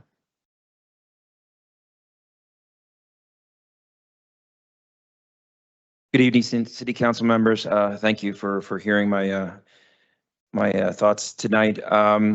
So a few months ago, I was here talking about the World Cup, and I recommended that the City Council begin award meetings to inform the community and the businesses of what's coming. This is the largest event that's ever been held on the planet.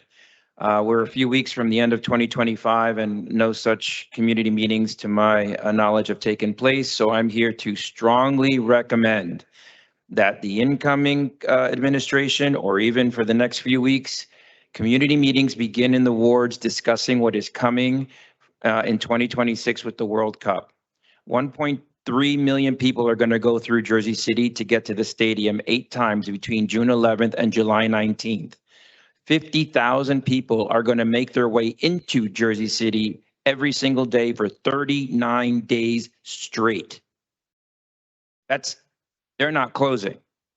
On top of that, the city services are going to be strained. Some of the emergency services are going to be delayed. I mean, Jersey City Hospital sits at the entrance to Liberty State Park. On the other side of this, Live Nation is managing Liberty State Park, and they're keeping their plans secret. So that means that small businesses in Jersey City probably won't have an opportunity to take part in the $3.4 billion revenue generator that's going to happen between June 11th and July 19th. Airbnb. Someone has to tell the residents that are going to try to Airbnb that they have to have safety precautions in their Airbnbs, because we don't want to strain the fire department as well. Human trafficking. That's a huge issue with the World Cup. It's so huge that they have a department in Zurich that addresses human trafficking at their tournaments. So listening to everybody today about the sanctuary in Liberty State Park, I'm curious what's going to happen to that sanctuary for 39 days of 50,000 people with lights and noise. That has to be communicated to the company Live Nation that's going to manage that event. Because at the end of the day, articles like the one that came out today in The Independent, the cities in the United States are looking at a bill of about $250 million post World Cup. FIFA is not going to pay for it. The host committee is not going to pay for it. And they're not even going to get blamed for it. The ones that are going to get blamed for not being informed, not being educated, not having a plan, and not fighting for Jersey City businesses to get into that event for 39 days is going to be whoever or whomever sit in the city council or in the mayor's office. And we can stop that by beginning these community meetings as soon as possible. Thank you. Our next speaker, 5.69, Lorraine. Left, thank you. 5.70, Michael. Michael V, no. 5.71, Catherine Moore.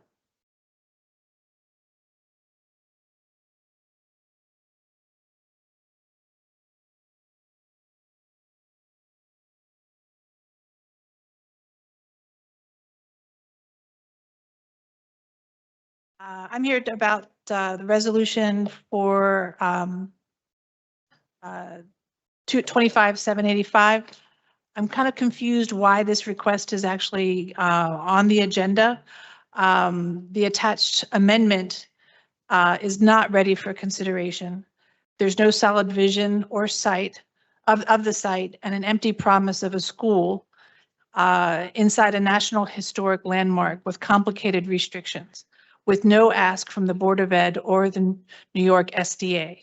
And it dismisses the importance of the required Toll Brothers obligation of Phase 4, which is 32 workforce housing units pinned to the concessions of the double density Toll Brothers received in Phase 1 through 3. And this was memorialized in March of 2008, that there would be 4 phases to the Toll Brothers project, and this would be the final nail in the box that was created. The legal obligation for these 32 workforce housing units in this amendment shows next to nothing of any kind of respect for it happening anytime soon. It's sort of an afterthought inside the 150 Bay. It will only be built if 14C residencies fails. And how long that can, that could be 2 to 3 years. It could be next year. It could be 5 years from now. And then we'll never see those 32 workforce housing units inside that building. And then at the same time, the build out will have to, happen. Just basically the design that they're planning is really not suitable. A school within this building is not suitable. You will be displacing businesses on the ground floor that, use this. Any kind of bonus for the school is not written into this plan. And if you can't have the school, then you can't have 52 stories. You can maybe have 30 stories, or you can build as of right. But I think we're going about it wrong, saying that they can build this high rise without anything for the community other than, they get to have their high rise.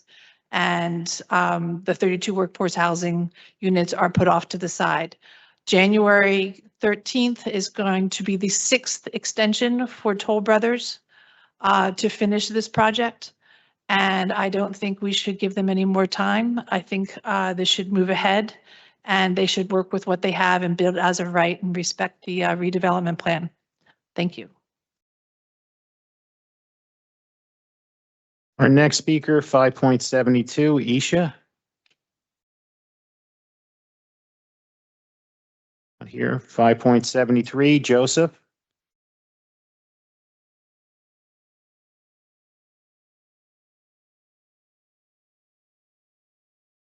Good evening.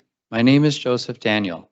I am an owner at 161st Street and current treasurer of the Oakman HOA.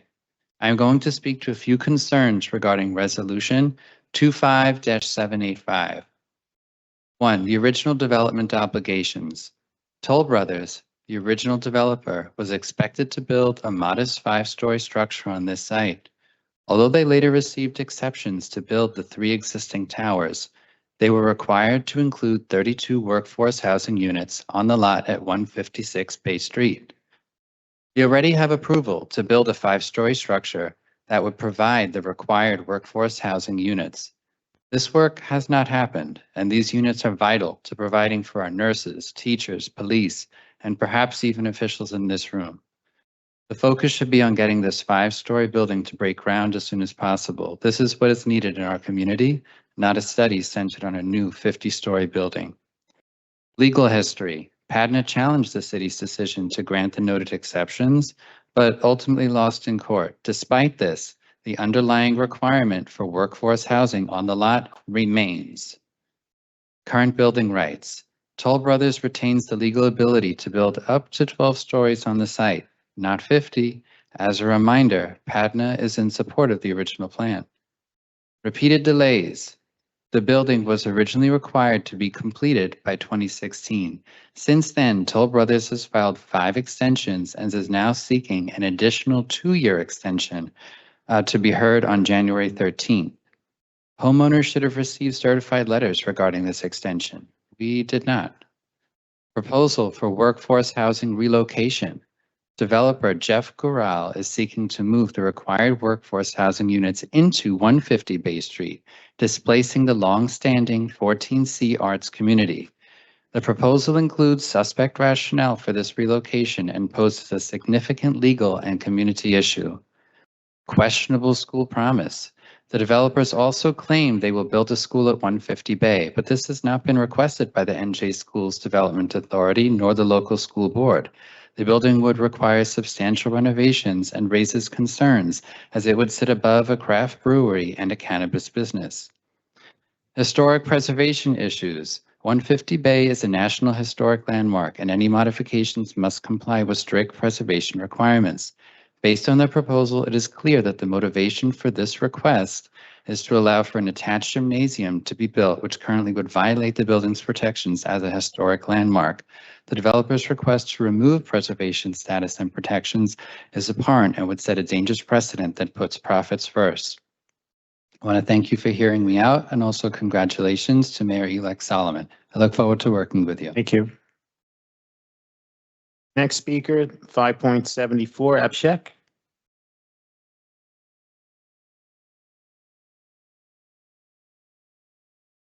$5.75, Bridget.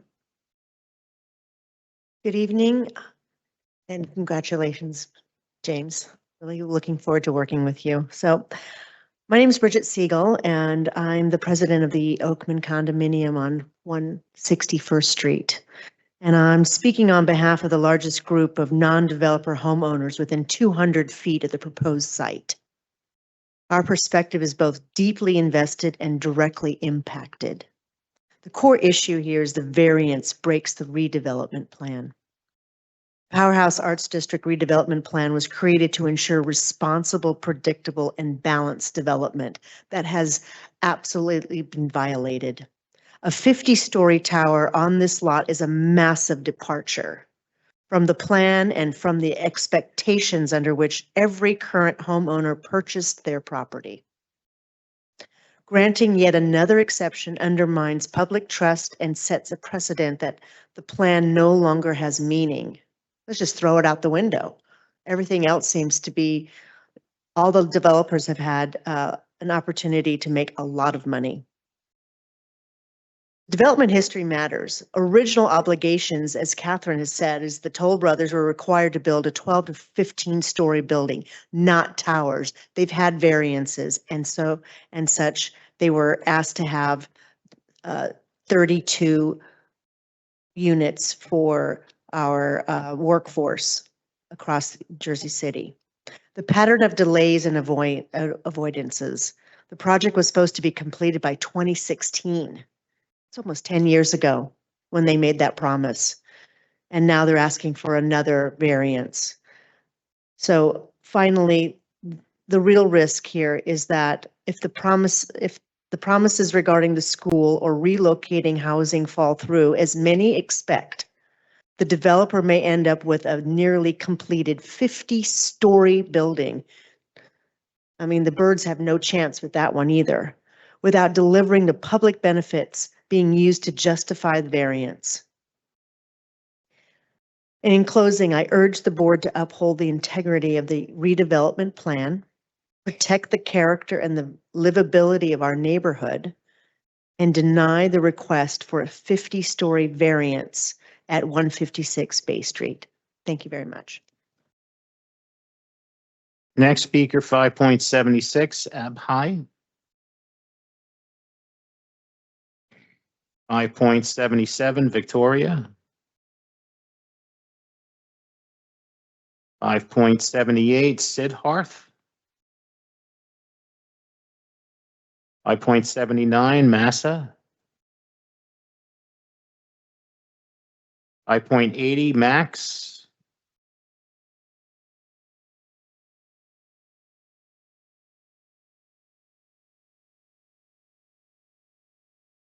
5.81, Karen.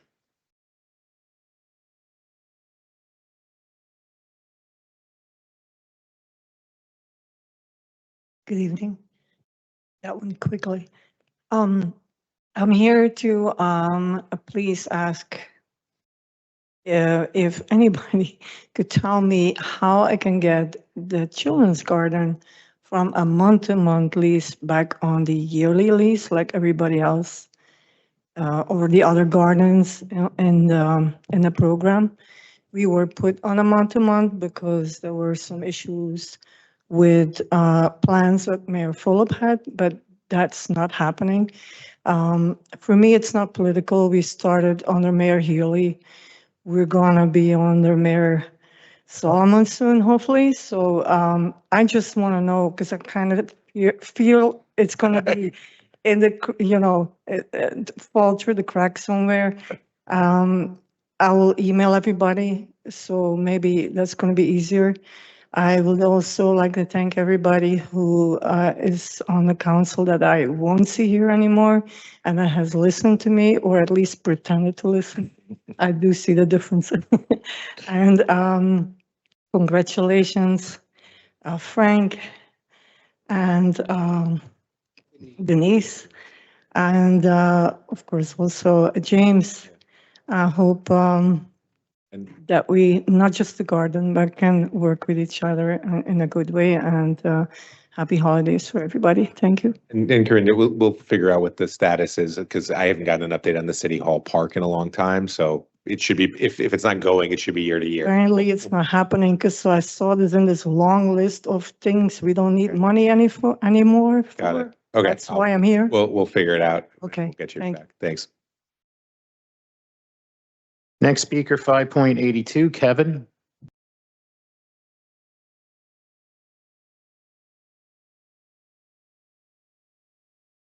So my girlfriend's jealous of all the attention I give you guys because she thinks I go to way too many Hoboken and Jersey City Council meetings. And I have to listen to her because she's out of my league. Councilman Soleil understands because his wife is way out of his league too.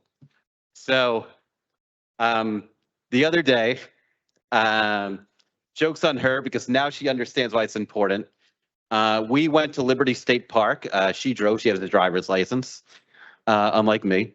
And on the way back, we were stopped at a red light listening to some romantic music. I'm in Love with a Stripper by T-Pain.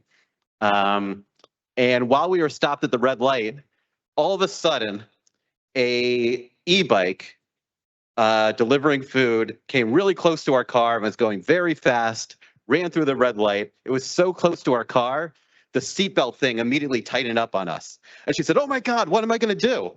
And I said, "Well, Lauren, if he was wearing a vest with a number on it or had a license plate, you would be able to call into the police like you said you want to. But you can't because I don't go to enough city council meetings."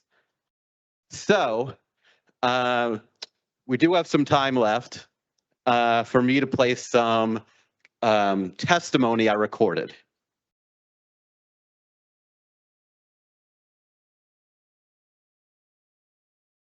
You ain't expect these bars, thought I'd leave it alone. I got more gold bars than in Bob Menendez home. I've been calling this out while some gaslight as usual. I'm so ahead of my time, I taught Jesus in Hebrew school. Got my brain wired tight like casino machines. I move like algorithms, hopped up on amphetamines. They say if there's no PBL, they'll bite where they please. So next time I'm broke, I'll just rob Mickey D's. It's like delivery biker Mario Kart on the street. It's not his fault. The poor guy had a timer to beat. He chased coins like a bonus round glitch. Smack a senior, then swerve. Yo, the app made me twitch. Girl, you look good, won't you back that bike up? Use a fine cyclist, don't run that light up. Calling all deliveries, just don't run that light up. Stay off the sidewalk, girl, back that bike up. Girl, you look good, won't you back that bike up? Use a fine cyclist, don't run that light up. Calling all deliveries, just don't run that light up. Stay off the sidewalk, girl, back that bike up. Every block's become a lesson in aggression, man. I'm a VIP, very important pedestrian. We'll do the red, yell, Idaho stop. But this ain't potatoes, it's a gridlock block. Jersey ain't farmland, it's purse and steel. Act cute with the laws, you might learn what's real. They say, what about the cars with the condescending grin? Like every law they miss gets erased in the wind. Frogger in real life, imagine every day. All right, sadly, I can't play the rest of the song, but you get the picture. The two of you that still have to deal with me for the next 4 years. Well, three of you. The rest of the 6 of you get to be on vacation. And thank you all for your service.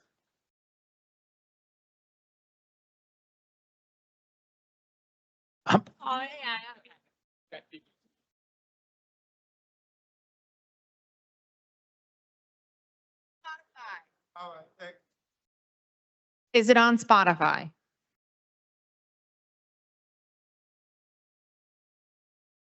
Is that what it takes? I guess I'll bring my drum set next council meeting. 5.83, Cohen? Not here. 5.84, Javier?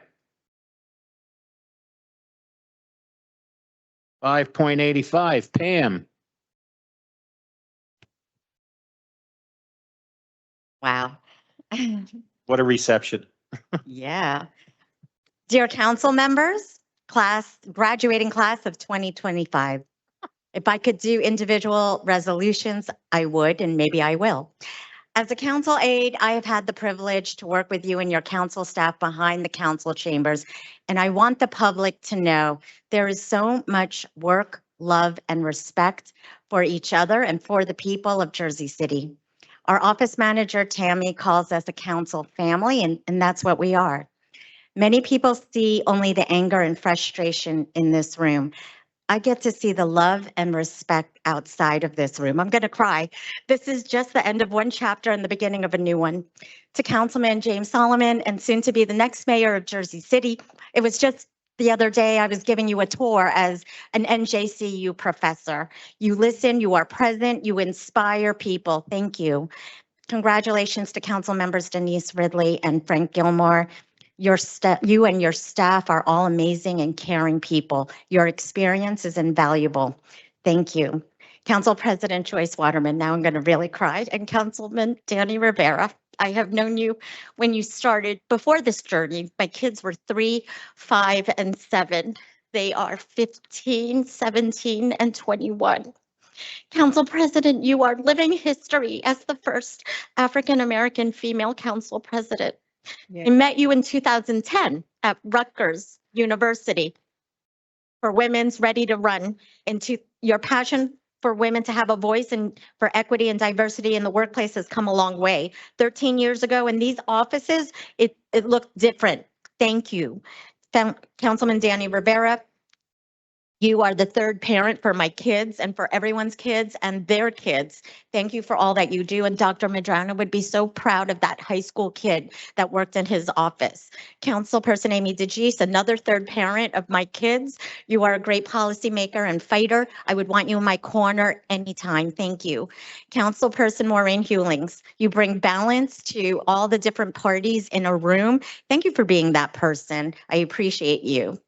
Councilman Yusuf Saleh, you are Jersey City's native son, and I know you love Jersey City. You are also Jersey City history on this council, and it has been difficult, and you will be back one day. This is just chapter 2. Please enjoy your honeymoon year. Thank you. And Councilman Rich Bogiano, I have no more time. We all love and respect you, and we're throwing a party. You love everybody and help everyone. And Sean Gallagher, Robert Byrne is smiling down on us. Happy anniversary. Again, congratulations to the City Council class of 2025. I look forward to seeing your next chapter. I love you all. Thank you.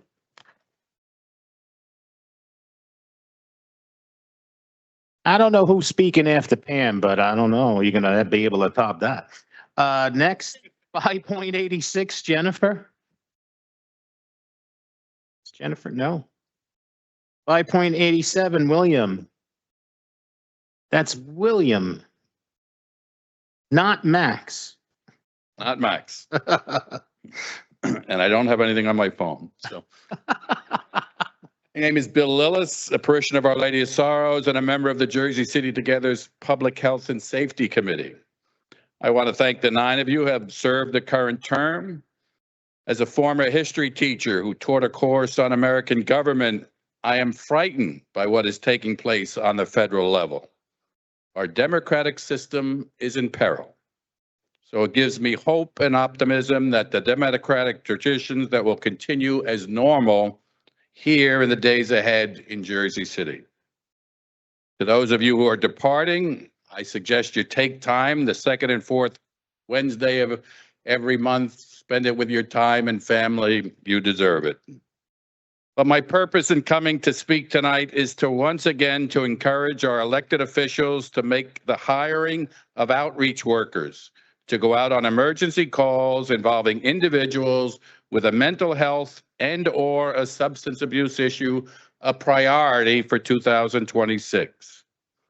It is my hope that instead of relying on grant money from the state, which has proven unsatisfactory in getting a comprehensive program in place, that we allot funding from the Jersey City budget and make health and safety a priority for the people who are most vulnerable in our city. We also want to work with the council and the newly elected mayor to establish proper credentials and expectations that we want for our public health, our public safety director. We want a safety director who works with the council, who actually answers your emails and answers the emails of his people or her people. We want a director that works with the people. We want a director who understands the nuts and bolts of what community policing is and understands that it not only works for the people, but that type of system works for the police officers as well. In the past 2 years, we've worked with Councilman Rivera, Councilman Gilmore, Councilman Solomon. We appreciate the time and effort you put into doing that. So we're hoping that when we were pushing before George Floyd was murdered, we were pushing for this program before Drew Washington was killed by a Jersey City bullet. We want a program in place, and we hope to work with the council. We hope to work with the newly elected mayor to actually make that happen and do this for the common good of the people. Thank you very much. Next speaker, 5.88, Adrian. I believe he left. 5.89, Rolando. I don't see Rolando. Yeah, he's. And not on your list, but listed registered before the meeting started. 5.90, Yasmin. Did she leave? Yeah. And last but not least, 5.91, David. And I'll be the first to apologize, David. Not sure why you didn't wind up in the spot that you actually was supposed to be in, but I appreciate your patience by waiting around to speak.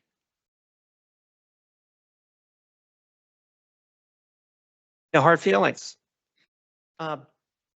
Well, I'm a tenant of Portside Towers. You have heard a lot from us over these last 3 years. And I commend you for listening. I've never had the opportunity to address Steve Fulop on any of these issues. And you come here and you listen to us. So thank you for that. You may feel like you've heard everything, but you haven't quite heard everything. There are some things, Portside Towers is like an onion, and there's just more and more things. So this is not something I think that you can fix, but this is, I want you to understand the kind of people that we're dealing with. It used to be that, like most other, large apartment buildings, Portside would circulate, they would create a list of who the employees were, who the concierges and the porters and the maintenance workers, so that you could, to make it easier for you to give them tips at the holidays. They used to list themselves, the people in the leasing office, on the same sheet of paper, which I thought was odd, but it's okay.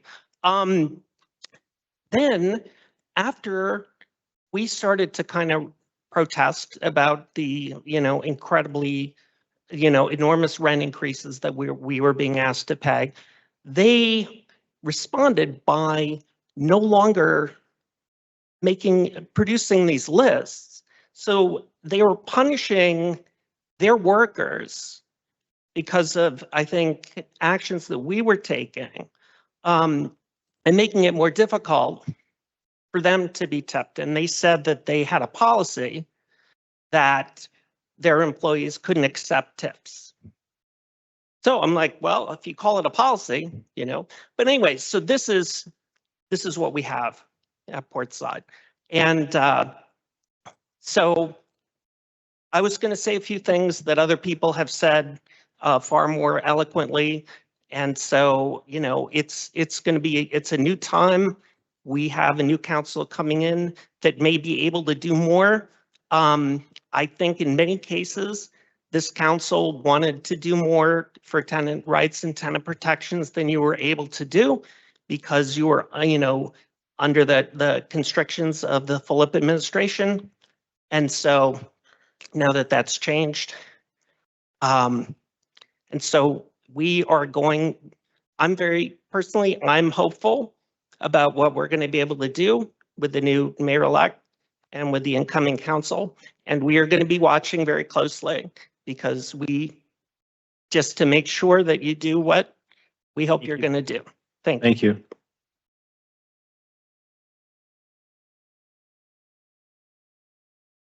That will conclude our public speaking portion of the meeting.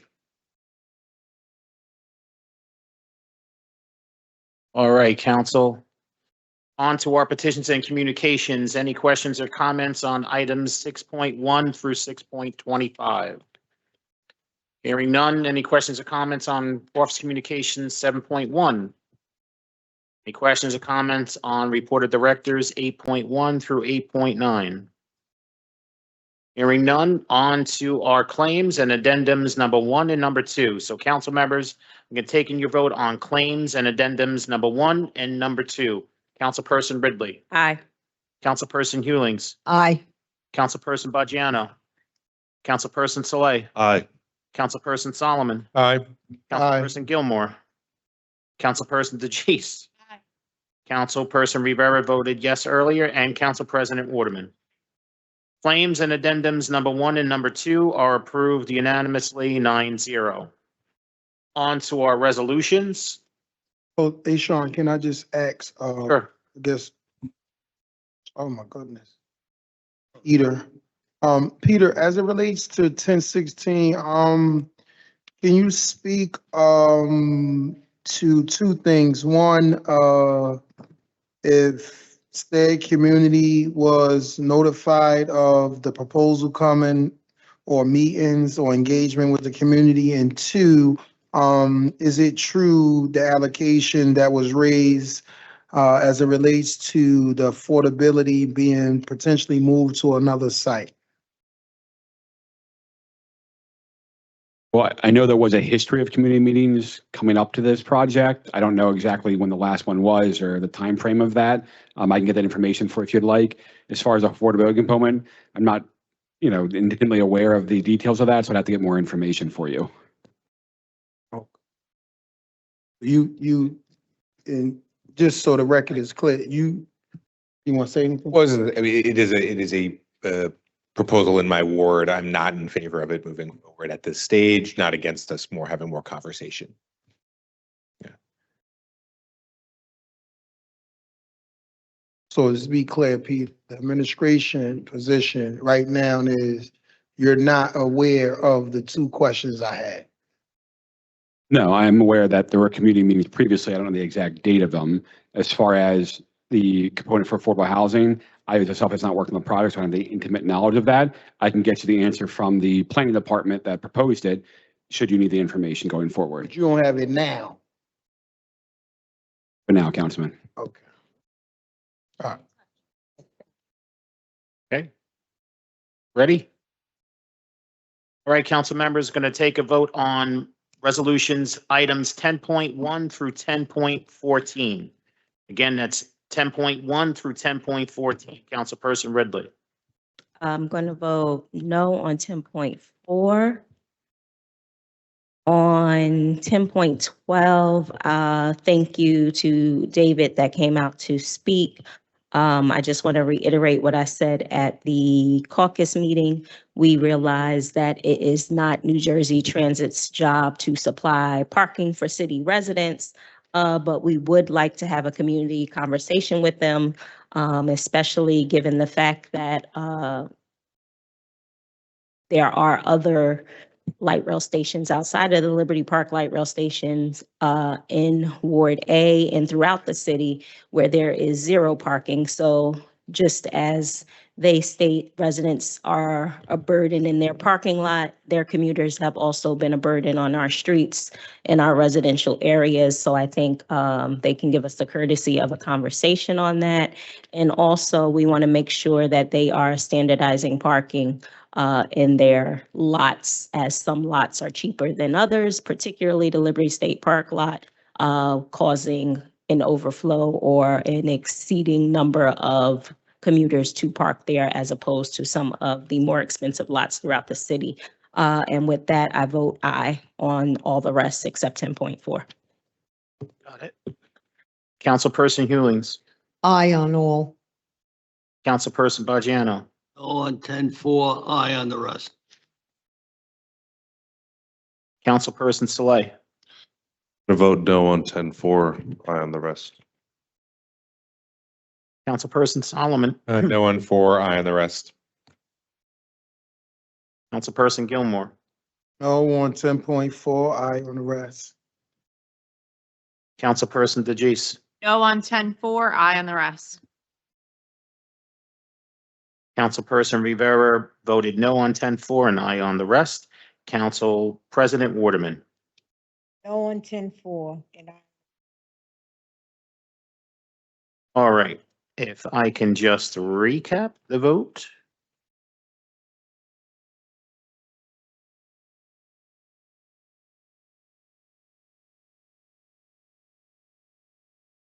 Give me 1 second, sorry. Items 10.1 through 10.3 are approved unanimously 9-0. Item 10.4 is defeated 1-8 with Councilperson Hewlings voting yes. Items 10.5 through 10.14 are approved unanimously 9-0. On to our next set of resolutions, items 10.15 through 10.24. That's 10.15 through 10.24. Councilperson Ridley. No on 10.16 and aye on the rest. Thank you. Councilperson Hewlings. No on 10.16, aye on everything else. Okay. Councilperson Bajano. On 10.16, aye on everything else. Councilperson Saleh. No on 10-16, aye on the rest. Councilperson Solomon. No on 16, aye on the rest, and then 16, want the new councilperson in Ward E to meet with the community and work forward on this, but I don't think it's ready to move forward. Councilperson Gilmore. No on 16, aye on the rest. Councilperson DeJeece. No on 16, aye on the rest. Councilperson Rivera voted no on 16 and aye on the rest. And Council President Waterman. No on 16 and aye on all. Okay. Order here. I know.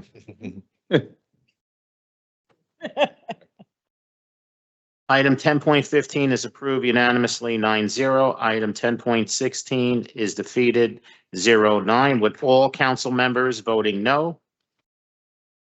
Items 10.17 through 10.24 are approved unanimously 9-0. On to our next set of resolutions, items 10.25 through 10.37. Again, that's 10.25 through 10.37. Councilperson Ridley. Did you say aye for all? Aye for all. Thank you. Councilperson Hewlings. Aye for all. Councilperson Bajano. Aye for all. Councilperson Saleh. Aye for all. Councilperson Solomon. Abstain on 1037 and then aye for the rest. Thank you. Councilperson Gilmore. I'm going to, 10.37. 25 to 37. no, I'm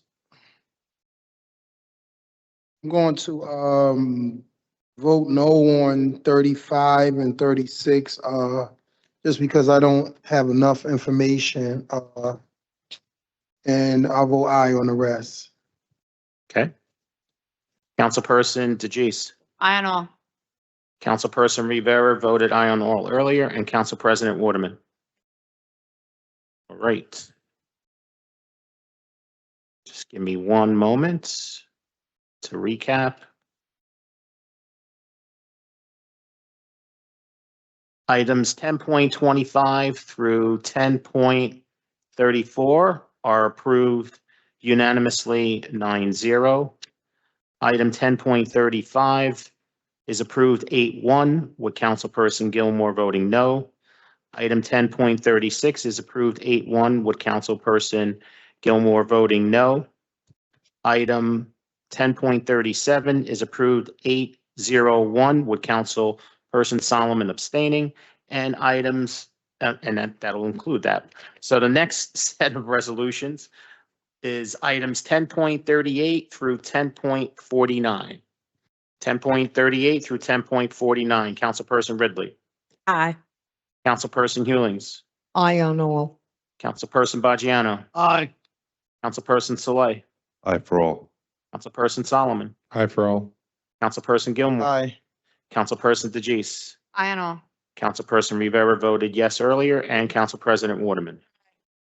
Items 10.38 through 10.49 are approved unanimously 9-0. And for the balance of our resolutions, items 10.50 through 10.60. Councilperson Ridley. I just want to say a few things about the board appointments, because I know a couple people made comments about that. Myself and Councilman Rivera, we're currently on the board, and not voting this doesn't remove us from that board. I think what people have to realize is, a lot of people spoke about the new administration and coming in and Councilman-elect Solomon, but not Mayor-elect Solomon, excuse me. What Mayor Solomon is going to need is assistance with moving forward. This is a large city. He's not going to be able to come in and change everything on day one in the snap of a finger, right? And we have to help him get there. And we are all committed to working together to assist, and we should be moving this city together forward. I get it, but we cannot live in fear of the ghosts of mayors past. We have to work towards making sure that we're moving the city forward and we're in the best interest, and that we're lending a hand to this new administration and working together for residents as best we can. But I do have a question. I know some residents ask, should we be voting on our own appointments? We always have. Yes. Should we, or should we not be doing that? Corporate You can vote on your own appointment. Okay. And Councilperson Ridley, I would even go a little further and say it's almost like going in the polling place and voting for yourself. Right. I Allowed just to wanted do to that be as well. clear. Because I don't want anybody to say I shouldn't have voted for myself. So I'm just making sure, which I don't mind. If we're not supposed to, I won't. But so with that being said, on these resolutions, I know we have waited on the rest of the MUA appointments before on previous meetings. So on that one, I am going to vote no and wait. But I vote aye for all the rest. You're voting no on 10.56 56. and aye on the rest. Right. Got it. Councilperson Hewlings. 10.56, I'm going to abstain and vote yes on all the others. You. Councilperson Bajano. 56, no, aye on the rest. Councilperson Saleh. Vote no on 1056. Aye on the rest. Councilperson Solomon. No on 1056. Aye on the rest. Councilperson Gilmore.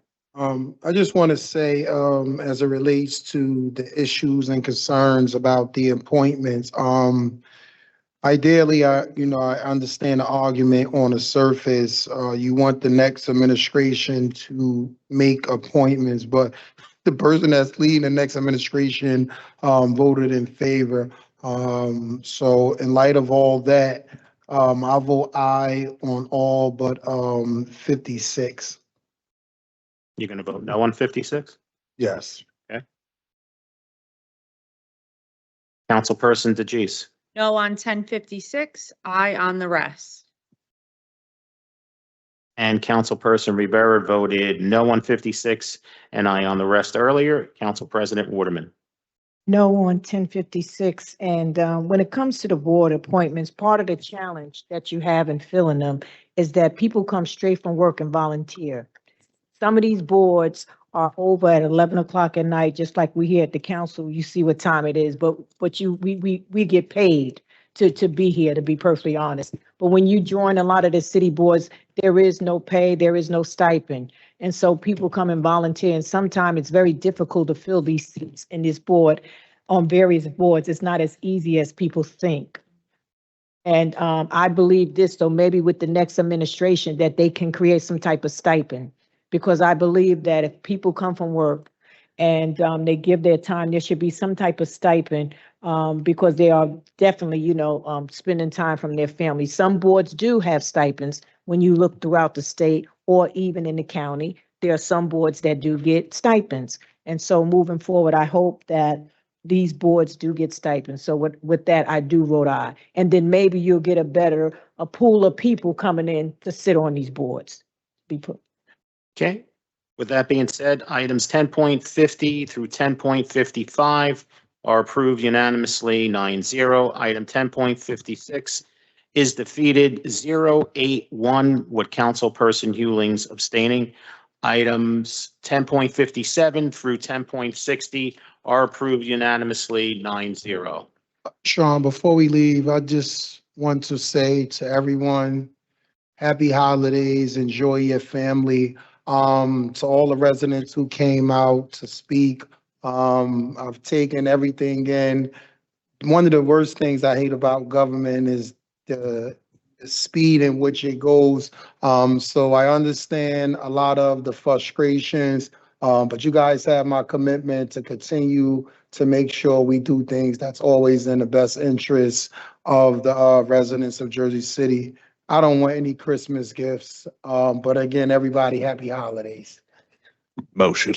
So do I have a motion to adjourn at 11:09 PM? I have a motion by Councilperson Saleh, seconded by Council President Waterman. All in favor on the motion to adjourn at 11:09 PM? By acclamation, please say aye. All council members? We are out of here at 11:09 PM. Thank you so much, everyone present, everyone watching at home. Remember, teamwork makes the dream work. Have a great rest of the night. Happy holidays to everyone. Stay safe.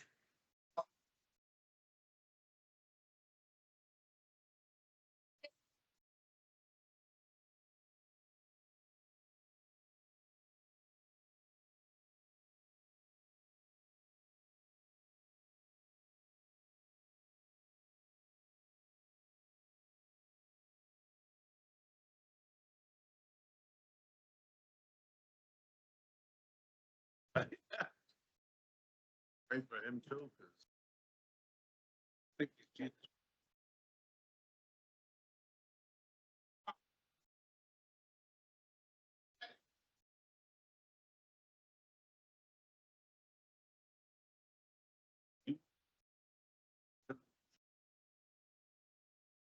yeah. And I.